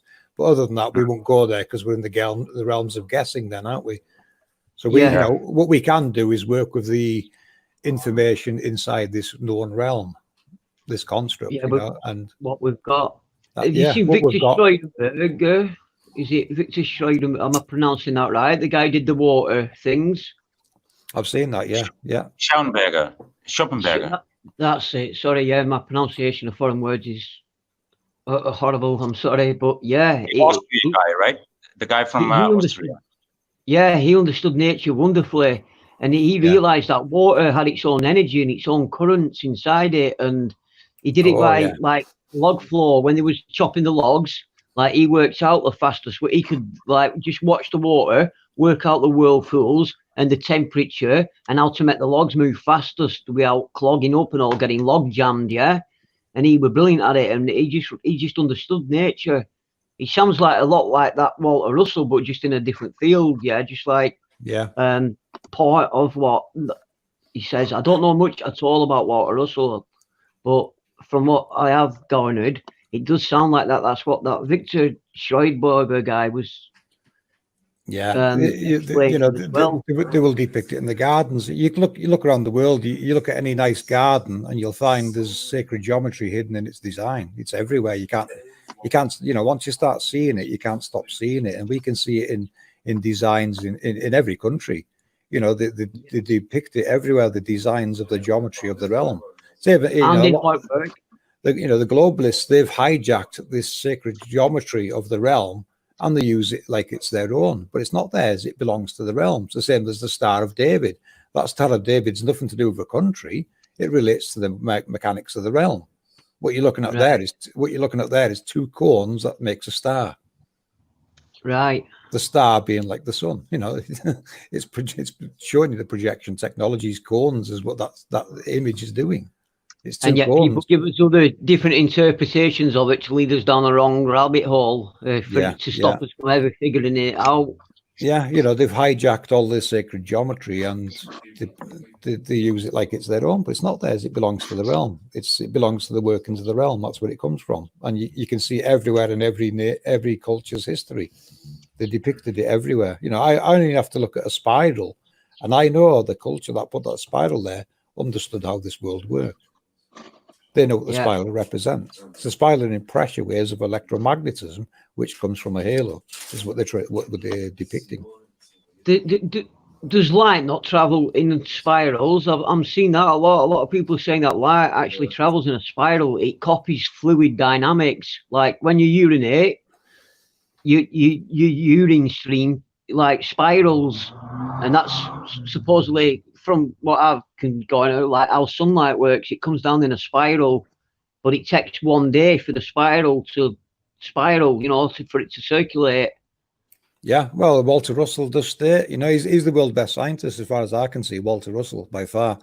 And he does state all motion is spiral. Now, he didn't say why it's spiral or where it's coming from, But you know now halos, you know what we're looking at is the halos are what's creating the spiral.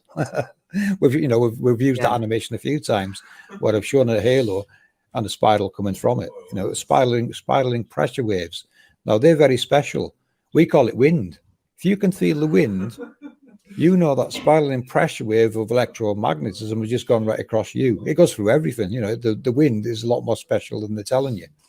It's electrically charging. The sea was just like the air, like how the air acts and how the sea acts with different currents, and the air and the sea are the same thing. The air is just a different sort of water. Yeah, they're just reacting to the pressure waves of this technology is what's taking place. The crop structure. This is what's causing your tides. They're just reactions to pressure waves of electromagnetism. Wow. How come some seas have a tide and some don't? That depends on where the technology is then. If it's not affecting somewhere, then there's nothing nearby that's going to affect it. Or it's in like it could actually be in a neutral zone between two others. You know, you'll have one affect one side, one another, and not a lot happening in the center. It could be, you know, one of those locations. Like a dead area, like being in an area where you can't get a signal for your phone. Yeah. You know, imagine two spirals, count rotating spirals. What's below them is going to be affected. What's in the center of them will probably get equalized by both opposing pressures to become like a null zone, wouldn't it? It would neutralize itself. Two opposing forces meeting each other is going to neutralize themselves. So you're going to get what you could call a dead zone in between them. Yeah, it could be related to that. But like I said, you know, to me, it still depends on what's below these areas and where they are. Yeah. Now, saying the frequency bending a stream of water is amazing. Have you seen that vlog, everyone, where a guy's set up a drum kit and he's beating a bass drum, and as he's beating it, the water's flowing down and it's making the water bend as he hits the drum, and he set a mic and a camera up, and he hits the drum as the water's coming down. As it's coming, he hits the drum, the water moves. Just the frequency. That's it. Well, you know, it's showing you there's a hidden pressure wave there, isn't it? No, we that pressure wave is what we call wind. Its real name, it's a gravitational wave, is what it is, and it's Jason would explain this part better, but you know, Jason decoded what gravity is, and it relates to the downward force from these halos. They do push out a force, an electrical force that we call it wind. That is a pressure wave. That is a force. Yeah. It must be. It's a spiraling force, and you can see it with roll clouds and things like that. We've showed roll clouds in our videos. That's clouds that's reacting. They've been captured in this pressure wave, and you'll see them rotating in a vortex. And now it can be stationary, or it could be moving out slowly, depending on the speed of the wave. It makes sense, doesn't it, when you realize that it's an electromagnetic. You know, it's a spiraling pressure wave of energy that's got clouds and moisture. It's hard. What it's done is the moisture in the air. It's kind of being stuck in a vortex off these halos. That's what you see. These are what generate clouds. You can you watch clouds. You can see them being generated in the same place over and over in the sky. Now ask yourself what possibly makes a cloud. You know, I don't know what mainstream's answer is for that. But I can see clearly is these halos vaporizing the atmosphere around them, and that's what's producing cloud. And of course, we see the spiraling pressure wave coming out from it, and you can follow these roll clouds going across the sky. Yeah, for miles sometimes, and that's not just. That's what I'm saying. You know, our research, it looks at things like that, and we can give it a better scientific answer on the cause of what creates wind, clouds, lightning. Pretty much in most of nature. All this technology is what's creating what we call nature. The nature of this realm is to divide and multiply. As you know, you go into Walter Russell's work now, the division and multiplication of the sex pairs, the positives and negatives, is what Walter Russell is trying to teach you. And it's this exact same thing. It's dividing and multiplying all the time. We're no exception. We're living beings that can divide and multiply. Your parents, that kids still divided. Right? Yeah, your parents. How it started out in my mother's womb, right? Yeah, that's division and multiplication right there, isn't it? Yeah. You know, this is how this world works. It's designed to work like this. It's a creating construct. It creates. Could our world be one of them neurons what's showing now? Like our world's one of those neurons inside a brain of a huge something, another creature. Could we just be the neuron? No, you're asking me to define what humans are. I know. Well, maybe not another entity. I'm not saying it's another human. To leave out the human factor, and yeah. I'm not saying another human, another brain. Sorry, inside a being's brain. I'm not saying necessarily a human, but the creator's brain. Maybe, I don't know. Like, could we not just be like the macro and the micro scale? You know, like someone says there could be 1,000 billion universes on the head of a pin. You know. Yeah. Hard to say. You know how minute can we go and look? But yeah, you know, it applies right throughout nature, doesn't it? You know, that division and multiplication, it's always going to be there, so you can't hide that either. So, you know, the best way for me to word it is this realm is a creating realm. You know, this construct constantly creating, destroying, and doing what it does. And scriptures are just information. It's scriptures to me is the user's handbook of the realm, how it works, what to look out for, like these destructive cycles, and how to live in harmony with the nature of this realm. You know, that's what scriptures is telling me. Yeah, this is your world. This is how it works. Be aware of its destructive processes. You know, it's not a warning. It's just general information. This is how it works. This is your world. This is how it works. And here's some things to be very aware of that you need to know. So maybe that model, FPV, can I ask, like, do you think that genetics have to do something, like Genesis, does that tell us some patterns about genetics? Do you think so? Or, I mean, This is how, I never researched it, but I just got this idea, you know, it's just pure rhyme, because Genesis, it sounds like just like genetics. I would call it's it. The beginning, so, and it's the base. So what's your view on that? I would call it the Genesis machine, because it is creating. Yeah. Let's see, what can we go into with Genesis? Well, if you look at our End Times Decoded videos, what you're going to see that we decoded from that Book of Miracles, this realm can make genetic change to any being, not just humans, animals. It can genetically change you.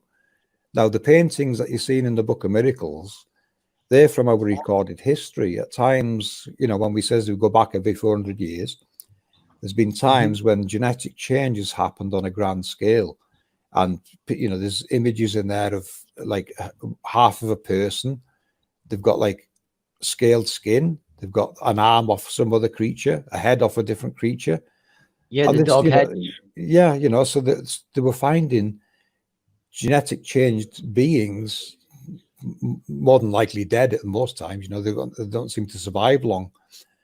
But you know, what could have caused these genetic changes in these beings on such a big scale over these periods? So, you know, to us, this is that pole shift mechanism that we can go back to. And this pole shift event is also mentioned in Hopi prophecy. If you watch our first End Times Decoded videos, I do read out from some of the Hopi prophecy of the changes that they have passed on from generation to generation. So they're telling you the truth from a previous event. And we can see this is going to take place with this event. So we're going to see genetic change. Not in everyone, because, you know, the Hopi prophecy, it says in there, it affects some people, not others. Why? I have no idea. You know, that could be down to diet, standing in the wrong place at the wrong time. It could be a number of reasons. Oh, you know, I don't have the answer to that. But what we can say is, yes, genetic change can happen. And we've already seen it happening in the world today. We know it's already taken place. And they're going to try and hide this. The genetic change already taking place now. I mean, you can just go on Google snake with two heads or child with 4 arms and 4 legs. You're going to find it in Google. These are genetic changes this construct can actually make. Like mutations in the genes. Yes. So what it's telling you, isn't it, is what this realm, this construct, plays a very big part in the genetic makeup of every being in it. yeah, it becomes apparent that everything is linked to everything else. It Yeah, is. It it is. can't be Yeah. any way. Yeah, it's it all connects to one event, really. That's this the destructive event Scriptures talks about. The floods. The floods isn't a one-off process. It can happen every 400 years. And I showed recently in one of our videos a few years ago. I was looking into those receding oceans. You remember the receding oceans? Yeah. I looked into those a few years ago, and I was connecting it then to the mechanism. It took me a while to to get it to where it's at now, so I can explain it better. But I was showing you in that video how the mechanisms of the changes that these mechanisms are going to undergo, it's going to affect nature, and in that case, it was affecting the tides. It was forcing water out, and then it was slowly coming back in. Now in scriptures, if you read scriptures or watch our End Times Decoded 2 video, we look into Noah and what Noah is. Now, when you look in scriptures and how it describes Noah, Noah is not a living being. It's not a person. So it's describing, it's when Noah was born, it'll tell you he was born. Then it goes into the description, which is clearly not a living being. It's telling me it's technology. And I connected that technology to one of the large halos that we use on the map overlay. And when I looked around that halo in the real world, using real world data today, where this halo intersected near land was exactly where these receding ocean events happened. Yeah. So that's telling me Noah is that first smaller halo that we use in the center of our grid. Wow. Now, they've all probably got names. So I've only found that one. I would say, I'm 90% sure that is Noah, looking at how it's described and how it's affecting oceans, because it was designed to stop floods. That's what it's telling you in scriptures. When Noah was born, it was designed to stop floods. That's what it's telling you. And you can go and watch our video. We have it on the screen, the text, so you can read the text yourself. And it was designed to stop flooding. Now, that receding ocean going out, it didn't rush back in like you would expect a tsunami to do. It rolled back in slowly. So it's telling me that Noah, that halo, is doing its job. It stopped the flood coming back in. It was a control mechanism. Yeah, it's a safety mechanism to stop more flooding. And it seems to be working from what I can see. Anytime an ocean goes out, people panic and run away because you expect that tsunami to come back, don't you? Yeah, to be following. Well, when this happened around that halo, no tsunami turned up. It just come back slowly. Now that's telling me it works. Whoever designed it correctly, and it stopped tsunamis coming in. That's what it's showing me. Do you think man can interfere with it enough to change the operation of it and affect it, have any effect on the mechanism, or is it too well constructed for man to be able to ever?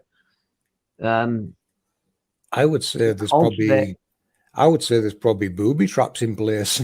You would not want man to be coming across this. Now, I read something in the Emerald Tablets where it mentions man is always trying to take it to the surface. It didn't say what it was, but it says man is always trying to take it to the surface. So it's telling you in the Emerald Tablets, man is discovering this technology below and trying to bring it to the surface. Right. Doesn't that make sense? A bit more sense now what it's talking about. Yeah, it sounds like bring it. It says in there, bring it to the surface, but it didn't say what it was. But to me, the it is technology, and man bringing the technology to the surface is exactly what's taking place now. The reverse engineering this construct and utilizing its technology with CERN and things like that. Well, we haven't actually seen any real photos of CERN being built. We looked into CERN, and CERN uses Shiva. You've seen Shiva standing outside CERN. I decoded Shiva in one of our videos. The cosmic dancer. Well, yeah, if you look at CERN, it's standing in a very obvious particle accelerator, which is a halo. You remember, angels to us are particle accelerators. They've always been here. This is what our research is showing you. So they're trying to build an angel. Or they've stolen an original one and labeled it as their own. Because if you want to steal the construct, all you have to do is pretend you built it and paint it up and label it as your own, don't you?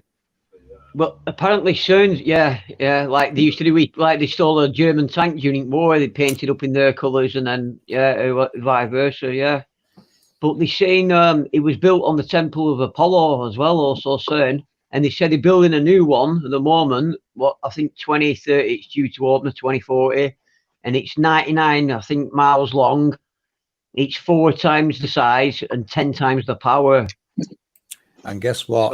So, it's probably already there right now, and they're just telling you and what they're they're going just to be. discovering it. Yeah. Wow. They know what they're down there mapping all this. Your money is not being spent on space cartoons. It's been spent on stealing what is below and making sure you never find out. Yeah, what I can't understand is everyone goes on about Antarctica. They say there's like 70 odd countries signed this treaty, but the CERN, there's 120 odd countries all agreed and take part in CERN. How come they can all agree on that and get on fine and famously and find all the funding and never struggle with that, yet the rest of the world can just go to hell in a handcart? It's so 120 odd countries are finding it that important that we can all get along swimmingly, and they're all in cahoots and everything's groovy. Do you get what I mean? They can agree on that, but they can't agree on nothing else. Yeah, 100%, Rudy. This is them stealing it, and everything's fine, and we'll carry on making war, even though we can't prove the first one does anything. But they're lying to you what it's doing. It's easy for man to steal this technology, paint it a different color, remove glyphs off it that are irrelevant, and say that all they have to do is plug some monitoring equipment in to see what it's doing, and to you it's going to look like they're running it, doesn't it? That's what you're really looking at. They're plugging into this and monitoring it. They're hacking into it is what they're doing. They're monitoring it and trying to work out how it works. And they're 100 years ahead of me. I think maybe a couple 100 years ahead of where I'm at, because to me, you've not got their technology though, have you? You've not got their resources. But I can see they decoded the Nazca Lines themselves in the 1800s, and it's what led them to all these discoveries where we're at today. I've decoded the same Nazca Lines and the way they did. I can see what it all relates to, and I can see what they've been doing. So an Nazca Line's part of the machine, or are they like a manual for the machine? It's like class them as a technological blueprint of what's below us is what they are. Like the schematics for it's like a big schematic of structures and rooms and things below us, and they represent them with like birds and dogs and other creatures. These animals I decoded the animals to be related to frequencies. So you have a bird flying, it's going to be a high frequency. A bird will stand on the ground, it's going to be like a medium frequency. Fish or other creatures below ground kind of type of creatures, you're looking at low frequencies. So that's what I can decode from just looking at the animals that they used. So you're relating to frequencies, and then you're going back to Walter Russell's work, aren't you, with the octaves and the harmonics again. So I think Walter Russell probably understood it. Even Walter Russell says if you can understand music, you can understand how the world works. Doesn't that make sense if you relate it to octaves and frequencies? Yeah, definitely. That's why I think churches were for something else at one point. I think like the organs and things like that, I think they were for like healing cymatics. It weren't me who come up with this. It were the first person I seen come up with this with Flat Earth British sub Lee Mowat. And I've since that, what's he called? Joseph. Oh, he's massive. Joseph. Can't remember his name, but he's an expert in everything. And next thing I know, he was talking about it like he'd always known about it. And saying how the church windows, the shape of them, the circular windows and all that. Well, they're like, the cymatics in different churches had different beneficial values to them. Like some made the crops around grow better. Some were for healing the sick. Some were for healing like broken bone. Each one had a different function. Yeah, I think you're right there, Rudy, because to me it would make sense that a church would be somewhere you go to actually get healing, because it is already resonant with the surroundings that it's in. It's been built for that purpose, and it's it's resonant to them frequencies it's surrounded by. Yeah, and we've got the truth that's stolen from us or hidden from us, and then repurposed it and just told us to like read one Bible and make it all about how to behave and as a means of control. What they've done is misrepresented everything to hide what it relates to, haven't they? Yeah, they've definitely done that. They've definitely misinterpreted. Everything in this world, top to bottom, has been misrepresented and lied about to hide what it relates to or how it works. So yeah, you know, Wow. if you know, to me, temples, places like that, they are blueprints. The blueprints of the realm. They're probably location markers for technology below that, like I say, a church or a mosque or any of these structures. They would go where you go to, you know, get back into rest. If you're feeling ill, maybe you go in there, stand there for half an hour, and you might feel better. Yeah. You know, it's nothing about worshipping gods or anything. You know, it's probably a very nice place to be because it's in resonance with what's going on around it. Nothing more than that. Because You of know, where it is. Yeah, Because so of where it is and the shape of it, and it fits in, and so it's the harmonics of it. Well, the better word, or that is the right word.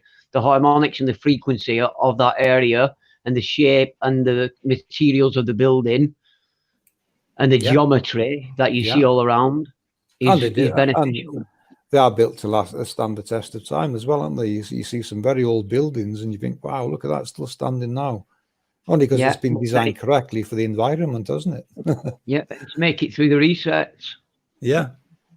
I mean, you know, you get earthquakes, you can't avoid those. They are going to destroy buildings regardless of their design. But it seems the ones around, like the pyramids and that, it hasn't done much damage around there, has it? No, because the way they're built, the way the pyramids are built, the way they're locked together, they're so much more technical. One thing I do know is they're far more technical than people can understand. The way they're built inside, the inside, not just the outer stones. They're like all the stones are interlocked together a certain way, like the most complicated puzzle ever. Like the shape of it, so it can't fall, it can't go anywhere. It's all leaning against itself. It's just perfection. It is, yeah, perfect design to handle the pressure waves of electromagnetism, and not just handle them, but harness them. It's it's a harnessing station. So that's been very well constructed and built. And you know, I wouldn't guess an age on it. Who can put an age on something like that? Timeless, yeah. Yeah, you know, that's, you know, to me, that's one of the original parts of the construct. It's been designed to harness electromagnetism.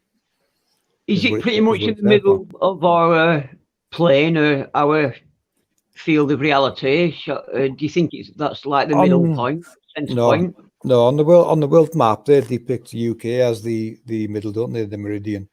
But to us, it is more in between Africa and South America, the center part. Because don't forget, you know, on our map and model, what they've done is they've cut the Mercator map. And where they've cut it, they've called those the international date lines. They've wrapped that around the ball, so them two lines now meet. Yeah. So that's how you hide the world map and fake a globe. So you know, you open that back out from that date line, you end up with the map we're using right now. So those international date lines are just a mental block to hide what's east and west of you. They control the ship in an aircraft, remember. So you cannot fly. You cannot fly west and arrive east on a real flat model. That would only work on a ball, and we know it's not a ball, don't we? Now Alaska, they'll tell you can see northeast Russia from Alaska. That's right. That can only work on a ball. We don't live on a ball. So open that map back out. That then puts them 2 points in the world on opposite sides of the world, doesn't it? Yeah. So that's your real true map. They're on opposite sides of the world. They just wrapped it around and they're lying to you that land you're seeing there is Russia. It's not Russia. You're going to find what it is in our next video. We know the name for it, and it's not Russia. You're going to find that in our next video.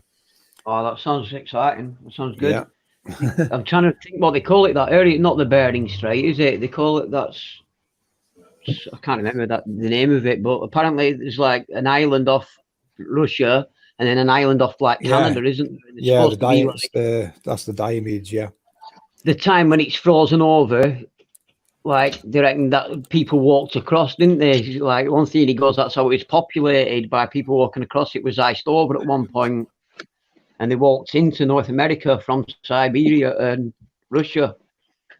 So they say. That can only work on a ball, can't it? Yeah, but anyone can also make something that'll float and go in the ocean. Like, I can't believe that shipping only became, like, people only discovered America like 500 years ago and all that. and like boats were only going. So I think they had it much earlier than that, but we've had a reset and everyone forgot, and we're relearning it again. Yeah, and like now Dark Glasses Woody in your chat there, he's just says, are the controllers an element of a construct or an aberration of like a virus? There are no controllers. This construct seems to run itself. It's fully automated. It'll run whether we're here or not. So there's no one controlling it. Now, if you mean controllers of humanity, that's these people that's hiding this. Yeah. Are they an element of the construct? No, they're just evil people hiding the world from you so they can get very rich and have a nice life while you all suffer. Yeah, definitely. And they do cathedral thinking. They keep it in they want their generations to still be the ones in power and to hand it down. And to, they had the knowledge, they had the upper hand to begin with. They had the head start on everybody. EF Wave says, is it possible humanity could see more frequencies than we can today?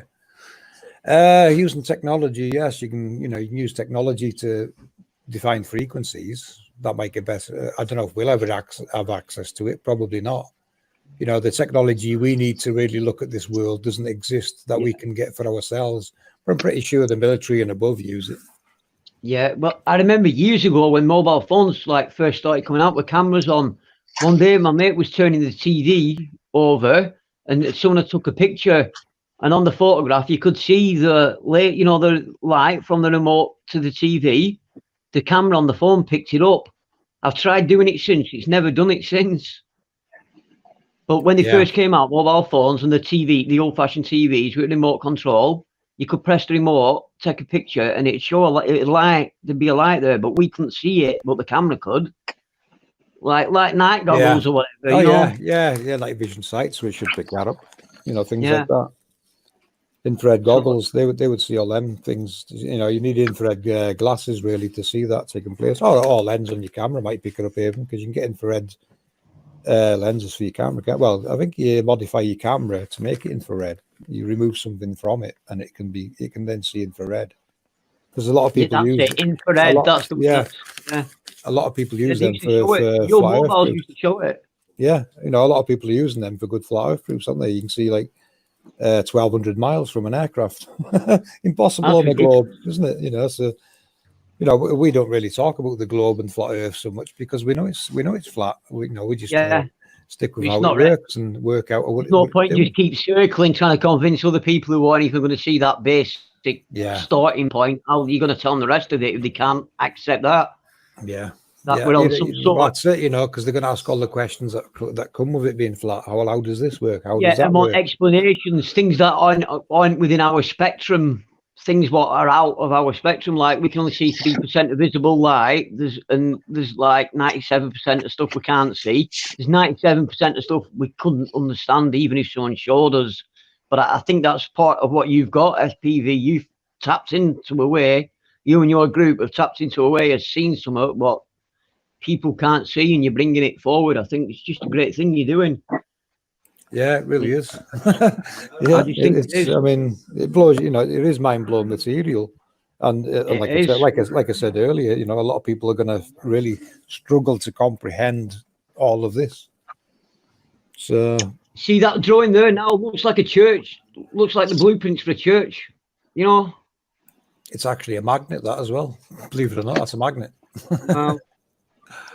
Wow. Yeah, I mean, Walter Russell will give you good definitions on a magnet. It's got eight poles, not two. A magnet has 8 poles. Everyone thinks magnet's got 2 poles. It doesn't. It's got 8, and the high and low pressure poles. It's like a ship's wheel, I suppose, isn't it? The sun halo, it's got 8 nodes. To me, they're just high and low pressure poles on the halo, on an accelerator, and on the Angel's accelerator. Let's call it what it is. The Angel's halo is an accelerator. To accelerate what? See, I'm lost now. Well, light. If you accelerate, if you can accelerate motion, you will light start to show. Because what the sun's doing is it's going across, it's epicycling across, it's sending pressure waves out everywhere. Those pressure waves are going to turn darkness into light. So light and dark is speeding up and slowing down. Well, when the sun goes, then pressure waves are now died down, and we get what we call darkness, don't we? Because daylight and sunlight are 2 separate things. The sun, Wow. the sun has its own light, and the pressure waves it is putting out is generating what we would call daylight by it's illuminating particles in the atmosphere and causing all these positives and negatives to get thrown everywhere, and they're producing light. Walter Russell will probably explain that better, but I can see what Walter Russell's alluding to and how it really works. Daylight and sunlight are two separate things. Wow, I'm gonna have to look more into Walter Russell, but I can understand that because we can see at night when there's no sun, and it tells us it's the sun reflecting off the moon. But if you shine a light on a ball, you just get 1 point of light, don't you? You don't get an even spread of light what reflects back at you. The moon's like the sun. It's its own entity, and it's got its own light. It's got its own entity moving below. Luminary. Yeah, what you're seeing above is just something below moving along. So It's got its own entity below us moving along. Crazy. EF Waves asks about the pyramids. They harvest energy. Was it used for healing and/or were they eventually other purposes? From what I can see on the pyramids, EF, they were massive harnessing sites. With not just the pyramid there, but even the one in Mexico. If you look at the one in Mexico, it wasn't that long ago they discovered amounts of mercury below the pyramid. Now, where can that have come from? It's the pyramid. The pyramid is generating it. It's designed to generate. It's producing to collect it. A collection point. It's pulling it. It's siphoning it. Yeah, it's designed to pull it out. Basically, pull it out of thin air. You're looking at your elements to matter conversion here. It's elements to matter conversion. And if you get the angles of your cones right, you can produce the right elements. So you can produce gold. Scriptures even tells you there's mountains of gold, silver, copper, tin, etc., etc. Ask yourself, where did they come from? It's this technology that's creating it. They can create golds. The Walter Russell table of elements is all created by this realm. This construct is creating it. And he even tells you in there, if mankind can harness this technology, they can basically grow their own gold. Yeah, which you make it worthless. Which it is easy. Well, yeah, that happened not long ago. Someone dumped 6 tons of gold on the market and crashed the market. Where do you get 6 tons of gold from? Well, it's easy if you're making your own, isn't it? God almighty, 6 tons of gold, yeah. Wow. That's what they're doing now with the money, innit? Printing more money. They're just making it valueless. Yeah, I mean, we're down to plastic money now, aren't we? It was paper, now plastic. And then it's going to be electric. Coins are now iron, so they're going to be rusty, and you won't know what they are in the future. Yeah. Hey, anyway, I've kind of took over voice channel. No, you're right. It's fascinating. we asked you to join. I think, right, say now, boy. Yeah, right. But it's no, it's okay. But it's going to get noisy in my house anyway. Now the kids are here, so it's going to get noisy. Okay. Right. Hey, but it was I mean, I can hear the background noise picking up on it, but gee, man, you explained a lot. I think I got to understand a bit more about your model and everything, and that's great because I've been trying to understand it for a little while, and or for quite a while. And I actually understand more of it now. Yeah, that's what I was trying to tell you in chat. Boy, it is hard to explain, or if people haven't watched all the videos, I've got that bigger picture. It's probably best having a conversation, which is why that's why I repeat a lot of my live streams. We show a lot of the older videos because there is lots of information there. The more you watch them, the more you're going to see new things that you didn't notice before. And the bonus is you can ask questions in chat. We always ask people to ask us questions if they're not sure. So that's the best way. So it was a good chance to get on here and have a chat with you and meet you as well, boy. I've never spoke to you before, have I? No. So it's nice to meet you guys. Yeah. So it's nice to meet you guys on a panel and put across who I am a little bit and where we're coming from. I'm not here to waste my time or anyone else's. I'm here to find out how this world works. And from what I can see, our team's doing the best job of it. Everybody in chat is reacting like this is the best stream ever, and so it's partly because of you, I think. Yeah, maybe. I love that you chimed into to my channel and explained to us like your findings, and it helps us. Yeah, you know, it gives me the chance to come in and explain it, because I can see a lot of people in streams talk about it, but you know, they can't grasp the big picture. To get it all, you have to be working with it. You know, we've worked with it for years now, and we can explain it. You know, it is hard to explain. You know, I had to learn new words I didn't know before. I wasn't prepared for finding this what I'm finding, and you know, having to explain it to people. But I'm going to give it my best shot. You know, so here I am. Keep on keeping on, because each time we're learning a little bit more, and it's becoming a little clearer. It's like if you didn't understand maths and someone said to you one day maths and showed you maths, you're not the next day going to be able to understand like calculus, are you? You know, within a day. Yeah, exactly. Yeah. And you know, I don't need maths to show this. You know, people ask me. Yeah, I was just using that as an example, though. You know what I mean? It's like, I'm you know, going to say to you, you don't need any level of intelligence whatsoever to understand this, because there's no intelligence you're going to be taught at school that can teach you this. So your best, you know, my advice is throw everything away you think you knew, start looking at it with APM eyes, and you will see, you know, you'll start to see this construct. You know, your mind will show you this construct. It's the hard part for me, or my team really, is explaining it on more, you know, and making animations that can demonstrate it. That's the hard part for us. Yeah, that's understandable. Yeah. But you know, we do what we can, and you know, I've just come in to reassure people we're not here wasting people's time. You know, we don't waste our time. I wouldn't waste 4 years on something like this. This is the most amazing thing I've ever looked into. Yeah, well, that's one thing I was going to say about you. You can tell that you use a lot of genuine, and they're not in it for the money, you know, obviously, and they're not in it for cashing in reasons. You're not in it to write a book about it. The only reason I can see you writing a book about it is to help explain, not to make cash, to make your life better. Yeah. A few people. Genuine. Yeah, a few people's asked us to do that, you know, write a book, and you know, we probably should one day. But the most important thing to us is to show people how it works. You know, if the internet ever goes down, at least you've got some knowledge of this, because I've said for a long time, our information is for future generations to learn from, because I don't know if the generation we're in now is going to survive what's coming. You know, with these end times and what the globalists are doing, we don't know where this is going. So it's, you know, it's information.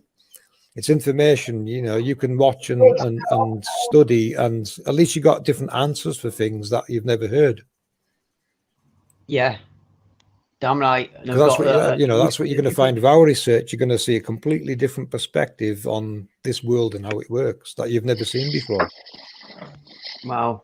Yeah, that's definitely what you do get when you watch your stuff. We was talking, like I told you, we was talking about it last night. We was discussing you last night, and we all agreed that it resonated, but all of us admitted that we were struggling to understand the whole picture in a wanna, you know. But obviously, it seems to be that it's not meant to be understood all at once. No. By the, you know. What you will understand is, you know, it's a construct. There's technology involved, and that this is what they're hiding. That's, you know, that's important things that we need to tell people. This is how, you know, how it works, not how they're telling us. Yeah, you know, I think everyone agrees with that. You know, that was my questions when I found flat Earth. Okay, if it's not a spinning ball, how does it work? You know, and that's the path I went down. I need to know how this works if it's not a spinning ball. And luckily, with the Nazca Lines, you know, I was figuring out what they were, and then realized it relates to blueprints and underworld, and then so you have to look down the road of scriptures and geoglyphs, petroglyphs, hieroglyphs, sacred geometry. You know, it all comes into it. So we have to look down them routes. Do you think the Nazca Lines were put there by a man who met men who'd understood it and left it, or do you think they were left there for us to see? Not by man, no, by someone of a much larger scale, because, you know, the mainstream will tell you the different lines from different cultures. They're not. They're all part of the same blueprint. Wow. And do you think, like, we could have had, like, I know you believe, like, we were giants before. Do you think that could be due to the conditions being different, like before a reset, like the oxygen levels being higher, etc., the elements being different? Yes. And so we grew differently. Yes, I've explained that in one of our end times videos, I think, where we did cover giants a little bit, because what we're looking at here is expansion and compression cycles. Now, to us, we're in the maximum compression cycle, And now it's going to start going into the expansion cycle after this mechanism change, which mainstream is going to call a pole shift event. And things may very well start to get bigger again. You know, it could be a set. It could be, I don't know if the technology does it itself, or is it, you know, different heights and things. But we know 100% giants and titans existed in the past. Wow. What's scary though about what you're telling us, FPV Angel, is we could just be, you know, like a big terranium. Yeah, you know, what is it? You know, we can only, that's what we're trying to do, show on the world model, in our model, how it works and what's taking place and what's below certain areas. But it's so big and vast, you know, you can't fit them all in and cover them all. And you're looking at technologies that are similar, but doing different roles, or they've got a different flow direction, or they're on different frequencies. You know, some project luminaries, some don't. So there's a lot to work out of what's going on. But what we can see and show you is that, you know, the luminaries, their movements across the sky, how it can relate to technology below it, pushing it along. And what you're going to see in the next one is an important part of it, where rainbows fit into this. You're going to see that in the next video. When do you think that's going to be coming out? I never put a date on it because that then makes us rush it. Right. Okay, yeah. But that's going to be interesting. Can you also... I'm not asking you to spill the beans, but would there also be an explanation for the red rainbow that we can see every now and then, or once in a while? Have you heard about it? Red rainbow? No, I've never heard of that. Red rainbow. Well, I haven't heard of it. I saw a video of it. It was a UK video. I don't have the link available right now, but it was a thing, I think, a few days ago or maybe a week ago. It was a UK video about a big... Oh, yeah, I know the one you mean now, yeah. Yeah, online. Yeah, that's, you're going to see that in the next... Inside and it was dark on the outside. Yeah, you're going to see that in the next video, decoded that. Yeah, okay. I know the one you mean now, yeah. I'll decode that next video for you to look at, and you'll you'll decode that too. Just. But yeah, as soon as I seen that video, I knew what it was.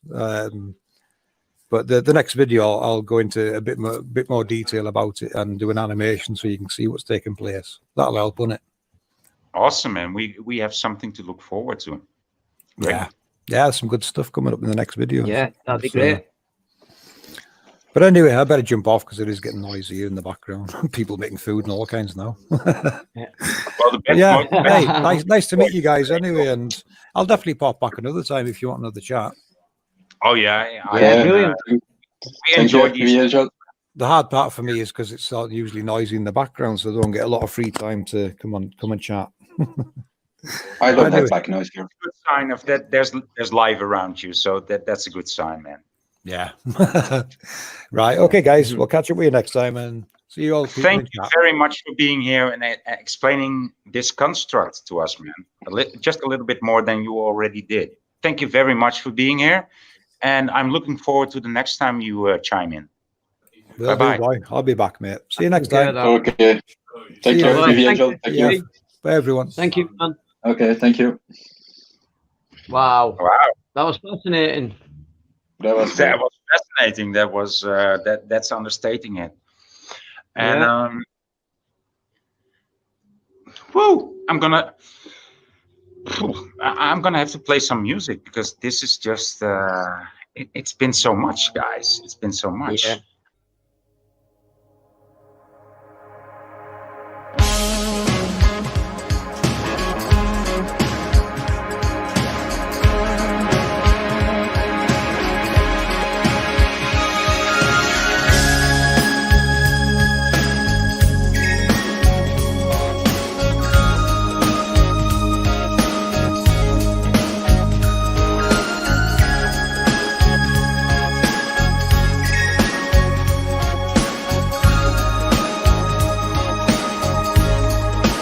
Secrets of love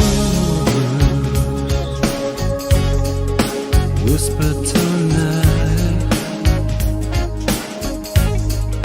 broken down angel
God FPV, this is for you, buddy.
So, this is how quakes work in our realm. What I'm showing here is the basic quake paths from the east, then from the west. This is not every quake that hits, but most will follow this basic path. Quakes are repeatable, recordable data, and once someone does the research, they will realize that this is true and there is a pattern and a system that occurs. Quakes basically follow the grid that is overlaid onto our world as you see here. This is due to what's happening below, as we have been saying from the mechanics of the underworld. The systems down there are using an electromagnetic mechanical energy to work and create the processes we see here on surface. This is a grand scale of perfection that we cannot comprehend. As the energy moves along that is producing our luminaries in the heavens, a switching of the magnetics below is occurring. As each cycle of the magnet takes its course, there is a switch that we will get very deep into in our next video. This is where the vibrations will occur on surface. This energy is running along the grid, which is the actual plates of the world. This is likely a massive iron grid. So how do I figure that? Well, because of the plate that Jimbo found quite a while back in Greenland. A massive plate coming out of the ground that happened to be exactly where the grid is here in the map. That was just one small piece of the grid exposed. The pressure coming from below will cause a rise. We see this quite a bit from earthquakes as the land rises. Now, as this pressure is moving along, it will work similar to if you had a large piece of sheet metal and say one person at each end. One hits one end and the other hits the other end. There will be a jolt from each hit of each end, but there will also be a third effect, and that is called the fulcrum point. Both ends will then vibrate to the center where the third jolt will release, which is what happens in quakes. If we get two quakes, the center fulcrum point will receive the third. Now, there are certain spots that repeatedly get hit with deep quakes. This is showing us the layers of the underworld and the size of the technology at play here. The deepness ranges between 700 kilometers to 10 kilometers in earthquakes. The majority of quakes are around 10 kilometers deep. The very specific areas of deep quakes do show us where the larger pieces are, though. Fiji has the deepest quakes recorded, which is showing us the size of the launch piece for the sun, since Fiji is coming right off the eastern gates. The larger piece of tech is going to send great shock waves up and down, causing a seismograph to read the energy at great depths.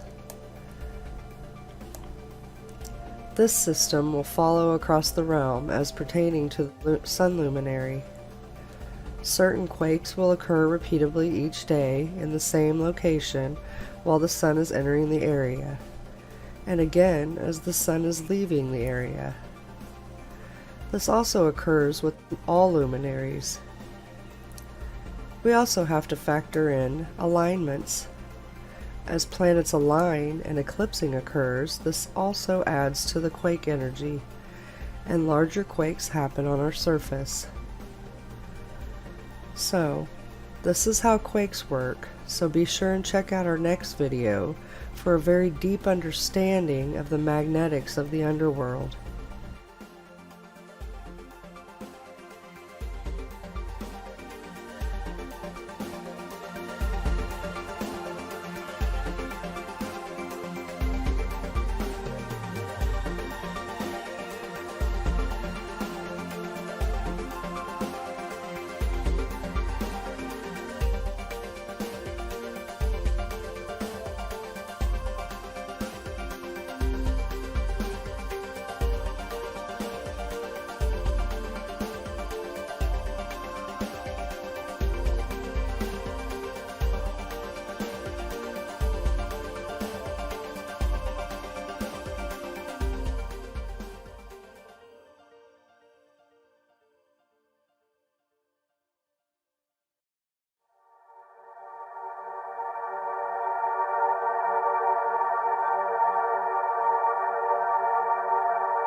Today we are going to talk about the nature of our realm, how it works, how it ties in with Santos Bonacci's knowledge and teachings, and how Walter Russell's work explains it brilliantly. I first met Santos on a panel with the Sun and Moon group, where I give him a private presentation of the beginnings of my research into how our world truly works, after discovering the Earth is level and stationary a few years ago. The research I presented was some of my Nazca Line decodings and the avenue my research was taking me after realizing what the Nazca Lines truly represent and portray. The technical blueprints to the realm. I knew I would find the correct world map when I overlaid the lines, glyphs and the Nazca Mandala. When I presented this to Santos, there was a good silence for about 20 seconds. I knew his mind was already processing all of what I had shown him, and Santos, being the very sharp person he is, was stunned by this presentation. Of course he recovered and immediately started expanding upon some of the things he had seen in the presentation. His knowledge and explanations are second to none. It was what Santos explained to me that gave me the direction I needed to be looking into. Of course I met one conscience and we teamed up, and here we are today, a few years later, still decoding the realm from within a small team of excellent researchers and friends. I have kept in touch with Santos since those days, sharing links to videos on Skype and little updates on progression. He only had to give me a few tips and I was there decoding what I found into the APM model, our model of how this realm truly works. Santos told me to look into Walter Russell's work one day, and wow, did that speed up our research once I started decoding what Walter Russell's work was teaching me. Now I'm no genius, so don't be getting that impression, but I can see and decode what all this is telling me very easily. So today I'm going to show you how all this connects together and explains a lot of what Santos is teaching you, what Walter Russell's work is teaching you, and how this realm truly works. Now what you are going to see and hear may not be to your liking. It may shock you, surprise you, even make your brain melt. But that's okay, it is what it is and I make no excuses for it. I'm here to present to you our findings, as is the rest of this team. I'm a flat earther and I came here to see how our realm truly works. And what we have found is that everything is being misrepresented to hide this realm and how it truly works. And when I say everything, I mean everything. Thus, we have to decode everything we look into to get to the truths. Okay, for this part I'm going to decode the Walter Russell optical motor to show you how it works. Notice the second law of thermodynamics is invalid in a repetitive cyclic universe of equally interchanging effect. Also take note of the direction of flow and how this relates to Walter's motor. To explain this optical motor, take note of the A and B cores and poles. This is our equatorial line, and through this pipeline water is pumped into the reactor at the centre and back out the other side of the west pole, recycled around the design and back towards the centre. Now with this design the pipe narrows at key points going to and from the centre. This in effect creates a Higgs boson. This allows a pressure zone to be created at these points.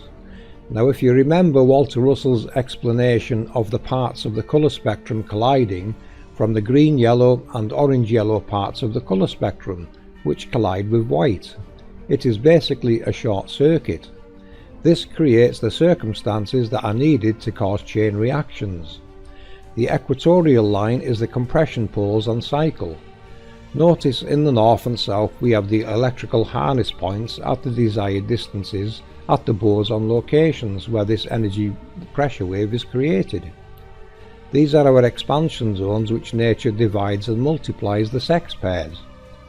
What this means is that when the electrical energy is created, there are two forces that are in opposition, going separate ways from one another. Positive electricity and magnetism, effectively. Thus, one side takes the positives and the other side takes the negatives. As this expands, of course, it multiplies, which is what you see with the numbers increasing to a maximum of 4. and that's it. This is all that you need to generate free electricity. This motor actually generated enough power to run a 52-room university. That's all the lighting, heating, and any electrical needs a university could need. This model occupied around 6 foot of floor space. The universal mathematics are there for you to understand how the ratios work. Okay, now let me show you what Santos was teaching and what Walter Russell's motor just demonstrated in the APM model. Today you are going to learn how this realm really works. Now we will add in our trumpeters. Yes, I decoded what the trumpeters represent in scriptures. Let's add in our equatorial compression zones and our north and south expansion zones.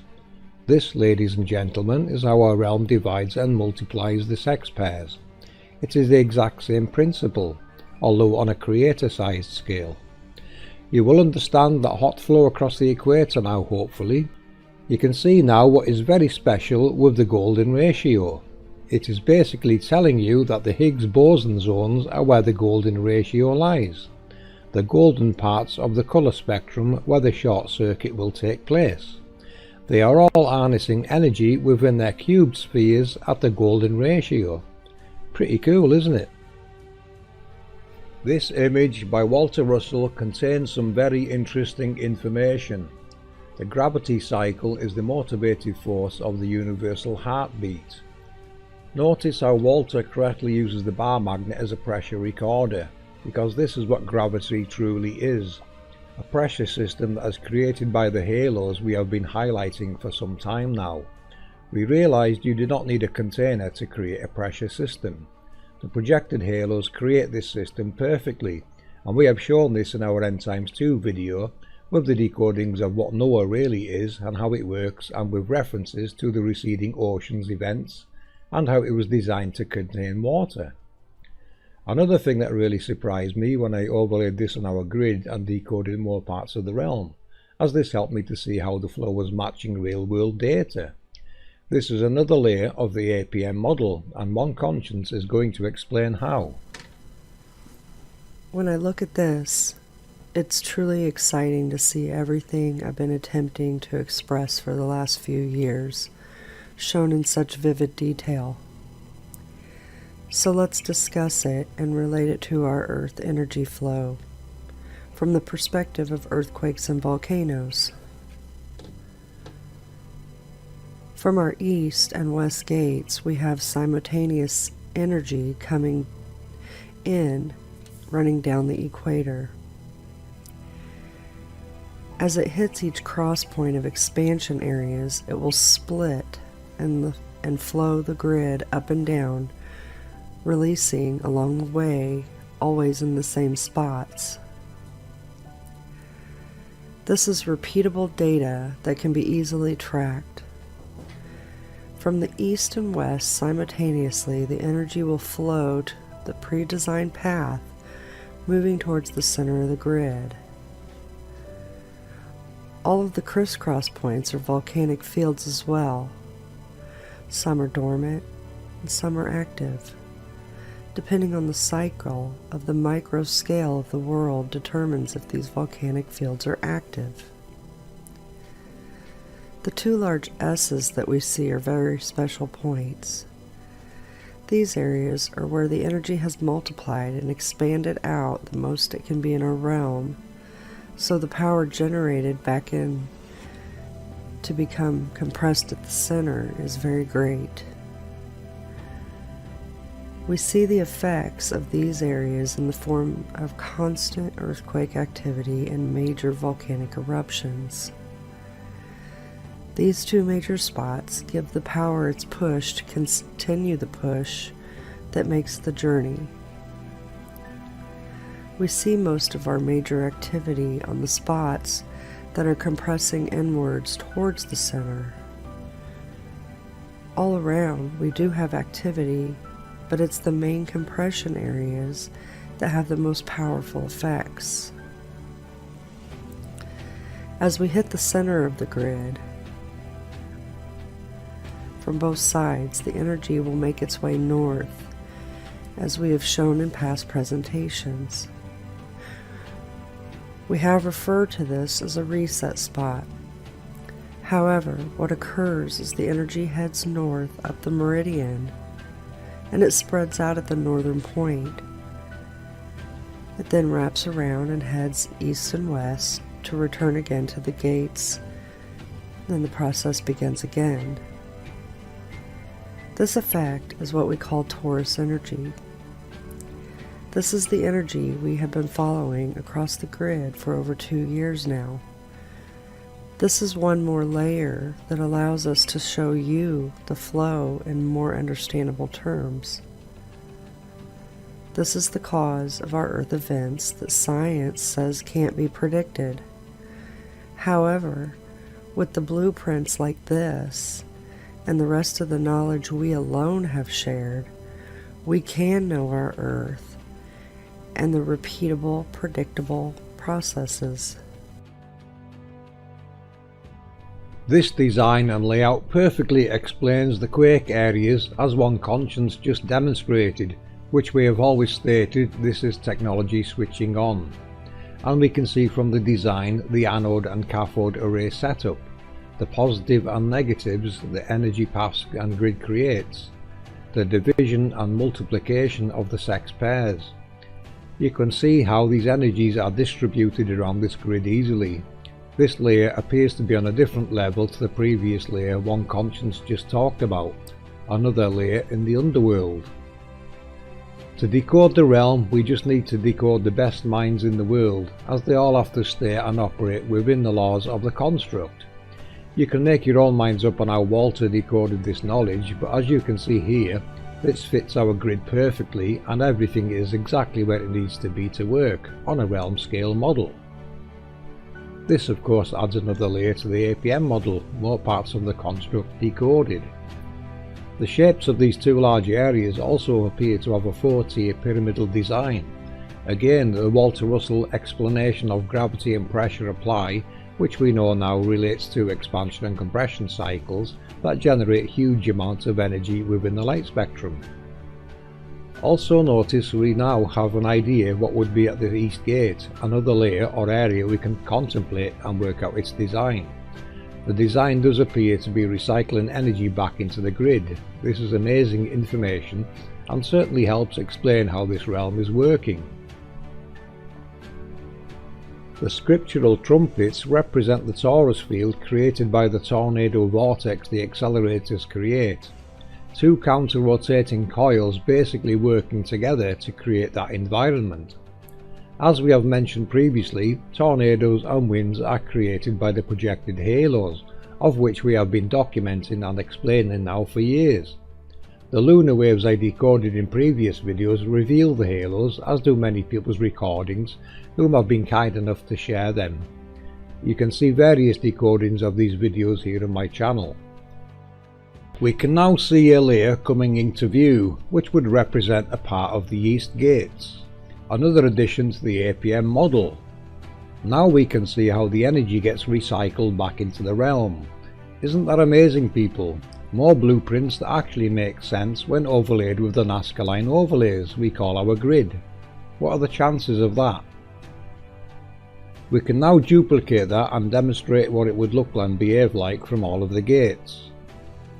And isn't that amazing? It makes perfect sense and completes the circuit. This is mind-blowing and very revealing information and helps explain a great many things.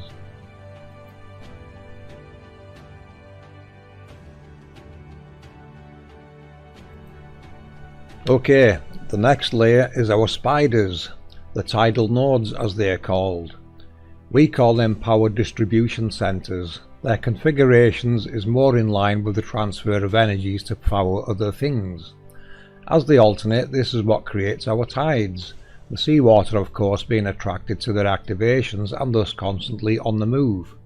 Some are permanently on and others switch on and off. You can see by this animation the spiraling effect of this technology. We consider many character personifications such as Perseus to be one of these mechanisms.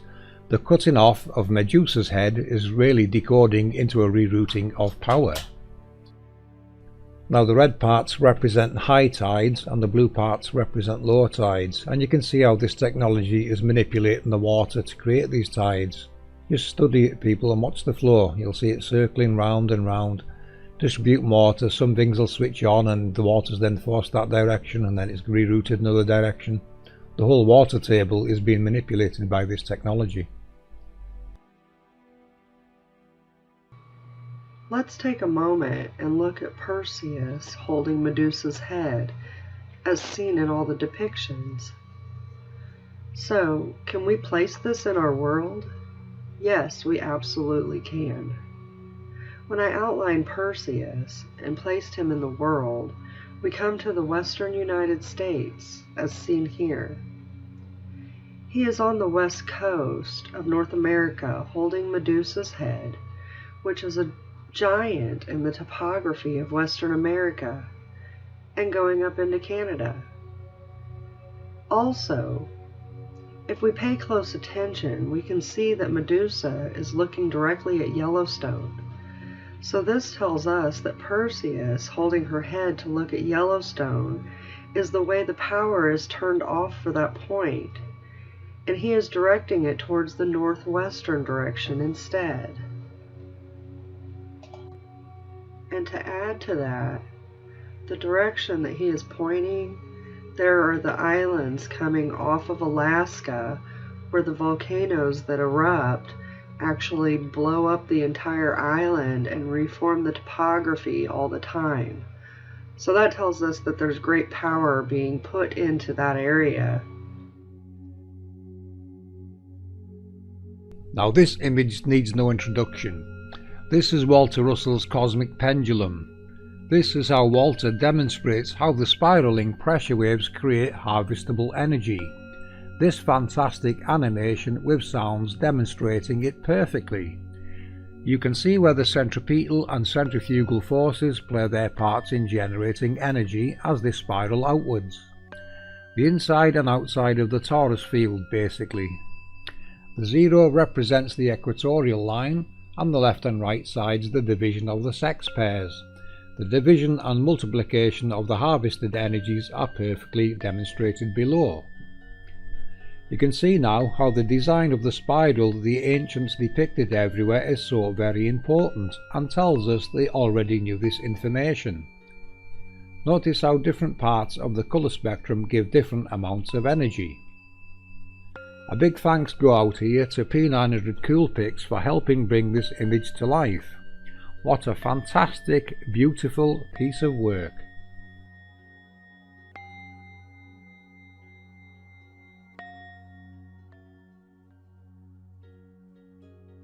Here is some more magnetic data from Ceres that perfectly matches what our research is showing.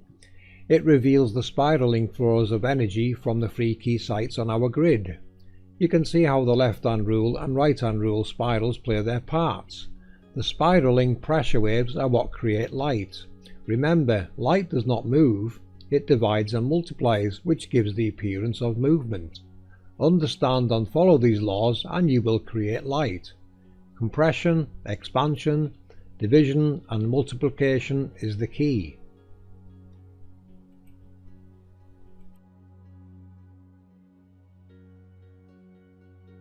Okay, taking all the above into account, we can demonstrate now how the realm works in the APM model. We have our heat at the equator, which heats our reactor at the centre of the grid, the heart of the machine, Satan, Baphomet, or whichever name you wish to associate with this reactor. It then gives power to our first halo, which distributes the energy to start up various installations on the centre plate. The primary 8 for example. This then doubles in power as the second halo is now generating power and distributing it across the grid.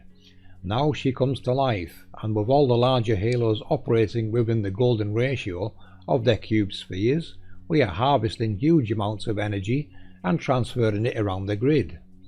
The spiders doing the same processes of distributing power where it is needed. The red and blue areas highlight the compression and expansion zones, and the Walter Russell overlay shows how the division and multiplication works on the realm scale model.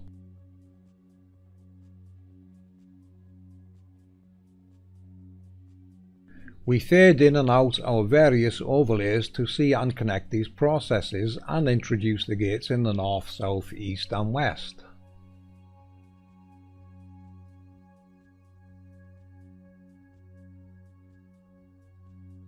Isn't that amazing, people? What a sight to behold. The overlays, the spiders, the power distribution, the reactor, the anodes and cathodes. Wow, this really is the power and the glory. Okay, now we come down to look north towards Polaris and the north gates, and we can see how the spiraling and illuminated light is what is creating our star trails. Stars are accelerated light from various parts of the visible spectrum, and their focus is Polaris, which is obviously feeding the energy back into the grid. We are basically in the eye of a storm, the inside of the spiraling vortexes that are compressing east to west and expanding north to south. This is how the APM model currently works from our understandings and decodings of everything that we have researched. This is a work in progress.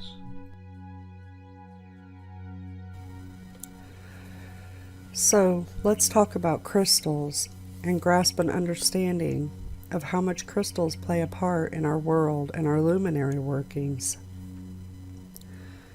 A crystal or crystalline solid is a solid material whose atoms, molecules, or ions are arranged in a highly ordered microscopic structure, forming a lattice that extends in all directions. We can reference Enoch chapter 14, verses 10 through 16 for a fantastic description of this. They elevated me aloft to heaven. I proceeded until I arrived at a wall built with stones of crystal. A vibrating flame surrounded it, which began to strike me with terror. Into this vibrating flame I entered, and drew nigh to a spacious habitation built also with stones of crystal. Its walls too, as well as the pavement, were formed with stones of crystal, and crystal likewise was the ground. Its roof had the appearance of agitated stars and flashes of lightning, and among them were cherubim of fire in a stormy sky. A flame burned around its walls, and its portal blazed with fire. When I entered into this dwelling, it was hot as fire and cold as ice. No trace of delight or life was there. Terror overwhelmed me, and a fearful shaking seized me. Violently agitated and trembling, I fell upon my face. In the vision I looked, and behold, there was another habitation more spacious than the former, every entrance to which was open before me, erected in the midst of a vibrating flame. And so greatly did it excel in all points, in glory, in magnificence, and in magnitude, that it is impossible to describe to you either the splendor or the extent of it. Its floor was on fire, above were lightnings and agitated stars, while its roof exhibited a blazing fire. Macroscopic single crystals are usually identifiable by their geometric shape. Some examples of large crystals include snowflakes, diamonds, and table salt. A little fact is, if the world oceans were to evaporate, we would be left with 4.5 million cubic miles of salt. This would be a cube measuring 165 miles on each side. Salt in water carries an electrical charge. Also, water-based ice in the form of snow, sea ice, and glaciers is a very common form of crystals and polycrystals. Let's look at some verses that may relate to this. Revelations 22:1, and he shewed me a pure river of water of life, clear as crystal, proceeding out of the throne of God and of the Lamb. Revelations 4:6. And before the throne there was a sea of glass like unto crystal, and in the midst of the throne and round about the throne were 4 beasts, full of eyes before and behind.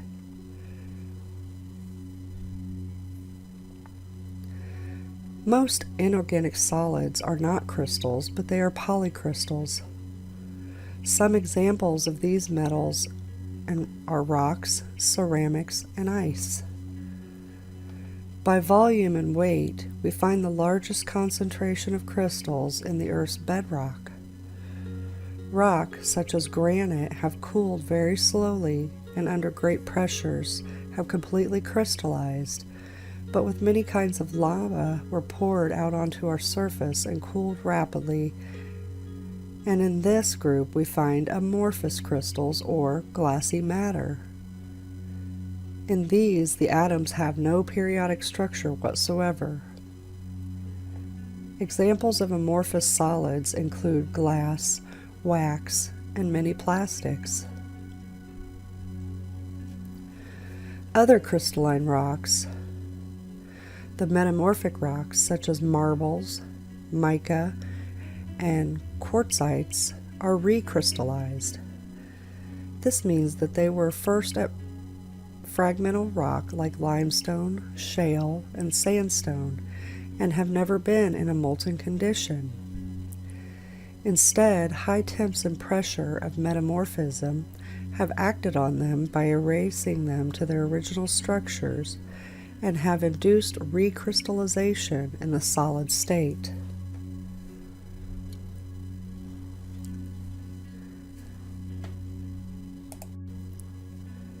Now that we have an idea of what all is crystalline, let's shift to how crystals relate to electrical currents.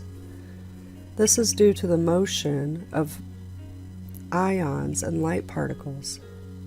Ions move by hopping from site to site through the lattice. All solids can conduct electricity this way in crystals. The ion hops are induced by thermal fluctuations. As I said, they move within the lattice, vibrating around these points. Temperature is defined as the average energy of this vibrational motion. The more the ion move, the higher the temperature. Research shows that the higher the temperature, the more frequent are these thermal fluctuations. Ions therefore hop more often at higher temperatures. Ions are created in nature by sunlight. As the sun hits the compression point, it heats up greatly, so this switching and hopping occurs regularly during this time. As the sun hits the expansion point, the heat decreases and the ion's vibratory rate is decreasing. The light and heat begin to decrease for our sunsets. The same occurs at sunrise. Crystals such as quartz can be tapped for electricity using the piezoelectric method. By securing the crystal and subjecting it to a direct force with a permanent magnet, a detectable amount of electricity is released. We see this technology in cigarette lighters and gas grill ignition buttons. Continuously rapping on the crystal will produce usable electrical current. Although artificial, pyroelectric materials have been engineered. The effect was first discovered in minerals, such as tourmaline. The pyroelectric effect is also present in bone and tendon. Pyroelectricity is a property of certain crystals in which there is a natural polarization and as a result contain large electric fields. Pyroelectricity can be described as the ability of certain materials to generate a temporary voltage when they are heated or cooled. The change in temperature modifies the position of the atoms slightly within the crystal structure, such that the polarization of the material changes. This polarization change gives rise to a voltage across the crystal. A pyroelectric can be repeatedly heated and cooled to generate usable electrical power. This is the switching from positive to negative and expansion and compression points we see in our sun luminary. Now, if the temperature stays constant at its new value, the pyroelectric voltage gradually disappears due to the leakage current. The leakage could be due to the light particles moving through the crystal or ions moving through the air. Another example is gallium nitride, which is a semiconductor. The large electric fields in this material are detrimental in light-emitting diodes, but useful for the production of power transistors.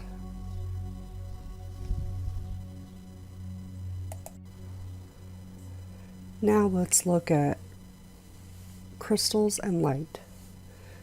So most people would say the fastest thing known is the speed of light, and it can't be stopped or trapped, right? Well, to stop or trap light is a technique called electromagnetically induced transparency. Researchers have done experiments. They start with a cryogenically cooled opaque crystal of yttrium silicate, which is an optical crystal material used as a host for various rare earth dopants.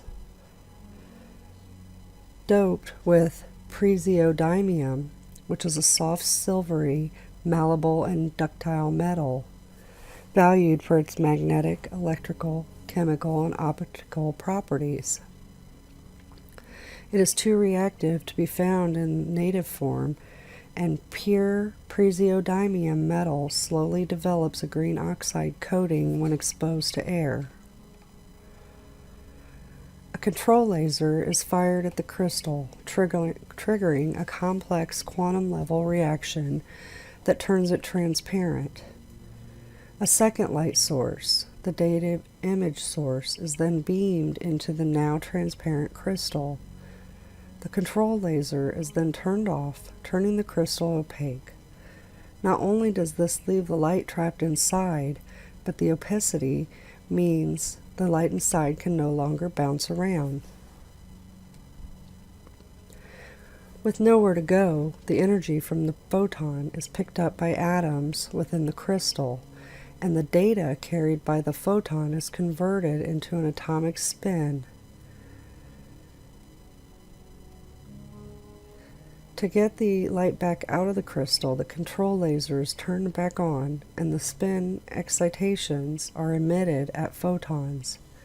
These atomic spins can maintain coherence for around a minute, after which the light pulse image fizzles. In essence, this entire setup allows for the storage and retrieval of data from light memory. It should be possible to store data for longer periods too, using other crystals, such as europium doped yttrium silicate, and by using specially tailored magnetic fields.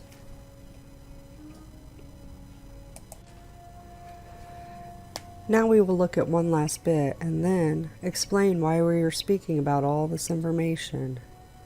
How can light be solid? Let's see how Ezekiel describes this. Ezekiel 1:6. The appearance of the wheels and their workmanship was like sparkling beryl, and all four of them had the same form, their appearance and workmanship being as if one wheel was within another wheel. Ezekiel 10:9. Then I looked, and behold, 4 wheels beside the cherubim, 1 wheel beside each cherubim, and the appearance of the wheel was like the gleam of a tarnished stone. locking individual photons together so they become like a solid object. Researchers constructed what they call an artificial atom, made of 100 billion atoms engineered to act like a single unit.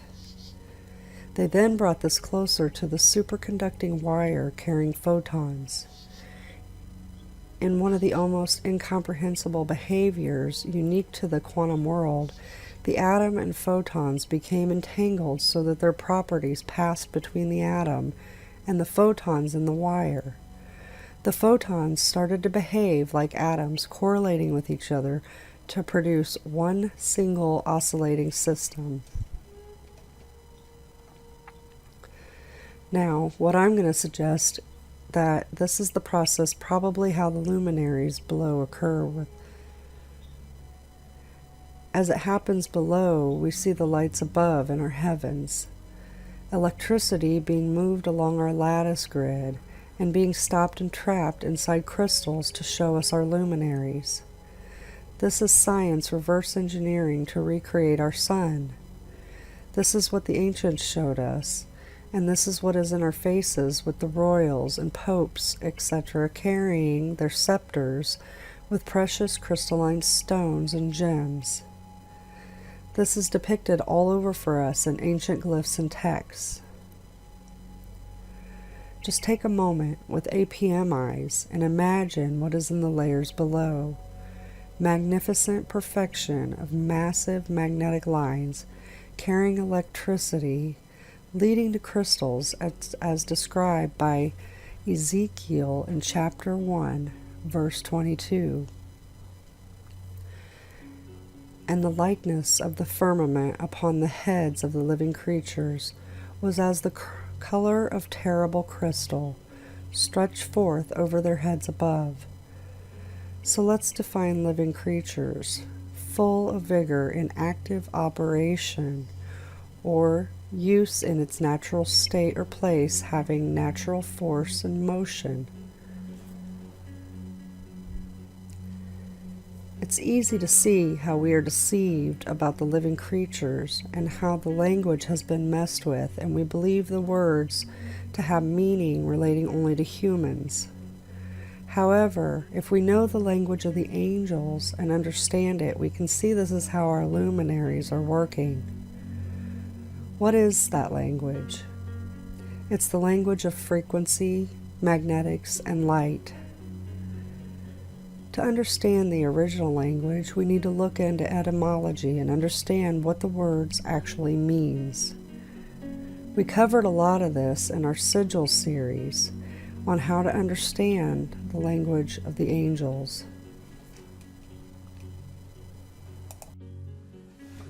So let's look at what Walter Russell has to say about crystals. The science of crystallography is today without the basic foundation of a fundamental law. It is today but an organized collation of known facts of unknown causes. It is today beyond the power of man to determine in advance the exact crystallization of any element, compound, mixture, or alloy. Nor can cleavage, twining, or other effects of crystallization be determined in advance of experiment or observation. The base principle, it will be no longer necessary for the chemist or metallurgist to waste precious effort in experimentation. The application of these simple laws, all effects can be worked out on paper, even to those amorphous effects which cannot be determined by experimentation. An application of his series of drawings to the following series, which ties crystallography to chemistry and electricity as a higher chemistry or electrochemistry, will be greatly simplified in the labors of the research chemists.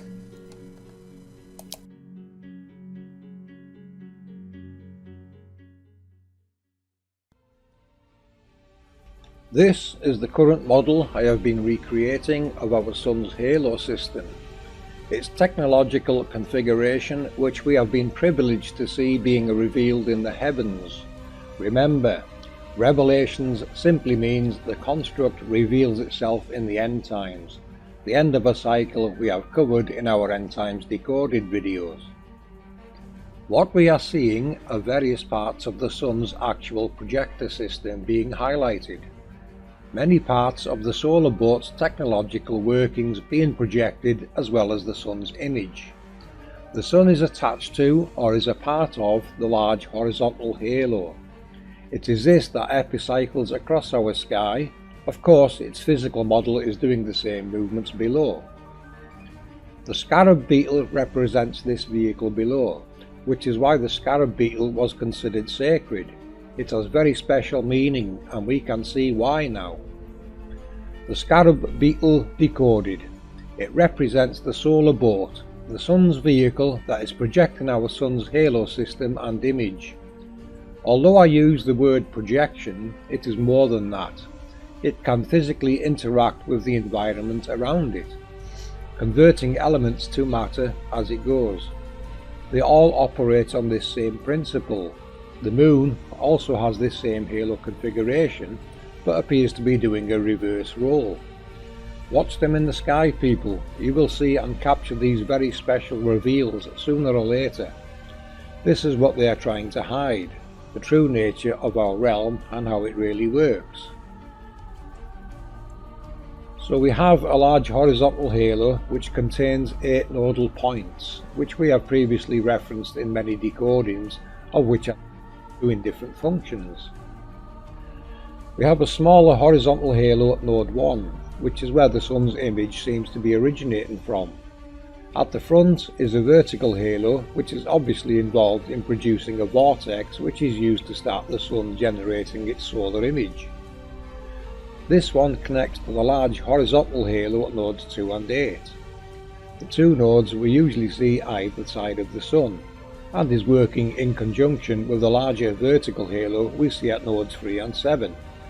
This larger vertical halo is usually noticed by its show of colours produced in the visible spectrum, which reveals its electromagnetic nature. You can view various captures of the Sun's halos on our Sun Halo Focus videos here on my channel.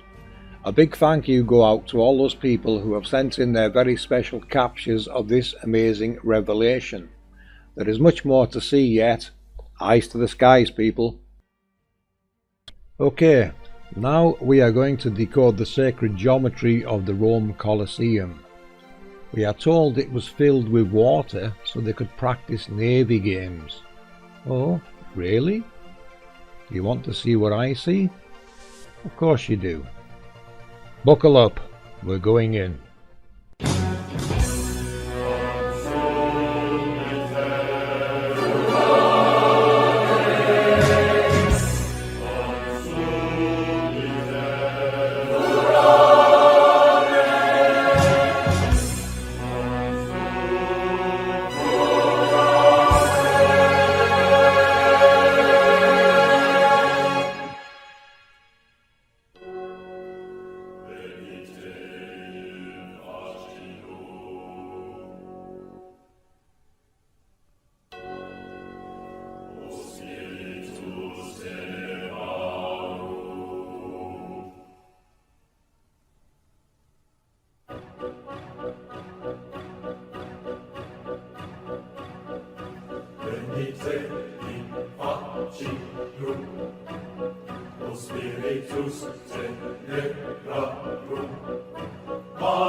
I hope you all enjoyed that little tour of this 3D model of the Colosseum. Now let's take a look at this configuration. Let's remove the platform on the right so we can see and complete this circuit. Next we will add in our poles, the equatorial poles of course taking care of the compression cycle, and the north and south poles taking care of the expansion cycle, the division and multiplication of the sex pairs. All of which are operating well within the golden ratio of their cube spheres. Pretty cool, huh? Also take note of the pyramidal patterns of the cubes, or as Santos Bonacci would call it, the pyramid, the fire in the centre. This is the heart of the machine. You can see now how the symmetry is important in the construction and what it truly means. So, the Rome Colosseum, ladies and gentlemen, is a very large power generation station. Consider Walter Russell's 6 foot in scale footprint model that could run a 52 room university to what something the scale of this Colosseum could run. This could run an entire city with ease. Simply add hot water. So, we can now consider the Rome Colosseum decoded. I hope you enjoyed this presentation and that you can see how easy this really is.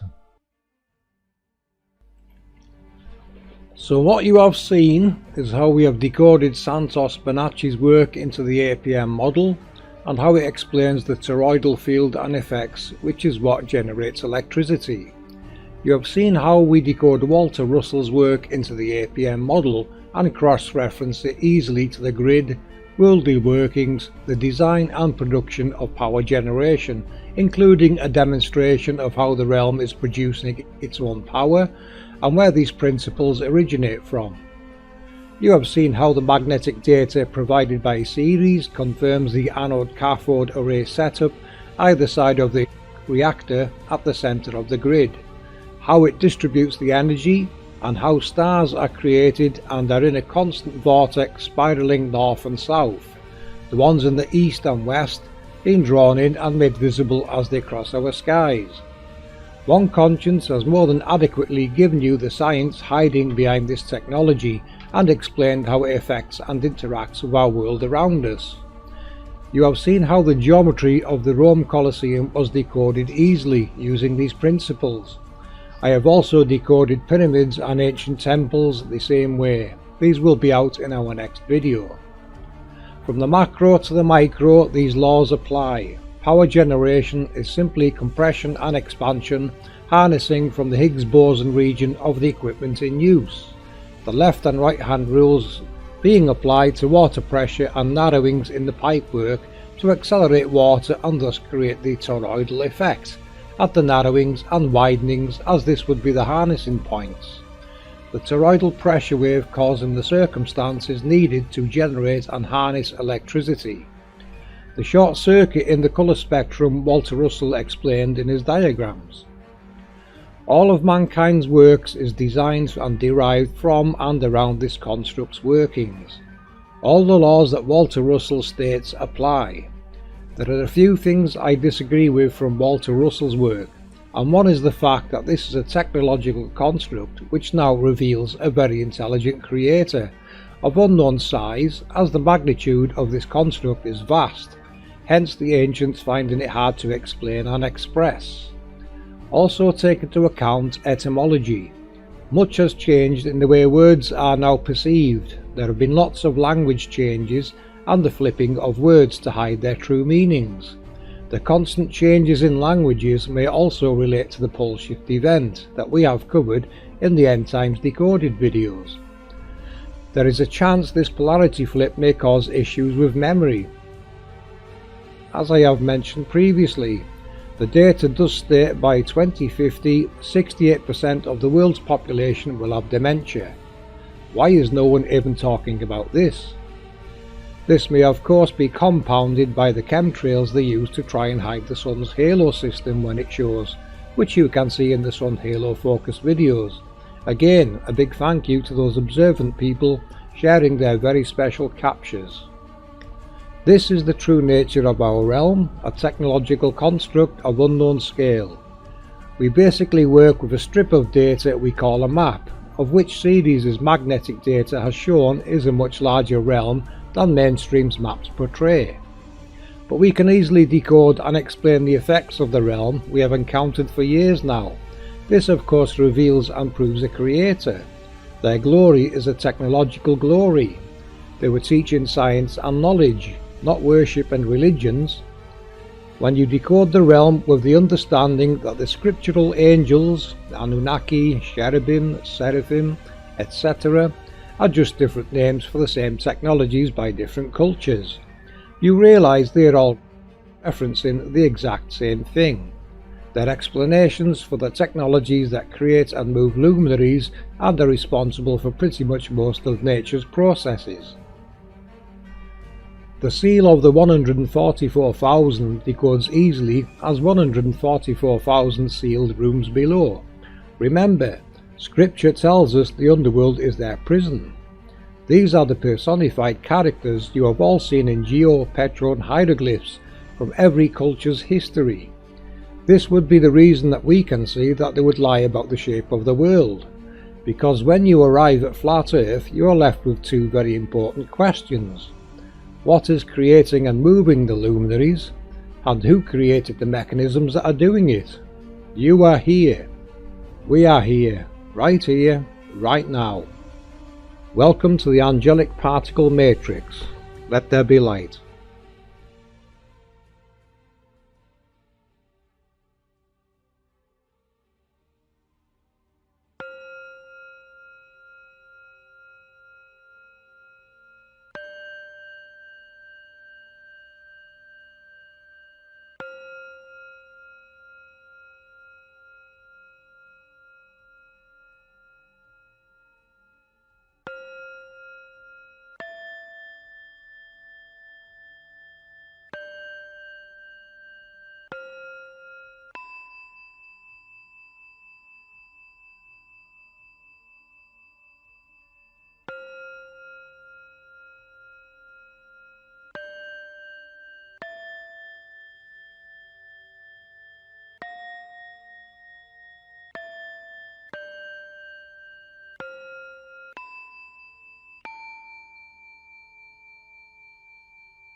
Solomon's Key Decoded. I made this to help you understand how this really works. So a big thank you go to the creator, Walter Russell and Santos Bonacci. This decodes sacred geometry in all its forms and is the path to 0-point energy. It is based on the same principles as our realm uses.